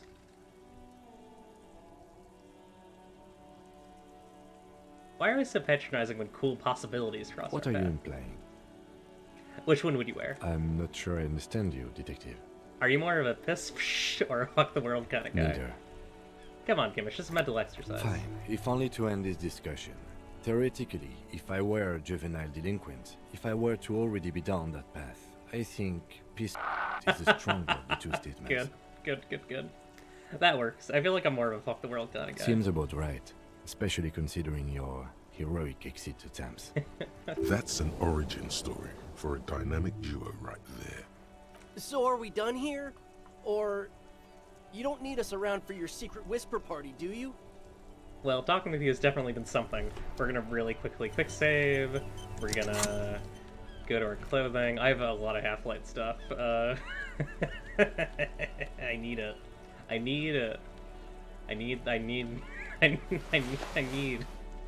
need these jackets. Please. There we go. Double checking. Okay.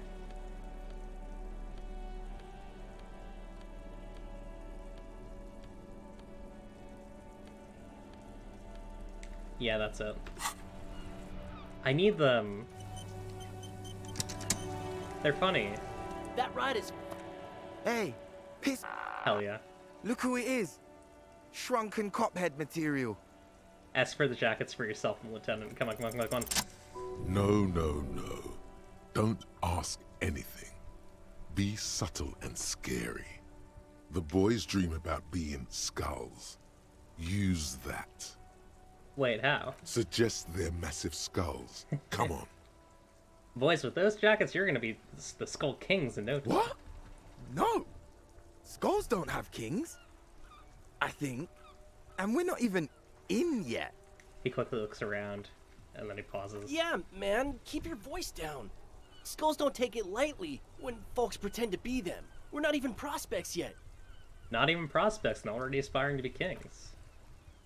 Wow, you boys are ambitious. Only prospects and already planning a coup in the skulls. You're destined to go far. He gets it. Passive-aggressive flattery. Yeah, there should be more trans people in this game, I agree. I mean, honestly, any of these characters could be trans, we don't know. Shut the fuck Yeah, up. explicitly trans characters. Are you trying to get us killed? The youth presses through his clenched teeth, there's panic in his eyes. Now bring it to the jackets and, yes, start shouting. Yes, we want to be a cool, cool Killer Skulls too, like you guys, but we don't have skull jackets. Please be quiet. What? What do you want? The jackets? Oh yeah, Kim is totally trans mask, 100%. The young man before you was scared out of his mind. You got it. No need for cruelty. You offer your jackets like that? It'd be impolite to refuse. Oh, man. Okay. I His get shoulders. it. Skulls don't really wear slogans anyway. This was stupid. His shoulders slump under the weight of sadness. Okay, we get it. Yes, sir. You look like total shit. Okay. We look flashy as hell. Uh-oh. What about it? There's a lot. Okay, I'm just gonna read this again. Oh man, his shoulders slump under the weight of sadness. Okay, he says finally. I get it. Skulls don't really wear slogans anyway. This was stupid. Fuck.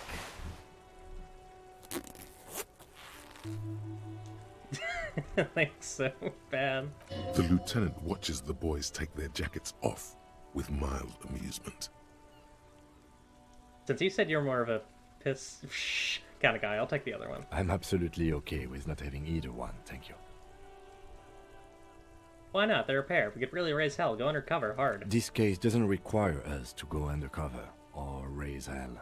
In fact, I don't think the jackets would be useful at all. I just wanted them to not have them anymore. That's fair. Cold-hearted cop. Well, whatever. I'll still take both of them. Do. I'm fine with that. The jackets are meant to complete each other.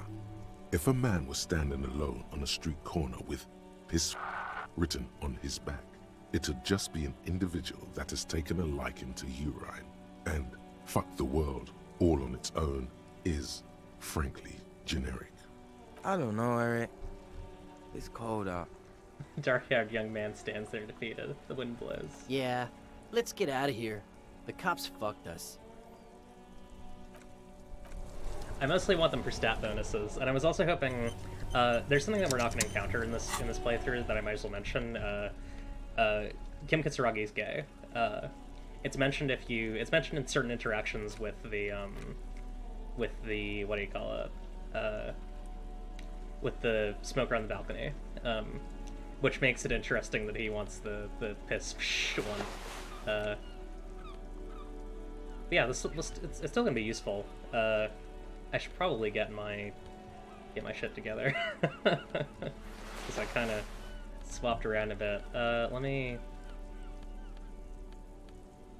Yeah. Any glasses that I like? I think it's like yeah, these ones, the sunglasses.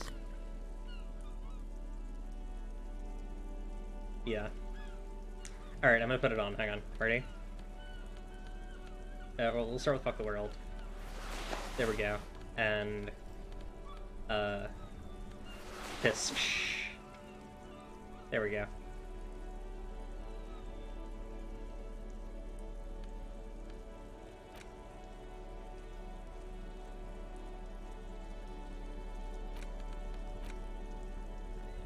so +1 drama and effects given, -1 authority, and this is +1 half-light and -1 rhetoric. That's fun. Darkening world and inelegant statement. Honestly, this is a useful jacket, but it's not as useful as my Sarmarazian lounge jacket, which is just good for conceptualization, which gets me XP.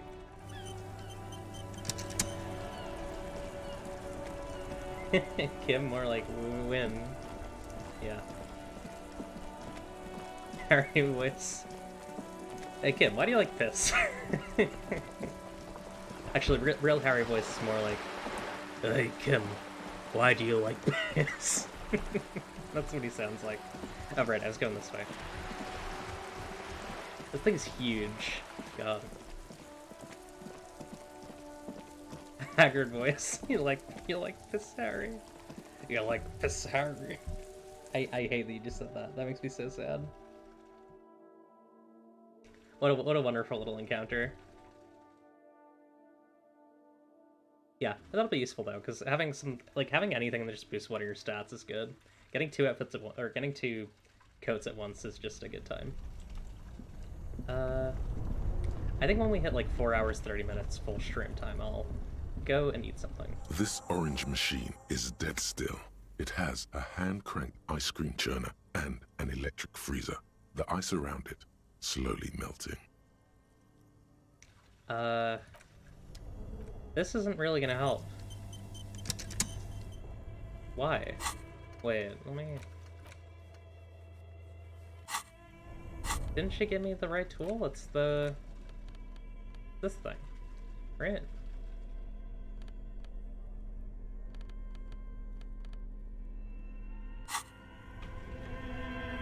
This orange machine is dead still.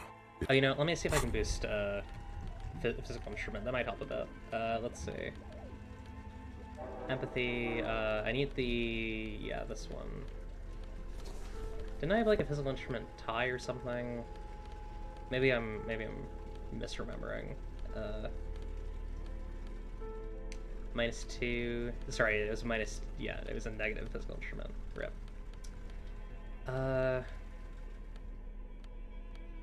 Is that really the highest I can get? I guess it is. That's a shame. I mean, I have the Fallen. Yeah, Fallen in this. Hopefully that helps. Okay. Quick save. This orange machine is dead still. It has a hand-cranked ice cream churner and an electric freezer. The ice around it slowly melting. Give it to me. Come on. Ice groans and howls under the strain of your giant Gewalzund multi-tool until the lid cracks open. Nice. Darkness lies inside, but you can faintly make out an object, intricate and foreign, left there for a sub-zero beauty sleep, a filament memory with the words "off-site copy" written on its side. I think I probably could have gone back and asked her about it, but because I think it said there was something she was withholding, but I got it. Many. Yeah, being RCM is kink shaming. That's right. What? No ice cream? A scoop of ice cream would have been nice, yes. Lieutenant agrees. Someone's stomach rumbles. The room feels very cold. Take the filament memory. You gently lift the cube from its frosty bedding, careful not to damage it. I like when you say silly things and Kim Kitsuragi just completely agrees with you. We should take it back to Miss Lukanen Kilda as soon as possible. I'm not sure how well unused filaments tolerate room temperatures. Yeah. Yes, but aren't you curious to know what's on the precious filament? There's a radio computer upstairs. Oh, I don't know what the right move is. Yeah, you know, we're just gonna go and give it to her. I don't... After, like, messing with the thing the last time, I don't feel like it's a good idea to mess with this. You know what I mean? Because, like... Yeah, just take it to the lady, because, like, she saw that I was going through her computer. Yeah, and yeah, it'll break. That's my main concern, is that I'll put it in, I won't know how to, like... There might be, like, a warming process or something. I don't know, but it feels like a bad idea. Yeah, snooping is my whole thing, but also... feel like it could cause problems. Yeah, because there's the... Then again, I've been holding on to this thing for so long so I could read it, right?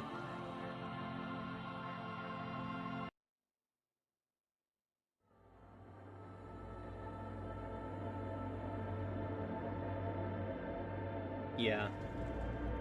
You know what? I'm going back. In fact, I might just reload the save. So I don't waste time.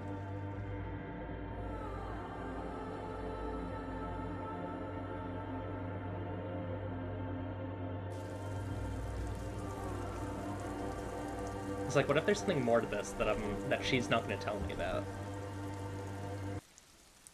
That's my other main concern, is like, I don't know. I feel like... Here, we'll get this back up, quick save. Oh wait, no, is this... Uh-oh, hang on. I hope this isn't free roll. That would be an issue. I'd have to... I'm gonna snoop. I'm doing the Jamrock Shuffle. Let me do the Jamrock Shuffle. There's nothing wrong with a little bit of Jamrock Shuffling. Sorry for Jamrock Shuffling. This orange machine. Okay, alright, let me load the I'll load this regular quick save and I'll just pop back in. What?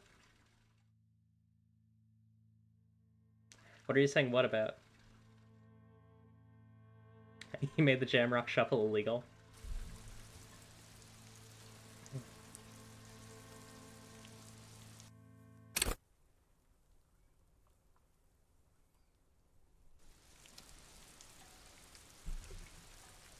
Oh, the loading? Oh yeah, I have some pretty bad load times here just because of,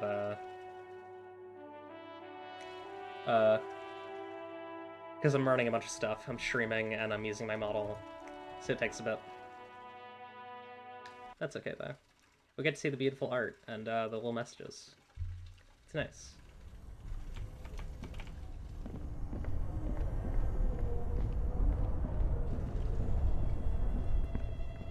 I just want to be a little bit thorough because I feel like there might be stuff. Oh, you know what? Hang on. Let's send Mr. Kitsuragi back. The bear's eyes are still glowing red.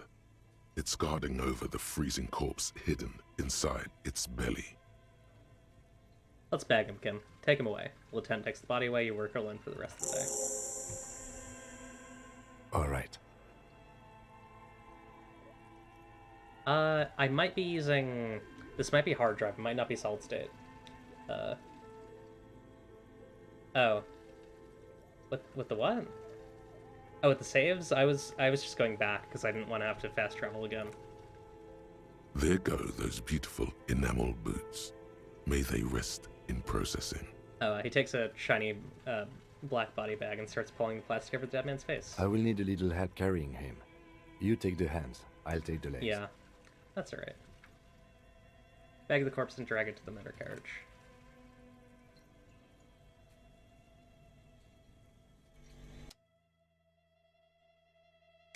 Okay, so we're gonna be going solo for a bit. No Kim Kitsuragi to help us.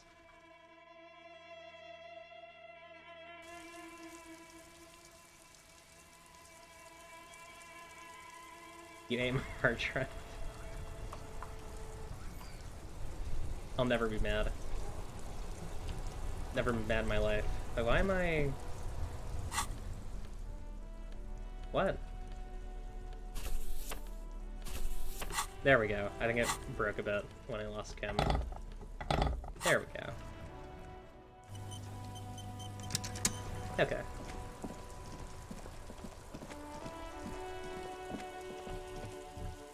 Yeah. I just don't really see any need for them. Like, that they're bound to his feet. they're fused to his flesh. I can't. It's not in character. Especially for, like, a Harry that was so immediately disgusted by the body. Oh,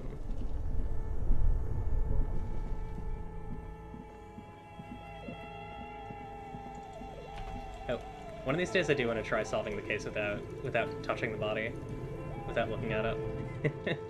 It sounds like a very funny way to do it. Because, like, I guess most of the information isn't dependent on touching the body, it's mostly just dependent on getting Titus to crack, right? Like, if you just have, like, a really high authority skill, you just need to get Titus to crack. High authority and logic would work really well. It's dark in here.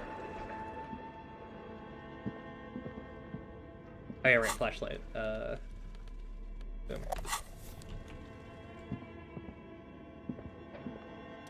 Tiles on the cube are still smoldering. Casting the framework in a soft glow, the filament slides out like a smooth draw. The filament slides into place. On the keyboard, the speaker comes to life. Static seeps through the machine's planar magnetic driver. An old lady greets you. Her voice sounds 100 years old. Good afternoon. Fortress accident en rue de Saint-Hilaire repeat. Is this the offset copy? I might have a password for the offset copy. Good. Please repeat the password. Say, afterlife, death. No, that's not it. Ah, rip. What does she mean?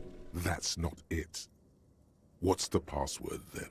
I don't know the password. Received. I will register this login attempt. Don't worry. Password. Fortress accident. That's all Thank I know. you. Tiles on the cube are Yeah, no, there was no way that I was actually going to the remove filament that. Okay.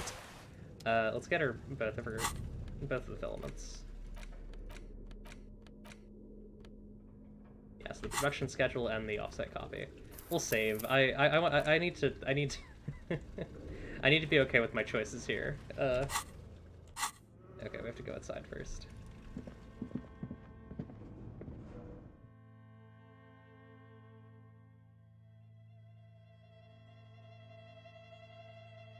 Yeah.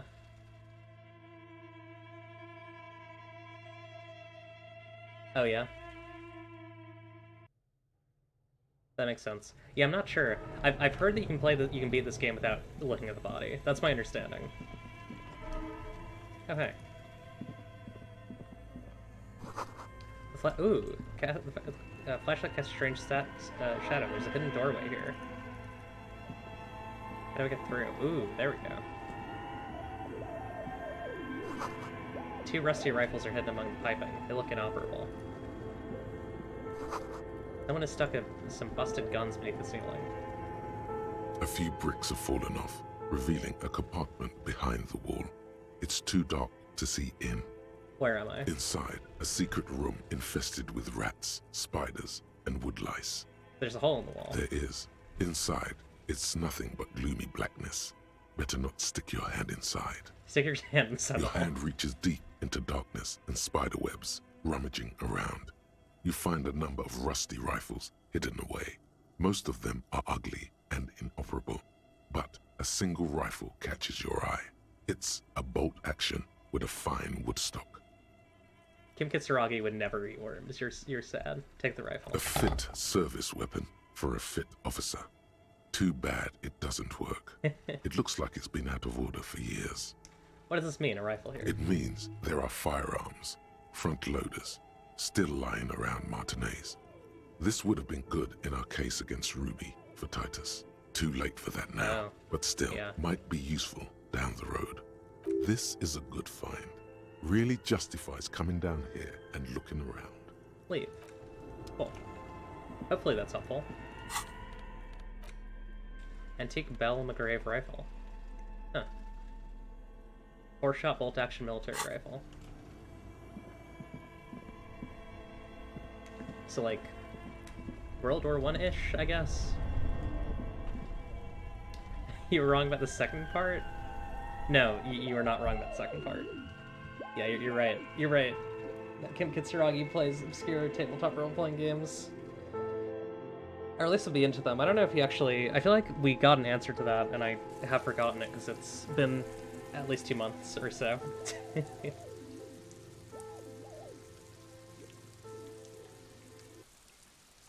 Okay.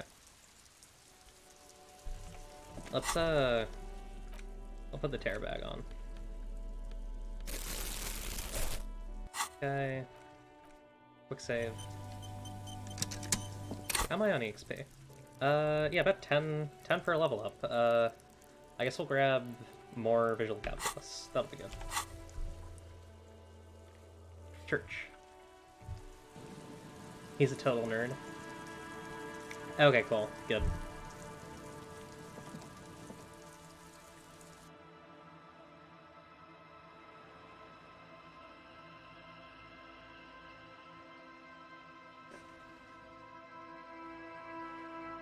Gotta get some water. Also some food. I'm gonna do that in a bit.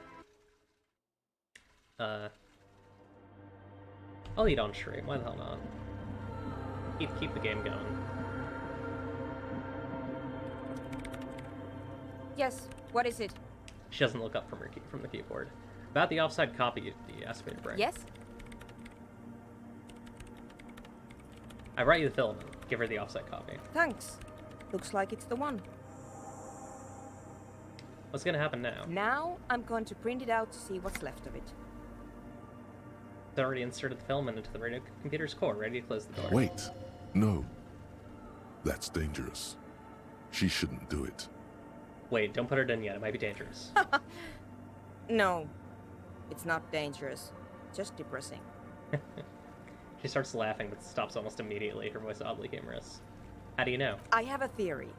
Lintel was able to divine the anomaly's location from this broken copy. I want to repeat their calculation, only this time with better equipment. She says as the filament clicks into place. Watch. What an intricate display of failure. She says and presses print on the machine's keyboard. The paper starts filling out with ink, soaking it in a gleaming blackness. Not a single line of data stands out. I wonder what happens if you, like, bring this first. Like, I don't know. I'm intrigued. I feel like there are, like, many ways this quest could go. It's the abyss staring back at you. Alright, let's grab a point of visual calc. Bada bing.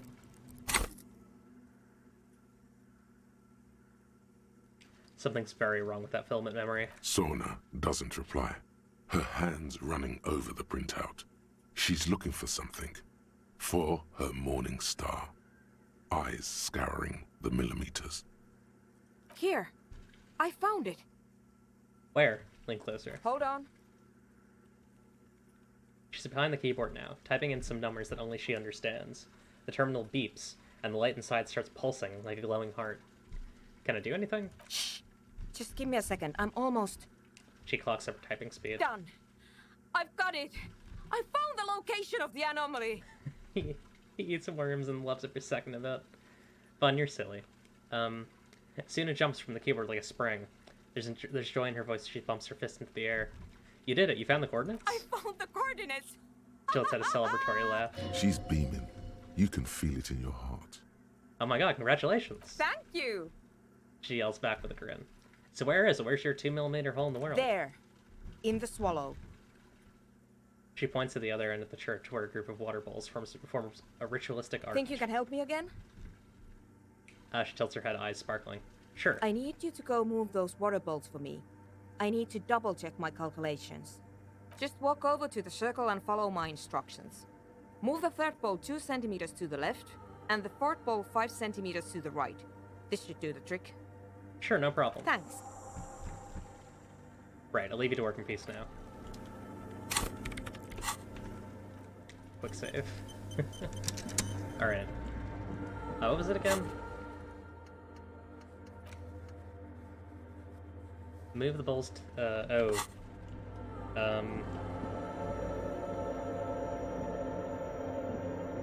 It's awfully silent again, as if someone turned off the entire world outside those walls.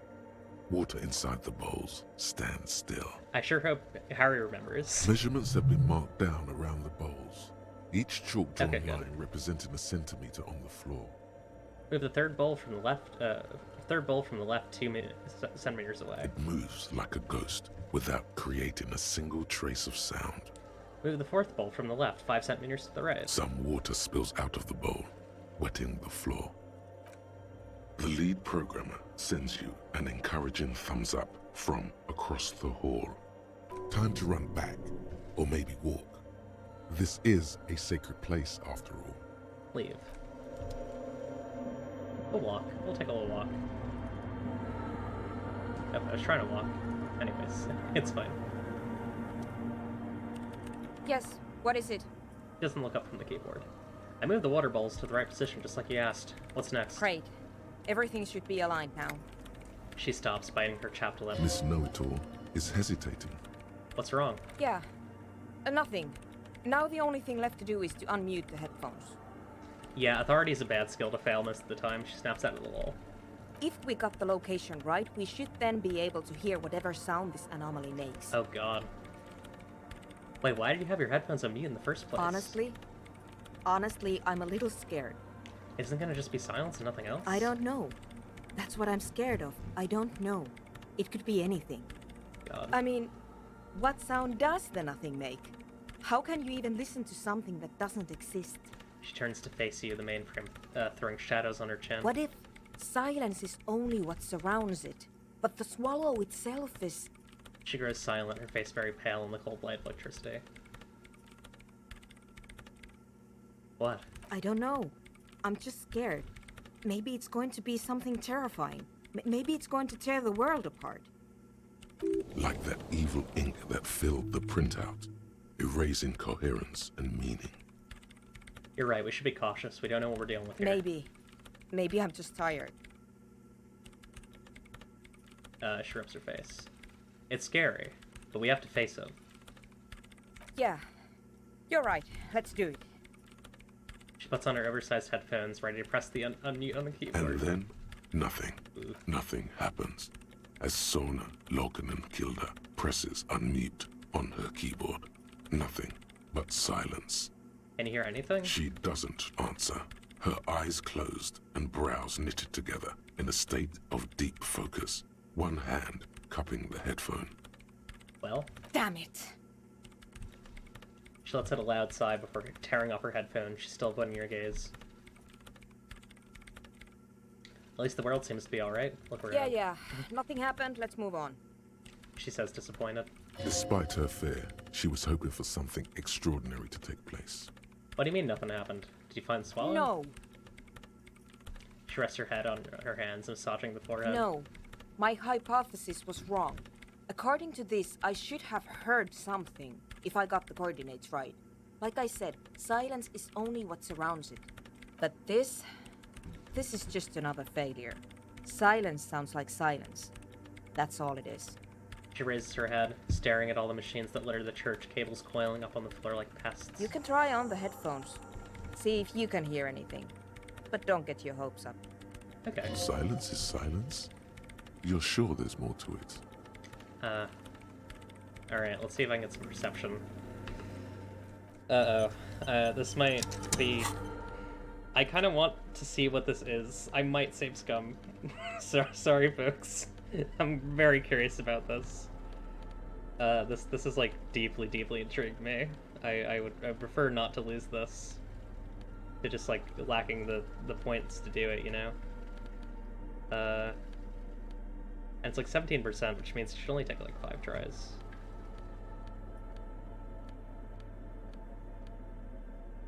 Yeah. It is okay to save scum. Yes, what is it? It's a white check, so I could boost it, but let's see how we do here. All you hear is your own breathing, heavy and hoarse from all the nights spent drinking. It's the breath of an old man. But there's something else. Oh. There has to be. Something big. Something unexpected. Something new. Yet to be discovered. Ghosts. Speak to me. When was the last time this world had anything new to say? Well, did you hear anything? I'm not sure. There seems to be something out there, but I couldn't really make it out. Yeah. No, I don't think there's anything there. Her voice is bitter with disappointment. Maybe the speed freaks can help you with this. Go talk with Andre. Oh yeah. Let's take a look. Yeah, you know, maybe we don't need to save skill, because there might be some like, you know, elements that we can use here.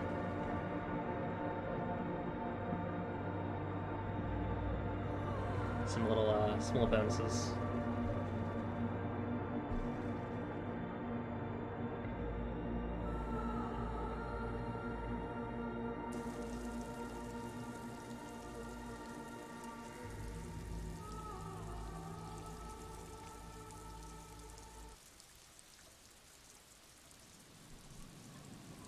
Okay. Let's save real quick. I'll take care of this and then I'll go get food. I'll try and get a little bonus and then I'll go eat. Just very invested in this. I want to see how this goes.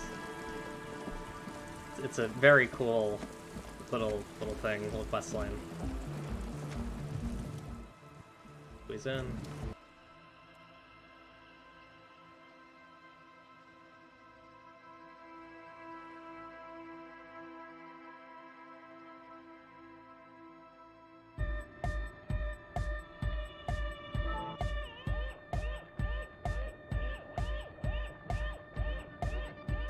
Hi again. So, how are things going? I want to ask about this tentful equipment. Yes. What? I see you brought your own water. Yeah. Good to have, bitch to carry.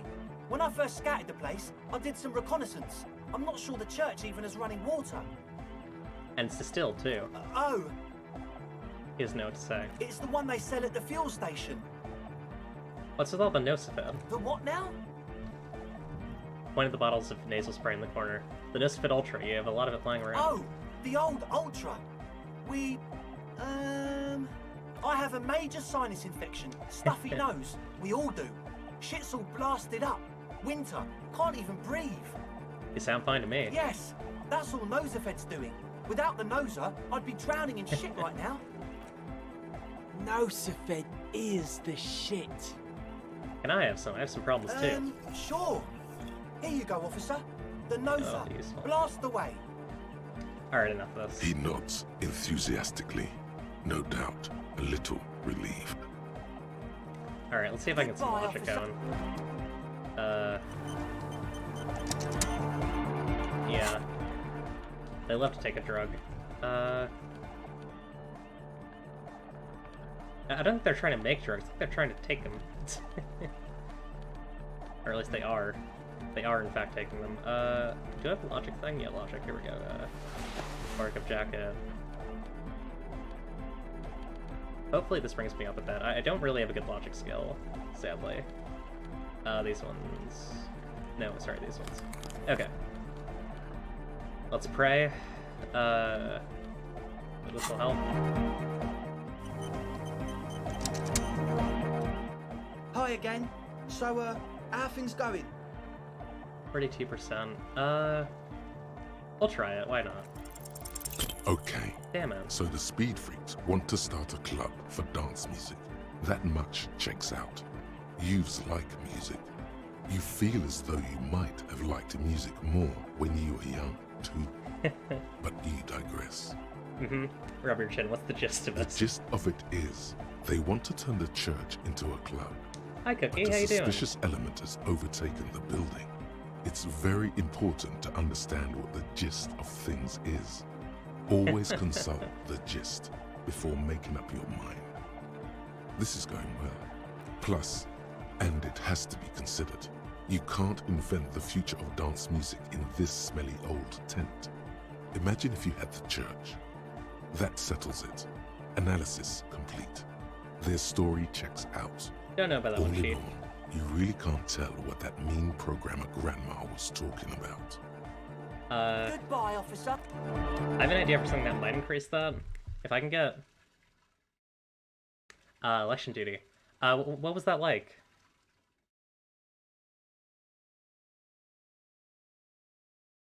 Yeah. That sounds like a lot. If you don't mind saying. I'm just curious because I've never heard of that.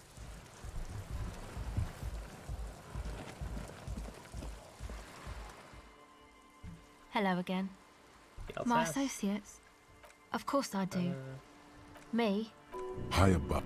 Don't know what makes you think it'll be any different later, but... Maybe I missed something. Okay. Yeah, I thought there was something I could talk to her about. I wonder if there are more people in here I can chat with. Okay, that's interesting. Like jury duty for elections. Huh. I might want to relive that save. I don't know. I'm getting a little bit I'm getting to a point where there are a lot of checks in this quest line that I would like to pass because I want to see the end of it. That's fine, man. But I've got to warn ya, our signs are still off. It'll take some time for me to get my sign on. I saw a sticker on the padlock. Can you tell me anything about it? A sticker? You mean the yellow one?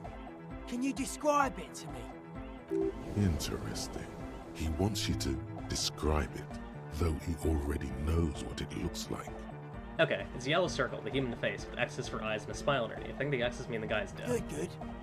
What did you want to know? Was I right? Is it a dead guy smiling? Yes, you're the 23rd person to get it right. And I've asked 23 people. Looks like it's a dead guy smiling to the entire human race. Huh, interesting. Yeah, I'll save some if I can't find anything here. There's still more stuff I can do with these guys. Like, I can get them the tape, which I think I'm gonna do, from the tree over by the lorries. Really? Really? Why do you think that's so? We're all the same. Same eyes, same smiles, same death. Okay, what does it mean? He defeated history. We are living in the age of history, and in the eyes of history, we are always already dead. How can we ever smile then? Because history is a lie, and so are its deaths. The present moment and life are the hardcore. The hardcore expels death. Yeah, that makes sense. Carrying stuff, messing with your back, for sure. Or maybe he's not dead. Maybe he's just really ecstatic about the beats. I'm thinking maybe the smiling dead guy is a symbol for communism. It's also dead, but doesn't care. Yeah, that interpretation holds. He considers this for a moment. What makes the sticker so modern? Simplicity was brought to us by classical soul artist modernism, but that was a tasteful, harmonious simplicity, right? Well, hardcore is not tasteful or outwardly harmonious. It's a warning shot. This will be dangerous. The echo of man's loss haunting him. The sticker, the clothes, the music, same thing. Seems awesome. Non-agreeance. It is. I think we've exhausted the subject for now. Well, I guess one could write an entire treatise on the thing. But what for? Why are you called Noid? The hardcore aesthetic is esoteric.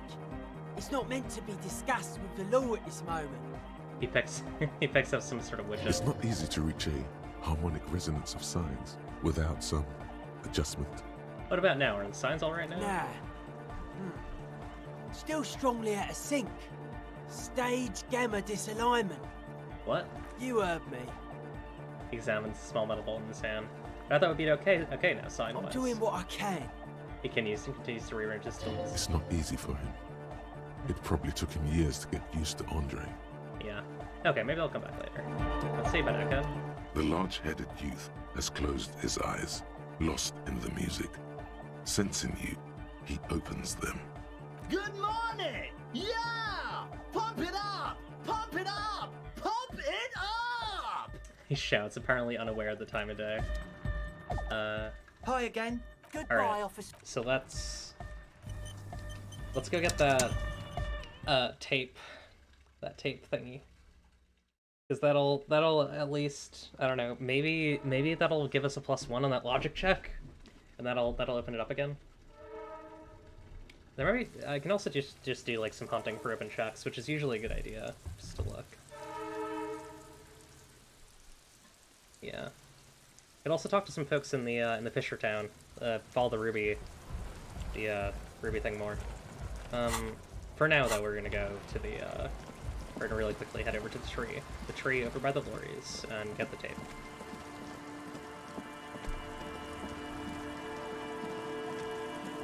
Get back over here. Here we go. Martinez Waterfront. Head over this way.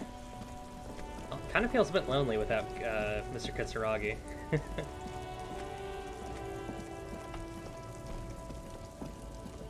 Let's see. It said it was like in a tree near here.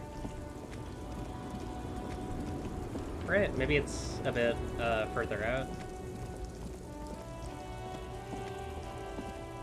Oh, you know what? I also need to talk to this guy up here about, because he's a plant. There's not an actual well, there's no Shrike leader. He's a plant from the PMCs, the Wild Pines PMCs. Okay.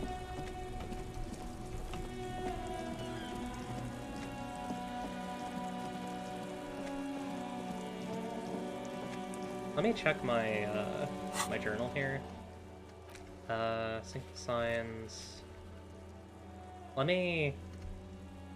just gonna really quickly look this up, honestly. gonna do a little cheaty. Van Eyck's Jam Harder Core. Yeah, let's see.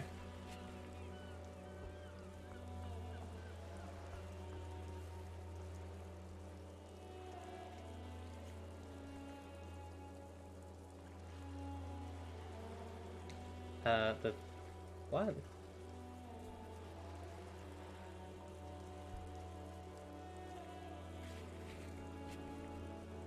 Oh, okay. It's near Roy. Let me go over to the Roy. Go over to my good buddy Roy. Yeah, it should be nearby. Is it up here? It's in a tree near here. We'll take a look around.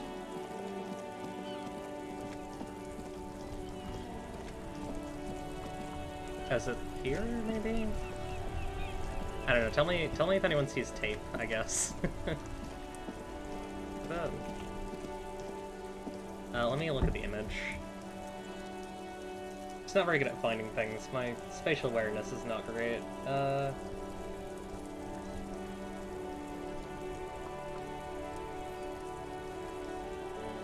Okay.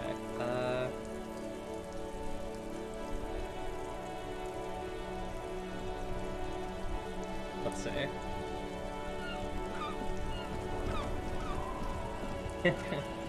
Oh, it's below sailing. Okay, cool. Yeah. No, Kim Kitsuragi is not a scorpion. He's off delivering the body to the RCM. The hawthorn tree on Rue de Saint-Gilles Lane. Bronze-colored ribbons of magnetic tape are caught in its branches, fluttering in the breeze. Yeah, let's get this together. Just like promised, you've stood here That's for not what too bad. seems like eons, guzzling the sickly fumes of lorries and carriages. Okay, let's save real quick. Gear for interfacing. I'm not wearing my interfacing gloves, which are important for interfacing. Let's see. Those are the yellow ones. Here we go. Get the multi-tool out. And I think that's all I have in terms of interfacing. It does also kind of feel like maybe it's just out of the stuff that I've found, but like stuff feels kind of like uneven in terms of like what you actually, I don't know, like there are certain skills that just are not represented in clothing, at least so far. The gnarled hawthorn tree on Rue de Saint-Gilles Lane. A wintry breeze blows by, making the bank like an immaculate you just can't. Hey, that's in my save scum threshold, so I'm gonna load that one. Yeah. My usual save scum threshold, although honestly I may deploy some extra save scumming. We'll see. Listen, I'm not perfect. Sometimes I'm not playing on hardcore mode for a reason, right? Sometimes I don't want to go with what the game tells me.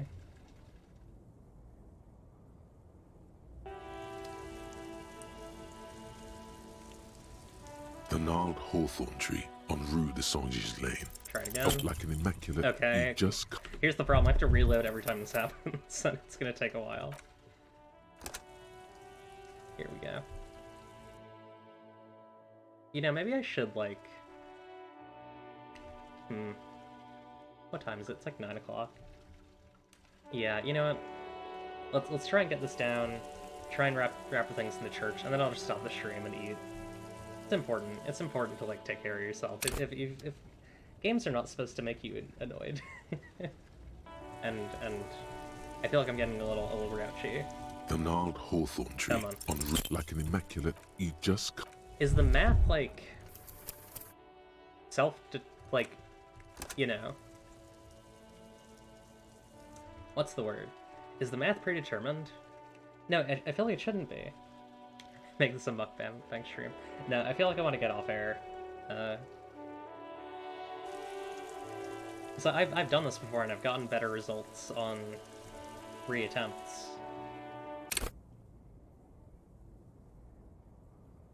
%70%. And I got 3 out of... The gnarled hawthorn tree en route, like an Oh my immaculate god. labyrinth. You just... 4 fails on... What?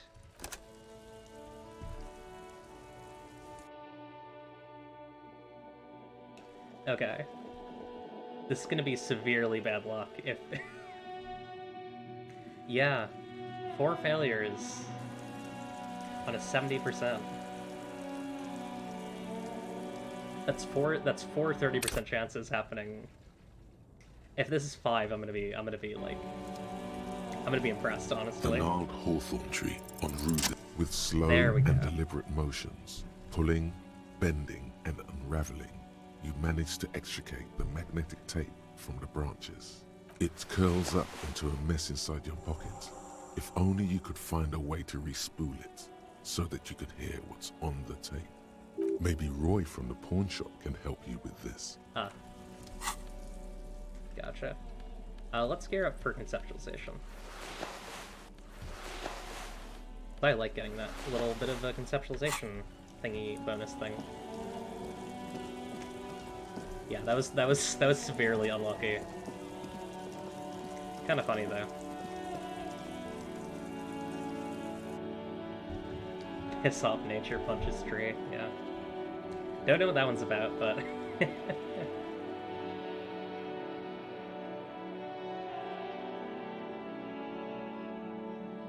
Da da da da. Da da da. Da da da da da. Da da da da.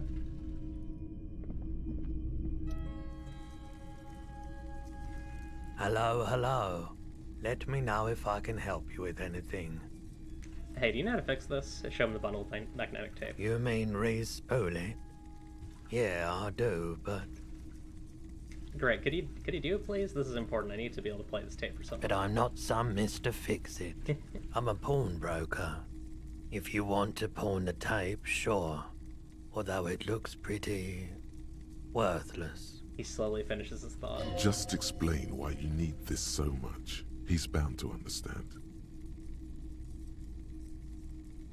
Worthless. It's not worthless, Roy. This could be the next big thing for the local dance music scene. Huh? What do you mean? He slowly taps his fingers on the counter. Do you know that old church down on the coast? Yes. What about it? I met some young ravers near the place. They want to turn the church into a nightclub and play some weird neo-disco beats there. They call it Anodic dance music. I promised to help them with that. Is it any good? The music, I mean. No, that's the thing. You can't believe how unbelievably thin the beat is. There's nothing to it. No bass. It just goes zoop, zoop, zoop, zoop.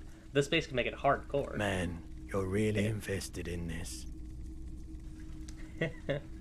He looks at the bundle of tape in front of him. It shimmers under the shop's dazzling light show. Okay, I'll help you out. It's going to take a moment, though, so just sit back and relax. You take some time to look around the store. The play of visuals all around the pawn shop is mesmerizing. Suddenly, Roy turns back to you with a reel of tape in his hand and coughs. Yeah, this poor town, You for know sure. these visuals would look super cool in the church.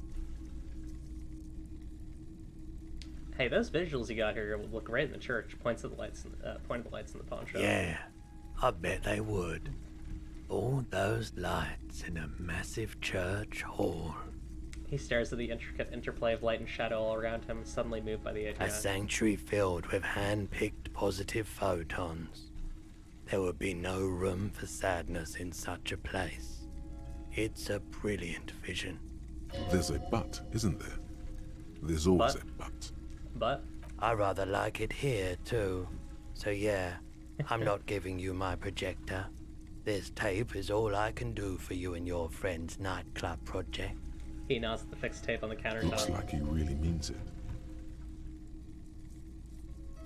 it. Well, thanks for the help. proceed. Take the Yeah, my pleasure. I'll do what I can for True Passion Project. Could say it took longer than a few moments. That's so rude. Why would you say that? What a rude thing to say. Oh, hey. Wow, a very large red t-shirt with an impressive print stands out from the other garb. Oh, yeah? Oh, yeah. The print depicts a muscled man striding toward you, a giant sword in each hand, encircled by burning embers. Behind him is a cluster of cabins engulfed in flames. Beneath him are the words, Hjelmdal burning. That's the shirt. Smells like worn cotton and a little old sweat there. God. Worn cotton with a side of flea market or trash bin. Yeah. Sniffing is okay, but please don't try anything on.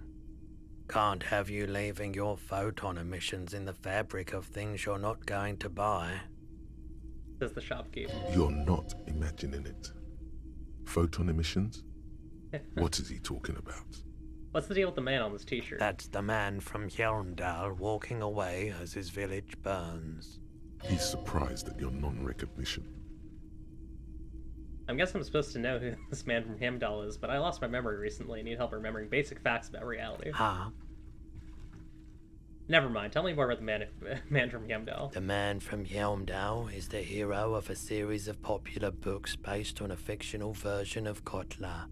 Mostly what is nowadays Arda NFD. You gotta snip the shirt. Come on. He left his native village of Hjelmdal after his son was kidnapped, having many exciting adventures and killing many enemies with his swords. But he lost his family in the process. Tragic stuff, really. How much are you selling this t-shirt for? 2 real. That's very cheap for a printed t-shirt that's still in pretty good shape. That's unusually cheap, isn't it? It should belong to anyone who is ready to wear it. Cool, I'll think about it. You should. Okay, I thought about it. I don't want to buy the t-shirt. Welcome to Hjelmdal, officer. Alright, so I have this Hjelmdal t-shirt now. The man from Hjelmdal is standing in front of a burning village, dual-wielding his ever-present Zweihanders. His muscles look ready to burst out of the two-dimensional print and into your three-dimensional life. Good stuff. Yeah, I wish I had 2 swords as well. Alright, so let's go back to our friends, give them the tape. Hopefully, I don't know. Hopefully that'll boost our logic check, or at least get us some XP, and then we can use that XP to get a logic boost. Then try it again. Ooh. Cool.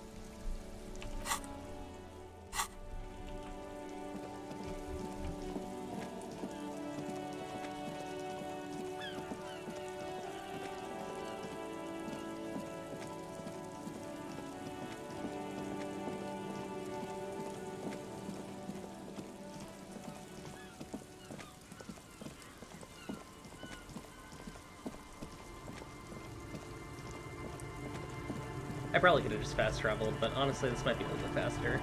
Because they're on that side of the thing. Yeah, let's not get cut off in other stuff while I'm here. I wanna try and wrap up this quest line and then call it a stream. Oof, oof, ow, ow, my bones. Snake with a sword. Okay. Can use my White Morning Mega Zoom. This is true. No one is ever too old to rock a dope printed t-shirt. Very, very true.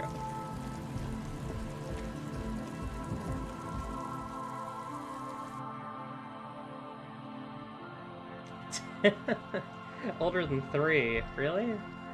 That's sad. Sad that you'd say that.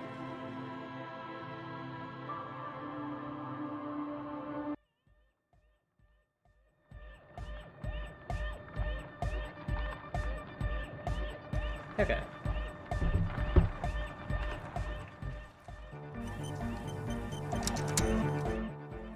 The large-headed youth has closed his eyes, lost in the music.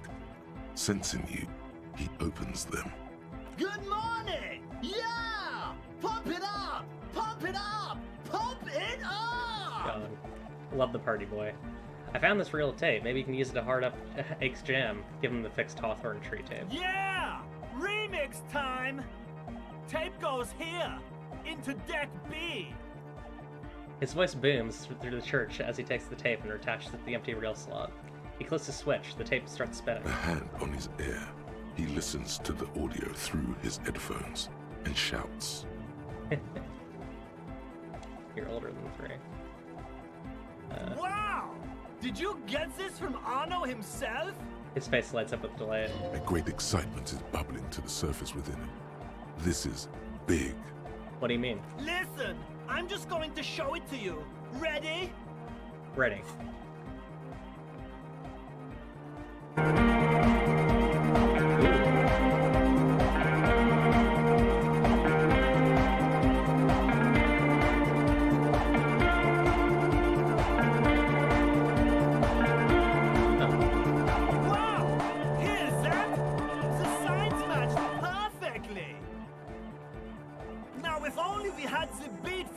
Assault! It would be unbelievably hyper! Intriguing. The way I see it, Van Eyck based his remix on some famous original piece, like a folk song, something local. Seems he found an initial part with the main melody. I think it's just happenstance. Chaos in action. Contingencies of our limited existence. That and Egghead's fantastic talent.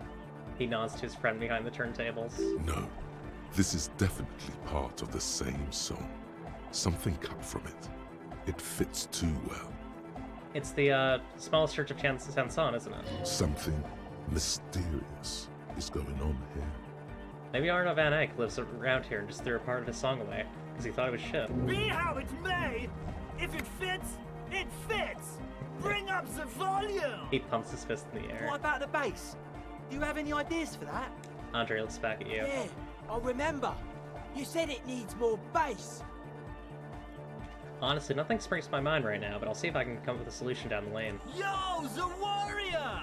The warrior of dance music! Don't be too hard on yourself if you don't figure it out. I think the jam's already pretty ultra.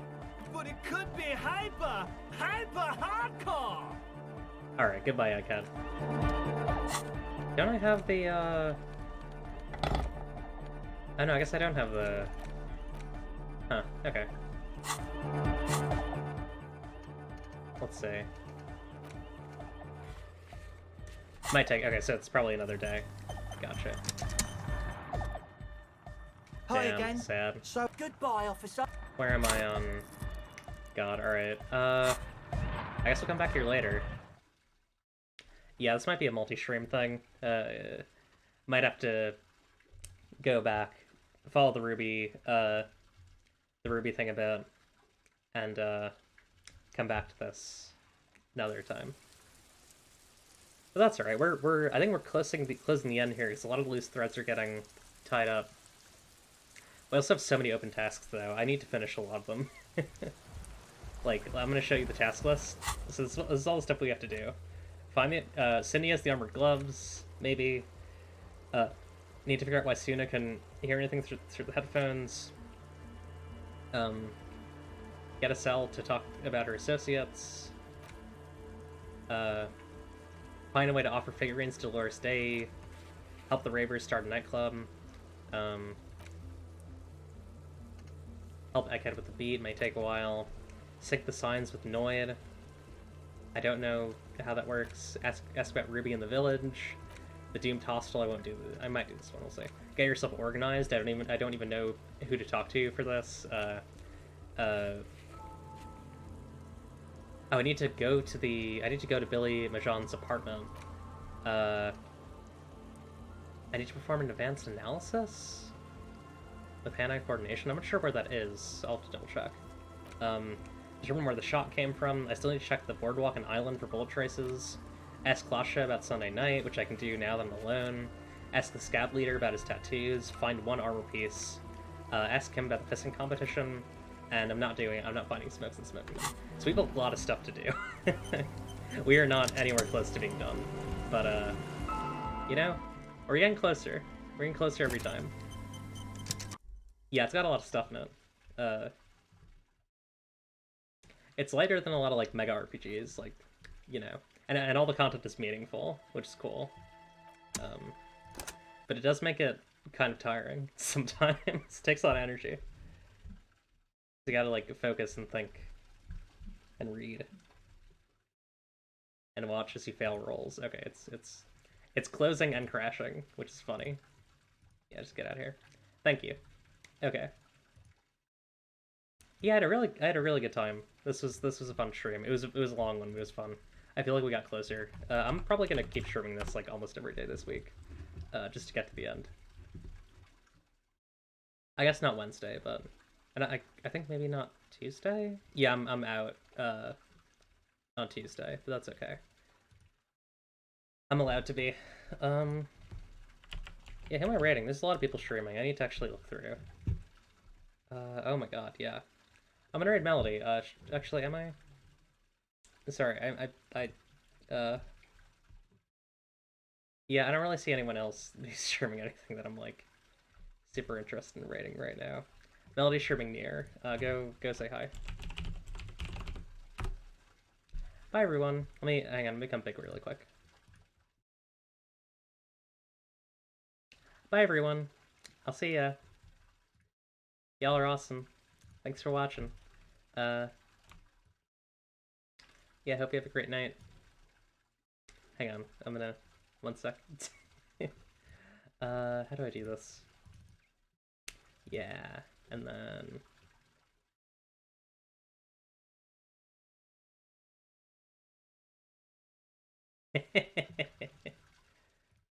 I had to turn off eye symmetry. Anyways. Oh yeah, that's still gonna show up. Alright, bye everyone. Boop.